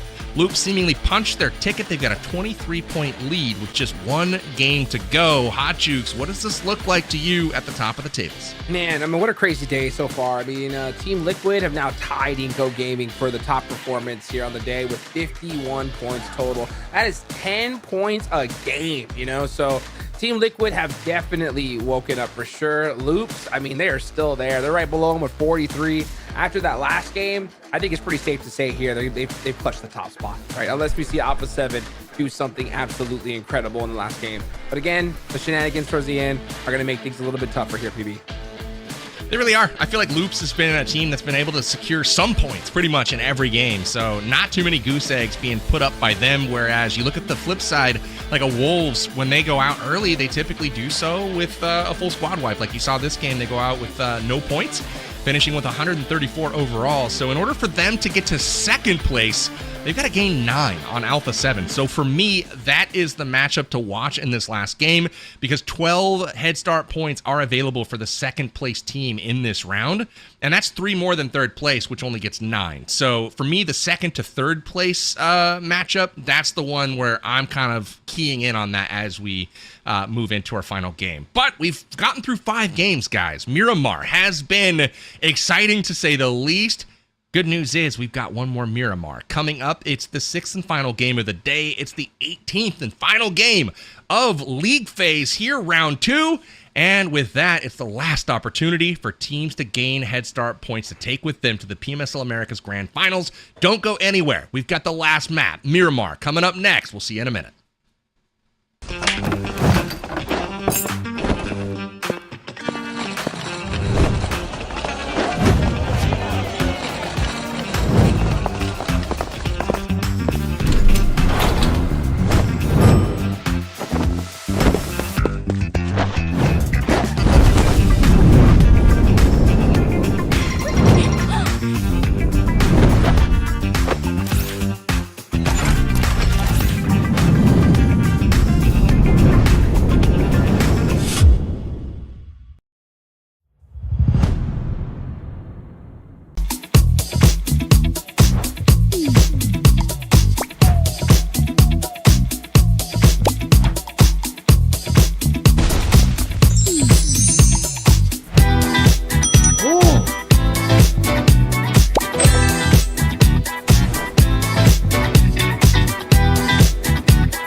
we're back. It's the final game, gentlemen. The PMSL Americas Spring 2025 season is underway. League phase has almost concluded, but not yet. We've got one more game. For all the marbles, at least for all the bonus points that they'll be taking forward to the grand finals, it's Loops in control right now on top of the tables. It looks like they're going to get the top spot, but that second place is up for grabs. Just 2 points separate the Wolves and Alpha 7, and we also have 9Z and Team Liquid very close behind, just 15 points behind second place. So 4 teams still kind of in the mix, trying to secure those 12 bonus points. Hot Jukes, incredible, game so far. What's been your impression of today thus far? Crazy day, right? We saw iNCO pop off. We see some good consistency from Team Liquid. I love to see that because you know what? There's one thing you really can't teach. I've said it plenty of times here is you cannot teach clutch, right? You have to just wait and see what happens here. And I think we've seen some really good clutch plays from a lot of these teams here towards the end. Now we finally reached the final game. We're going to see that battle between the Wolves and Alpha 7, right? Personally, I want to see the Wolves get the better end of it, right? Alpha 7 already got a ton of points here in round 1. They're so dang good. It's not like they even need them, right? So I really want to see that North American squad at the World Cup. So Wolves, I think they have a lot of pressure on themselves here because they're going to need every single point they could possibly get in the finals. So let's see how it looks. The momentum of each of these squads. We'll go head to head with the Wolves and Alpha 7 and see how they're trending here in round 2 performance. Obviously, Alpha 7 had a really weak day 1 of round 2, but they have surged back. As you can see, the elims and damage very much in Alpha 7's favor. But what else is standing out to you, Enigma? I mean, the average survival time and the average placing basically similar from these two squads. It just means Alpha 7, in the times that they're in the match, they're putting in more work than the Wolves. We understand that Alpha 7, they've got Revo, they've got Squash, 2 star seller players that are able to frag out, but Wolves has Coops, they have Juancho, Doran, Baton, people that we've hyped up over the last year, essentially through the last Americas, through the Titan series just before this. Our dominant squad from North America, struggling to be able to keep it consistent. And the damage numbers, they speak for themselves. 4,000 damage difference between the squad on their coattails. And for Wolves, I'm starting to doubt a bit. I'm not sure if they're going to be able to kind of pull through in this last Miramar, seeing how poor of a rotation they had in this last match here we just watched, while Alpha 7 was able to sit back, allow the other teams to kind of work their wonders and come in for that top 3 finish at the end here. It all comes down to the last match, and when we're talking about momentum, that clutch factor, like Jukes has said, my marbles, I got to go with Alpha 7 here. Incredible observations as always. 15 eliminations separate the squads right now. Momentum in Alpha 7's favor. Wolves off of a couple of weak performances, but if there was ever a time to rebound, it is right now. They've got 9 points to make up between them and Alpha 7. That's a tall order given how Alpha 7 has played today, but they know where they drop and they know what is on the line. So we'll see if Wolves and Alpha 7 perhaps run into each other maybe a bit earlier this game. They do drop in similar locations, Power Grid, the Chumacera area, and then all the way up to El Pozo. So we'll keep an eye on that. But Hot Jukes, give me your prediction here for our final Miramar of the day. Who do you got taking this victory? Man, you know what? I gotta speak it into existence, right? Wolves, let's go, baby. You gotta be able to clutch it up here now. It's gonna be hard. I doubt we're gonna see a hot drop from them, but they really need to turn up that aggression. They need to stay cohesive as a team. When we see them stick together, they have a ton of success. When they kind of do these little cheeky little splits, they kind of get picked off one by one. So I want to see Wolves just go back to basics. If they just do that, let Juancho run the front line, and we're gonna see some big points on the board. Hot Juice takes the Wolves, but who will Enigma take? Tell us. No wild picks this time, okay, BB? We're not going with VIP. We're going to go with Team Liquid here. I want to see them be able to potentially get that double-digit elim, the 10 placement points, potentially shoot up past those other 2 squads, of course. And for the most part, you guys see it on the screen. Amazon code, the last one, I believe, of the night. Make sure to enter it, get that sort of stuff going. Taylor's the fan of the rice cooker. I'm one of those air fryer people myself. Make sure you got the quick fingers and got it locked and loaded. Gonna be out throughout the whole tournament, right, guys? And for the most part, PB, coming into the last playing path, the last map, last game of Phase 2, but I gotta ask you, who's your pick on this map? Well, my pick is the rice cooker and the air fryer at the same time. You know, Okay. hit the rice for the side, hit maybe some grilled chicken breasts or fried, I guess, air fried. That's the move right there. So, with that, my pick, I'm also feeling Team Liquid for this one. I was gonna pick somebody different just to be different, but I'm gonna go with my gut, man. It's been pretty accurate today, so I'm gonna stick with it. I think Team Liquid pulls out their first victory of the day. They've been close a few times, but just haven't been able to find it. But their consistency has been what's been so notable. They've been in the top 5 all day long today. They've been picking up some decent elims to boot. So they've got an opportunity right now to punch up that leaderboard just a bit more and secure some more head start points to take with them to the next round, because every single position that they finish higher is an additional rank point. So everything from 6th and higher is more points to take with them to the finals, and each and every point obviously is going to matter, Hutchins. Yes, sir, it is. And I cannot tell you guys, for those of you guys that are possibly new to watching competitive PUBG Mobile, I have seen personally a ridiculous amount of tournaments be decided by just 1 point, right? From the top of the tournament to qualifying to the next one, right? We've seen plenty of teams, you know, where there's only 4 teams that move on. The 5th team just barely missed out. And look at this. You can see those 2 drop spots right there. Alpha 7 and Wolves mighty close to each other. And honestly, if you're the Wolves, optimally, you want to take them out early, right? You really want to shut down Alpha 7, because even if you put up, you know, 15 points, Alpha 7's probably going to put up 12, right, Enigma?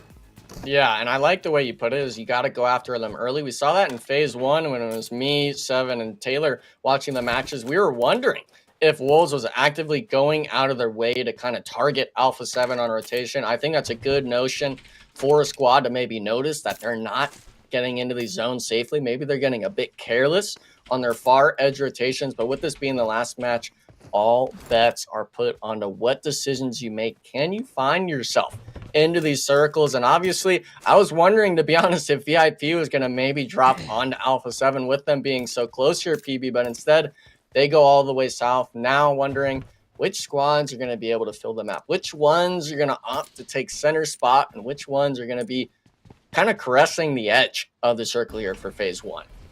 It's an interesting perspective, and one of the things that I also find neat is the circle. It's very forgiving to pretty much every team. It's dead center right now, so no one has to worry about, you know, crazy rotations. Normally, you would see on any circle, Alpha 7 either take a very southern or very northern rotation, depending on the zone.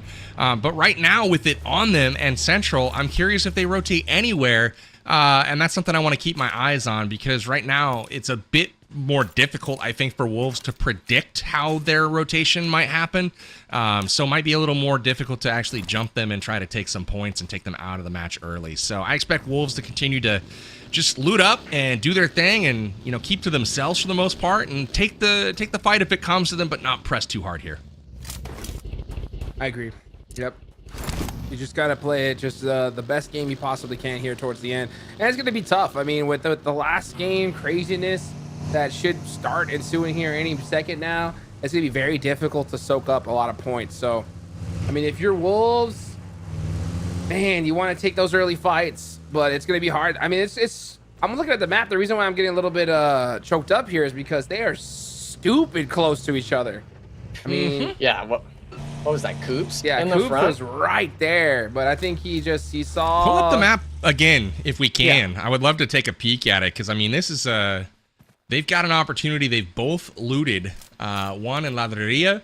We've got the drop spot of Wolves here. They've come north. Alpha 7 drops here, and they've come in like this. Wolves has the opportunity to come in right behind them right now. We'll see if that actually comes to pass, but it's a really big opportunity right now for Alpha 7 to get pinched, because there's multiple squads. There's 9Z that's there. There's Xforce coming in from the north. If they do get pinched, there's a real chance here for Wolves to not only pick up some third-party elims and gain some ground, but for Alpha 7 to go out early. Alpha 7's been a team that's played edge this entire tournament. They haven't really committed to take center position until 4th or 5th phase in the circles. But right now in stage 1, they've already gone center, and so that's a bit of a different look, and Xforce has found their way on top of them.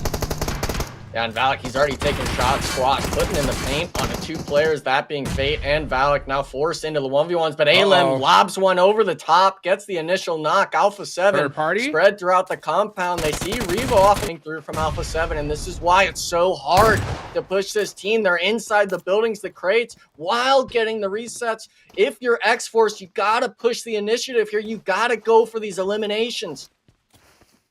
And honestly, if you are the Wolves and you happen to hear these shots coming from the side, and if once you notice an elimination is from Alpha 7, you got to third party this. This is going to be your chance to take down this squad and possibly sneak away a few more of those bonus points going into the grand finals. Valak, he's trying to find a cheeky little angle here. Both teams getting a full reset. Valak does jump on top. Oh, Junk has to jump down immediately, though. Gotta say, Alpha 7, when it comes to their positioning, they seem to be having a lot more movement as opposed to Xforce. They're isolating Aleem right now. Right? They've got Molly's behind him, and I'm wondering if they push the action with 2 players. We'll see if that actually happens. Right now, Wolves, though, content to stick on the outskirts. They've got 1 in Monte Nuevo and 3 in the hillsides right now as they're getting ready to potentially take on STS. But now it's Valak getting it done, taking down Revo and gets the finish. Now momentum going to Xforce, and now the name has popped in the kill feed, so everyone has been able to see who was eliminated, and it was Revo of all players. What is going to happen? But this is the struggle. You got to understand where these players move to around the compound.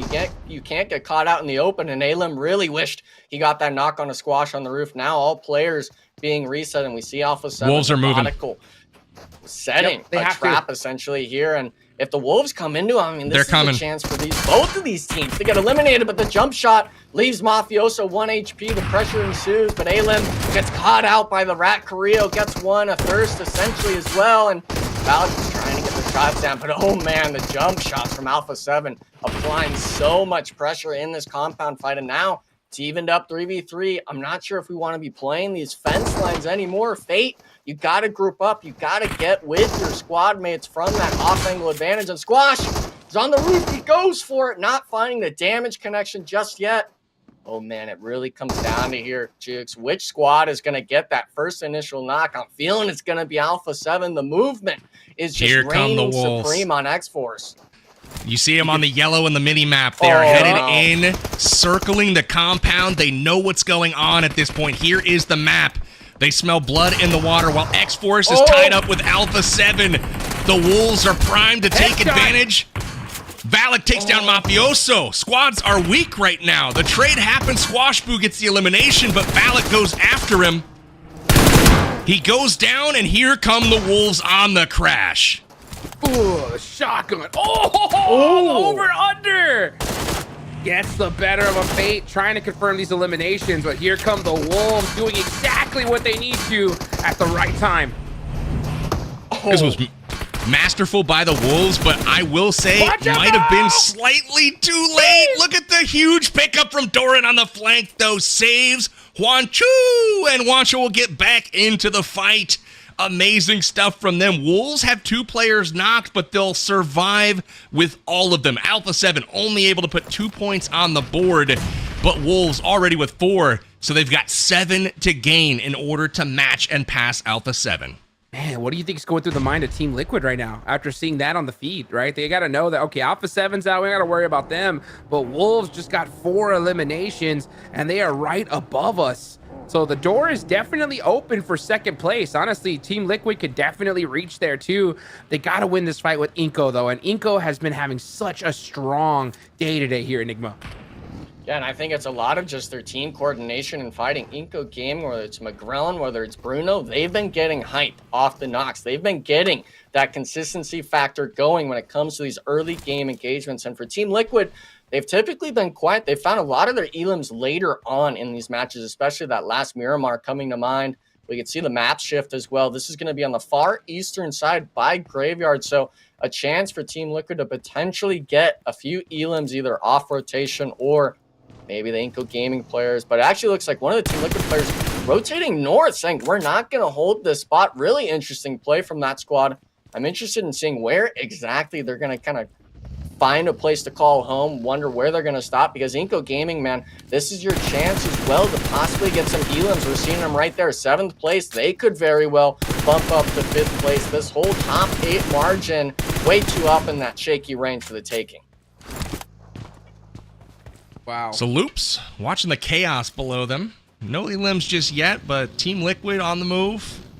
iNCO getting some shots down range. The Wolves, though, I thought this might be a thing before the game, them kind of crashing onto Alpha 7, and with Alpha 7, you know, committing to center zone early, that for me was the nail in the coffin, because again, their superpower, in my opinion, is their rotation and their ability to have good timing and just stay mobile. But with taking up that position, they got stuck, you know, crashed on by Xforce. And I got to give a huge shout out to Doran. You couldn't see it on broadcast, but I was watching the map. The second Rivo's name popped up in the kill feed, Doran snapped into action and immediately shot across the road in his vehicle. And, you know, he parked and they didn't know for sure. Was that the fight where Rivo died? Like, we heard some shots there earlier, but we didn't know who it was. They waited for the action to continue. And the second you saw the trades happening with Alpha 7 and Xforce, they were like, okay. And then all of a sudden you see all of the Wolves snap over there, and they took advantage of that situation. So just beautifully played by the Wolves. Oh man, you couldn't ask for a better start, honestly. Alpha 7's already out. That's one miracle done. Now you got to go ahead and pull off the second, and that's getting enough points to secure that spot. Wow, look at that. 9Z just getting picked apart on rotation. Let's see what the Wolves do now. Are they going to switch to a more passive playstyle now that the Alpha 7's gone, or are they going to continue with that aggression? That's the big question. I'm getting a little worried. They're rotating right into Influencer's Rage's spread just on this northern edge. Yeah, it looks like Diego actually hearing Juancho on this roadside. Oh no, Wolves, please don't let this be the end of it. You have such a good spot. Can they hit the shots from Influence Rage? They're driving right by him, and Baton gets double dinked out of the buggy. Juancho now as well, turning out into the blue zone, barely getting away with his life. Wolves now having to play the rest as a 3-man, and where do you even go? We can see it ourselves. S2S, AGG, Team Liquid, they occupy the north side, this western edge where IG and 9Z were at, Jukes. That's full open field. That's taken. You're kind of resorting to just playing in the blue zone at this point. I think Wolves isn't going to be able to do it here. They need what, 5 more points? Yeah, 5 more points to pass up Alpha 7. And 7. that hurts. 7 points? Yeah, they need 7. They were 9 down coming into the game. Right. And Alpha was able to put up 2, so they need 7 still to pass them. That's a tall task right now, given their position in zone. iNCO holding down center right now at Graveyard. This is a really decent position for them. See if they can defend, though. Defending is not easy on Miramar, so you can come from so many different angles. Now, Loops getting chewed up by United 4 Gaming. They're down to just a couple of members. United 4 putting down the pressure right now. Ravinia gets a trade here. We'll see if the nade lands. My guess is he's gonna land it just perfect. Boom. Just like that. Just on point with those predictions today, dude. Oh my gosh. PB Boom. Unstoppable. Let's see. Coops. Oh my gosh, trying to survive. What's your prediction with the Wolves though, PB? That's my question. This is a hard one because they're gonna take down shoot to survive here. Just wait for it. Okay, let's see it. Oh my gosh! Klaus, you watch out now, son. Watch out now, son. Yeah, done. Coops is getting the dub. Uh-oh. He's got a bad angle here against Darklight. Can Darklight get off a shot? Nade might be following from Coops here. They have to clutch this. Casper gets shot in the back. TL coming to their rescue. Will Liquid help out the Wolves? Shoot to survive is taken down fully. Coops, no, not like this. He's on fire. Not in a good way. Got a lot of bandies. He's got some HP though, yeah. There's a body there as well. Bro, not the spot to stop! No! Oh my God! I was wondering if he's gonna be able to get it off, and that's Coops down. 6 eliminations. It's Juancho and Doran. Oh, of all, why not just go in and loot from the inside? I don't know if it was possible, but he stopped on the stairs. I'm so sad right now.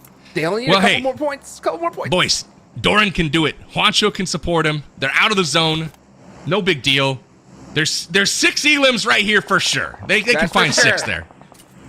And if Juancho does this, and if they do make it to second place, he will officially ascend from Juanchito to Juanchon. And that's a big ascension. Let's see. Uh-oh, Influence Rage coming mighty close. There's a couple Team Liquid's right here too. Maybe Wolves can capitalize on this craziness as little boy putting in some work on Ayala here. It is just racing madness, and Laura's getting the confirm on the Mythic. All Glory King is now here. What's going on? Doran picked up Ayala. Ayala got knocked, and that's another one in the column for Wolves. And so they are just 4 points now behind Alpha 7, still with 2 left up. And due to all the chaos up north, Influence Rage has given them a sliver of hope, but now they drive into Team Liquid. Can Doran escape with his life? He's wide out into the open. No! And it's not possible. Wolves eliminated, and they'll be sitting in third. But now the question is, can they stay there? Team Liquid only 6 points behind. 2 members of Team Liquid still sitting here pretty in this circle. Yeah, but the placements, they're not getting any. If they get eliminated too, Team Liquid players are eliminated down and out. So being just in that northern edge, yeah, I believe they have a buggy maybe for a rotation here, PB. But if you're Team Liquid, you got to get a lot of points here. You got to be able to find these frags on whether it's AGG to your west side up the mountain. Maybe it's to the east with INF that was just kind of keeping you on the edge at bay from your rotation being a 4-man. And it's really a rare sight to see Team Liquid, in my eyes, make a mistake like that. They had that prime spot that Chief and Cardozo are currently playing, but instead they rotated out north, getting eliminated. And this was the match I thought they would be able to win it. And obviously they still can, but with it being a 2-man, it's a tough order to ask for. You just need a hard shift north here, Enigma. That's all you need. Hard shift north. They've got the compound. Okay. Lots of open ground between them and anyone trying to approach. They can probably count on a third party to knock anybody that's approaching them. And the only people that are really in the area is All Glory Gaming. So that's the only squad they really need to worry about right now. They just need to hope that they get zone blessed. So I'm not riding off TL just yet. They could do it. They could do it. Definitely don't want to write these guys off. Only 2 players up. Good position, though. Anything can happen. So many mid-pack teams, though, still here that could possibly jump up on the leaderboards here. iNCO's got a good spot. Rolls of War have a decent spot as well. Let's see where this next zone's going to go in the graveyard. Perfect fitting here. Okay, all right. Just a little bit towards the south. That's going to be tough for Team Liquid. Savage Esports in a good spot, though. Looking at them once again as we take a peek into the action. Intense Game has been camping up here on top of this little plateau the entire round. Finally, they're going to have to move off it a little bit as the circle's going to force them inward. They don't have a lot of places they can go off here because it's just a sheer cliff face down below. But man, oh man. Yeah, but the nice thing is they've got, in my eyes, 2 freebies right here. 9Z, the team that desperately needed points, definitely not making it. Yeah, what have they done today, Chooks, as 9Z? They've gone from the top downward, and it's going to be from a team like IG as well as iNCO, which, if they were to perform well this game, definitely doable. They could pass up those middle-of-the-pack teams, and I mean, 9Z, man, as a duo, you got to face the cliffside. We've seen so many teams struggle, and even getting close to Rafa on this mountainside, let alone the player baiting in the buggy, so your 9Z, we got to see the magic happen. Essentially going to be this 4v2 spot from all angles. And the nade, oh my goodness, almost knocked them. And I mean, I can't picture it here, Jukes. This is looking like the demise for 9Z. It's not looking very good. I'll tell you that right now. Remix drives, gets headshotted immediately, and he is out the car. 3 points indeed. Are these guys good at PUBG Mobile or what? I mean, good lord. Those shots are ridiculously filthy. Just like 5 headshots. I mean, just crazy. Good shots there from Intense Game to take down 9Z. And 9Z wraps up a rough day, in danger of falling from 2nd all the way to 8th. Intense Game and iNCO still in a position, Influence Rage in a position to actually pass them up. So Influence Rage already by them. And just 7 points behind right now is iNCO and IG. So, whew, that is a tough spot for 9Z to be in, that's for sure. Super tough spot. Goodness gracious. iNCO been on fire today. Now they got their eyes set on Influence Rage. Let's see what happens. Your iNCO Gaming, man, I'll tell you what. Representing North America. All these guys speak Portuguese, though, and I'll tell you what, they got a good idea what Influence Rage does. Yep. I'll say, you hear those shots? Those are the shots of Team Liquid's hopes going up in smoke. Oh, God. That's Those right. are getting gunned down trying to leave that compound. They waited to the last possible second, but Team Liquid, their dreams are done. They're currently in 4th, but hey, 4th might be safe. We'll see. They're 12 points ahead right now. That's not insurmountable, but that means that it's like Influence Rage needs a chicken dinner, perhaps, to get by them at this point.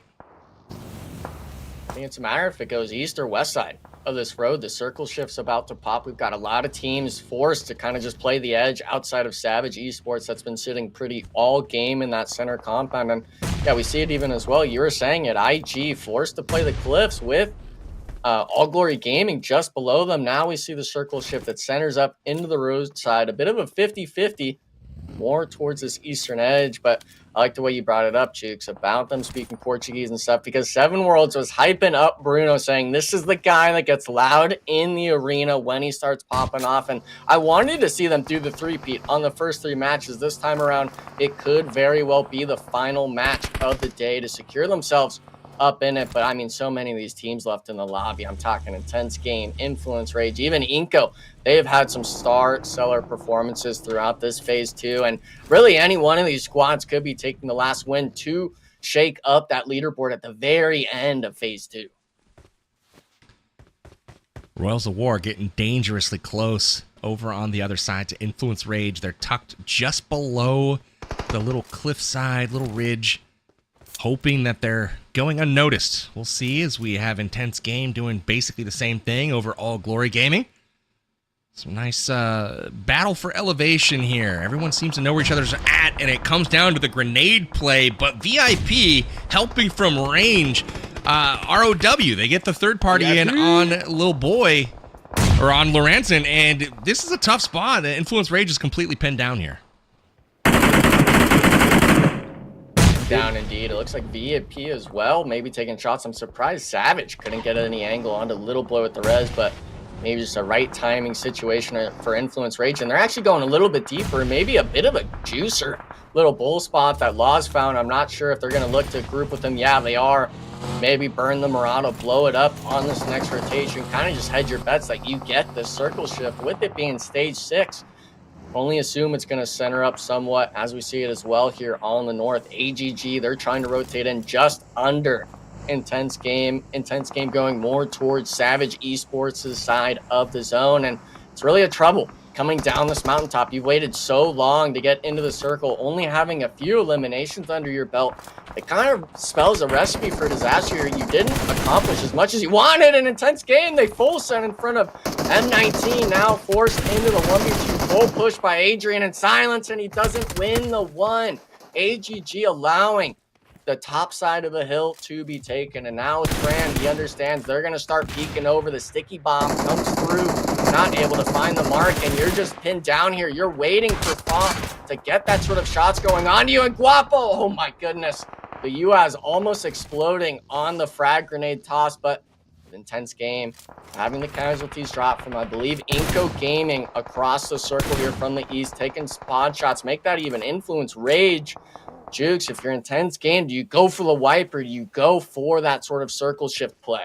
Send it, because if VIP get 2 more points, they are not in last place. Oh. And boom, just like that, Adrian's down.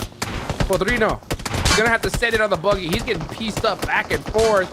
Oh, it's not looking good. It's the lay down. Oh, that buggy's gonna just blow up any second now. I think it's stuck. I don't think he can even use that there. He can use it for cover. That's about it. How much cover is it going to be, though, if AGG's on you?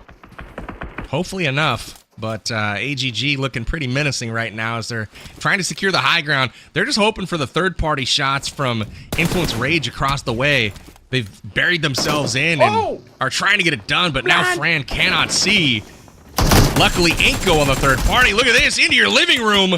Fran returns and Pedrinho goes down.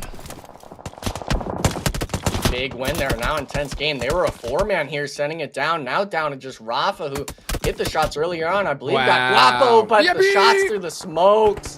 VIP, you said they weren't going to be in last anymore, Jukes. The placement points, they're adding up. I believe they maybe just need one more on the mark to not be in that 16th spot, but we're not. They have a win, I think, don't they? We want to see what these... Yeah, I think they do, at least for this phase, potentially. It might have been round 1. I can't remember if it was round 1 or round 2 where they got their win, but they did have one win so far, but I am stoked to see that. Well, they're gonna get one more. It's no big. They're down to one player. I mean, maybe. We'll see. They're almost about to double their points on the day. 6 points so far in the first 5 games. Now they have 4. Let's see what VIP can do. Influence iNCO Rage, looking strong. Yeah, they're looking real good. That's Influence Rage done for. So now it's up to iNCO. iNCO with all 4 up. In order to pass up these teams, they got to wipe out the whole lobby. So they definitely got to step up the aggression. Do you see how many points they have? I mean, there's not a ton left in the lobby. They can secure a total of, it looks like 8 more elims total, or 7 more elims total. And they can get 10 for the chicken dinner. So 17 points would move them well above multiple other teams. We're talking like 4 other teams that could leapfrog right now. So iNCO's got a massive opportunity in front of him. Yeah, if they could somehow steal Demenor on that north side from Savage Esports, maybe even pick up the duo. We see it here as well. Vitali trying to land the shots. If they could get both of these sort of weakened teams, leave Savage Esports on that western side, they could accumulate a lot of points they need. And obviously the placement points being 10 total if they were to win the match here, PB, it is a recipe for success, but can they make it happen? We see Savage Esports trying to at least get this elimination under their belt. On to the last VIOUS Gaming member in iNCO. Looks like Vitali finally picks it up through the smoke. 8 eliminations now, 6 actually. Wow, being on McGrill, and he's showing up, and now they understand the situation, the lay of the land. Savage Esports taking that western edge, trying to control all of the circle here. Huge game from McGrellin so far. He's got 6 eliminations. I don't think he's done yet either. Full squad for iNCO right now. ROW's had a massive game also. They've been busy the entire time. 1,700 damage out of Royals of War, and that leads everyone in the lobby. So we'll see if they're able to keep that going. Nades in, trying to connect with iNCO, but they're just a bit further back than they realize.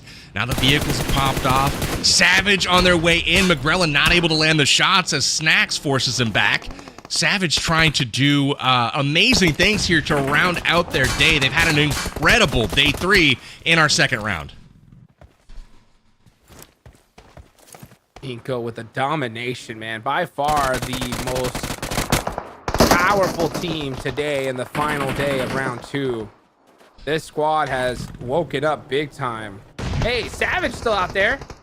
Let's go, That's Savage. what I'm saying. This is their 4th top 4 of the day. You're right, Savage. They didn't have a single rank point yesterday. Not one. Not one time in the top 8. And today they've been in the top 4 different times. These guys are gaming. But are they iNCO gaming? Pretty close. I don't lie.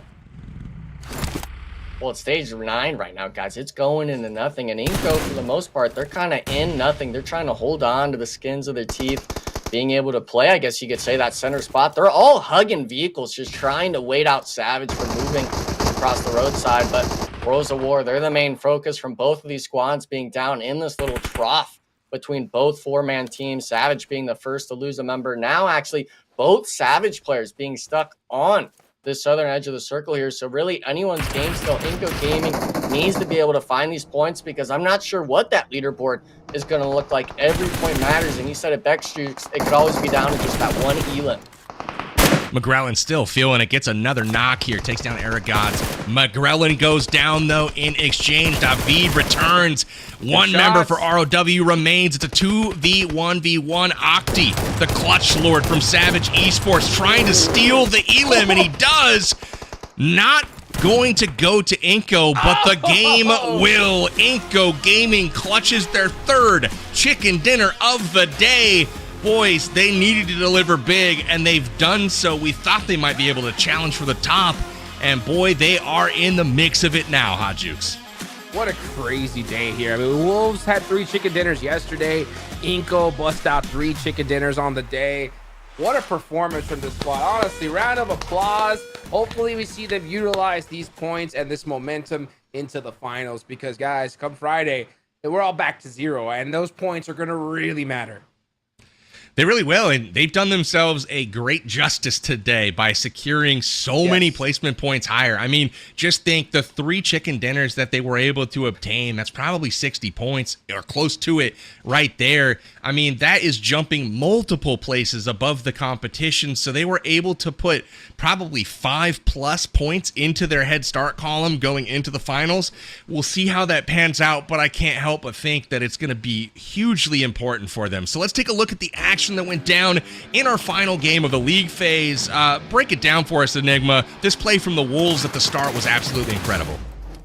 Yeah, I mean, it all came down to Xforce forcing this 4v4, not knowing it was Alpha 7, taking what seemed like ages for the fight to really unfold and accumulate, and you called it best, PB. Doran, as soon as he sees that thirst on Revo, gets fully active, is able to spot out the moment, but unfortunately, for the Wolves, we saw immediately after making such a beautiful play, getting caught on rotation, losing players in the vehicles, a sort of sob story for the Wolves, unfortunately not able to pass up these other squads. And the Wolves, man, we wanted to see more out of them. Unfortunately, that's not the case, but a team that definitely was able to step up here, of course, Rose of War, iNCO, even the likes of Influence Rage being able to find themselves in this late game. A lot of points for teams that were really trying to make that movement up the leaderboard, but unfortunately they went 3 for 3. The big dogs, the big lions, I guess you could say, in the lobby based off of their logo. iNCO Gaming, man, just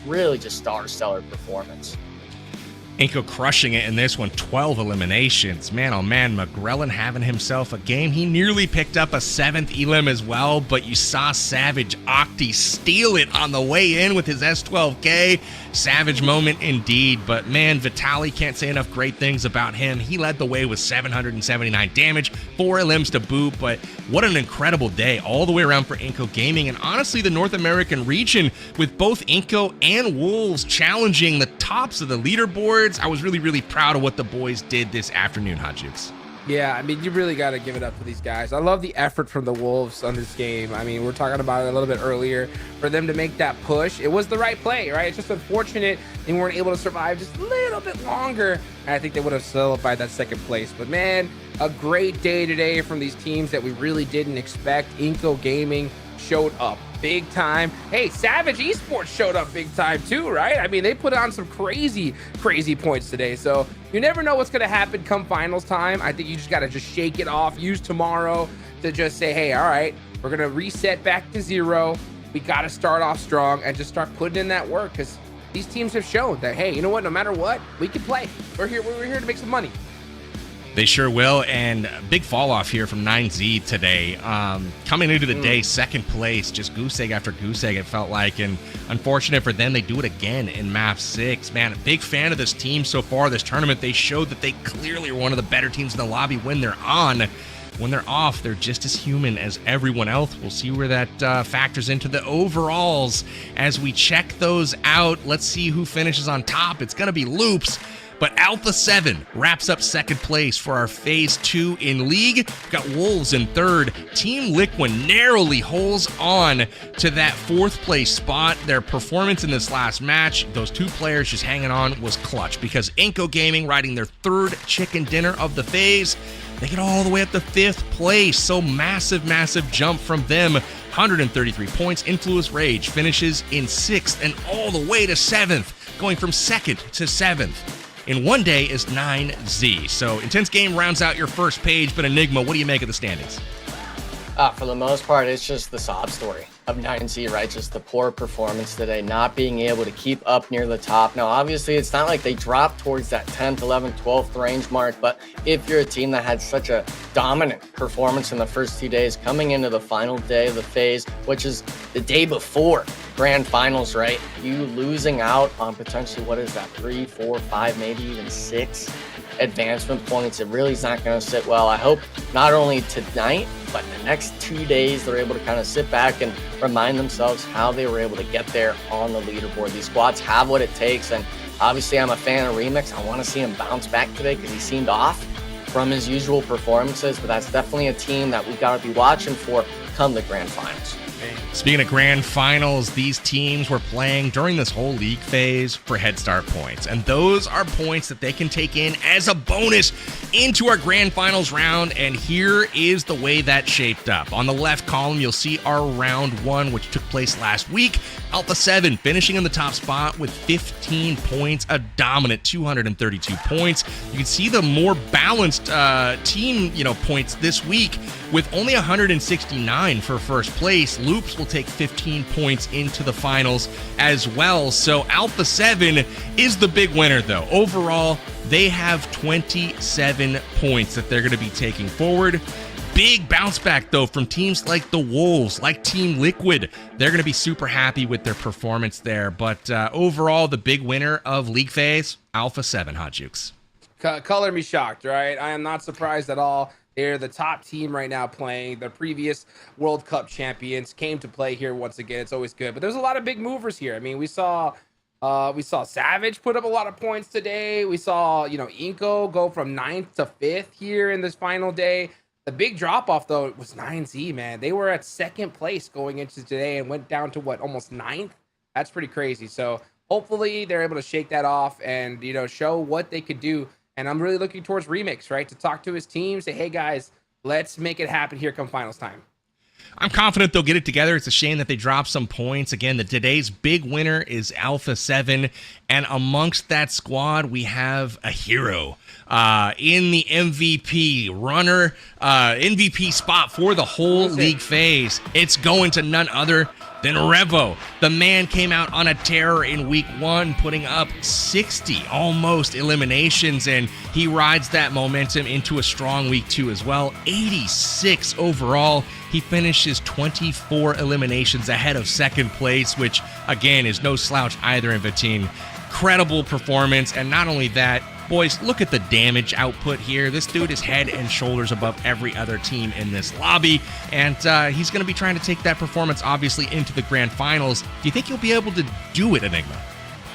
Yeah, I think so, and the scary thing about it is we're not seeing just one Alpha 7 player up the right. We're also seeing Squash. Obviously, he's 30 eliminations back from his teammate counterpart, but we remove Revo out of it. Loops, Vitz, and Squash isn't that far behind him. The damage as well is actually over that of the 2nd place player. So coming into finals, I think Alpha 7, especially if you can get a knock, thirst, or just understand where they're at in these next few matches come grand finals, you gotta focus them. You gotta have the target on their back, because we're allowing these players to stay up too long in these lobbies and they start dominating the competition. I mean, we're talking a 5,000 damage difference between 1st and 2nd place.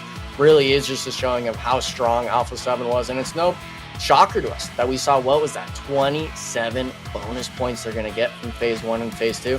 I mean, Alpha 7's already starting off with a huge lead.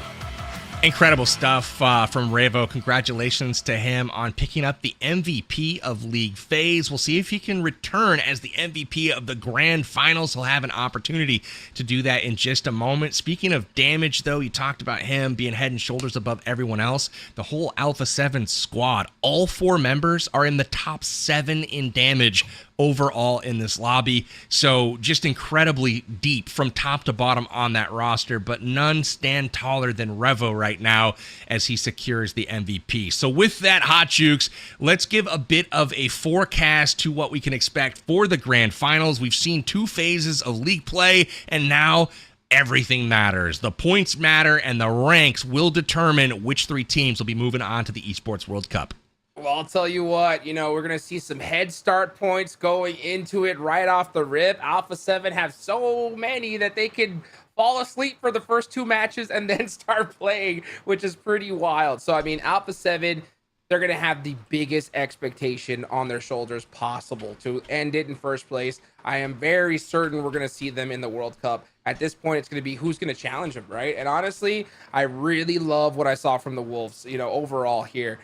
We saw them really put in some good games. They're more cohesive than I think we've ever seen them before. So hopefully they could really just tighten that up and lock it in here towards the last day, because one thing we heard all tournament long was about all this secret technology, right? All these secrets these teams have been holding back for the grand finals. I want to see those secrets. What do you guys think that they're going to be? That's my big question.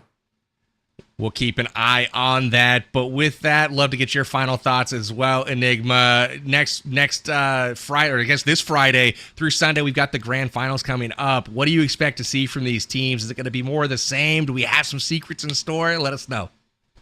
I think we're going to see the same, at least from Alpha 7. Right, I mean, starting off with essentially a win and a half over a lot of these other teams just off of their performance alone from Phase 1 and Phase 2.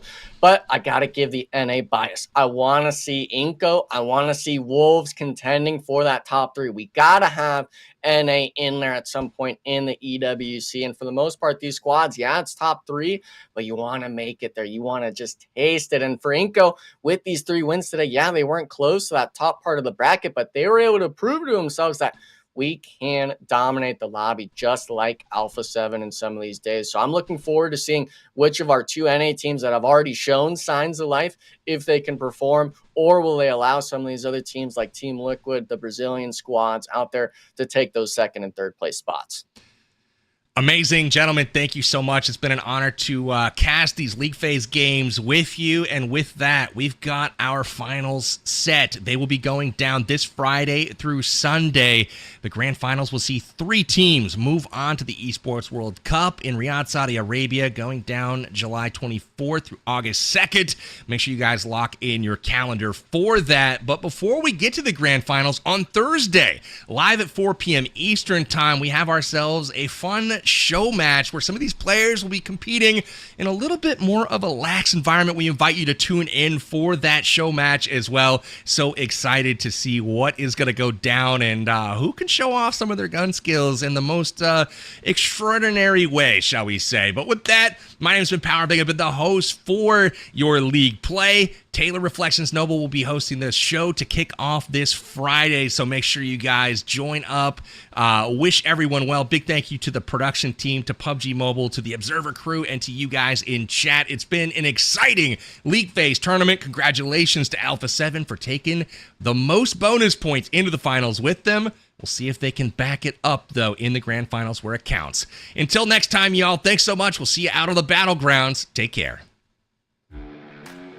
Xforce, they fight with VG, and I'm not sure what happened here. I felt Xforce and somehow, some way, these teams are able to get past these chokes with the finish, and now Blue Zone starting to pay a factor. They just come out from nothing. They're able to get all the players. They said I think there's time for Alpha 7 to win here. No way. No way. I think it's going to be iNCO. They've got the zone positioning at stage 9 the whole time. Unfortunately, Snacks, he gets protected. Oh, all right. Don't take that chicken dinner. VIOUS Gaming trying to keep the momentum going. They got Nunez there. His team drove off and left him. They're like, listen, guy, you're of interest, I think, for many other squads. Oh, man. What a day. Alpha 7 out. You got 9Z out. That is how they having a day. I said we needed to get a couple from the player. And your vehicle's on rotation. That is the difference in what that speed gets you. So 2 NA squads on either side of Alpha 7 does not. The fire from Xforce, if Xforce swaps positions with them. No. Top spot on the leaderboard with the team, the halfway point of the match here, guys. He took out the prison and, oh my gosh. Jungle Wolf's compound actually slamming onto the Nox player, trying to shoot him. This one, maybe we'll call it, but still, Intense coming in from up the hill any moment. Now VIOUS is spying them out. Sending it on in. Mystic's got that off angle. When is he going to start taking those shots? So violent. Savage Esports coming to play. You can see secure a knock here. Got 24 cases, got the punch. 9C, who is in trouble yet again. They've just not been able to over on the left side. Reyes and Coldcoat are down. Alpha 7, and now Law goes head-to-head with Nunez. They both with. Should he be out of the lobby soon? We'll see. This is the big old standoff. Forced into the 1v2. Can he cross the field? He's cheaping land, but he moves. Now on the push, DBS in hand to turn what looked like sure defeat into the jaws and in front of M19, now forced into the 1v2. Forward from Savage Esports trying to steal the elim, and he does. Not going. They are in the mix of it now, Hot Juice. What a crazy day here. I mean, Wolves had 3 chicken dinners yesterday.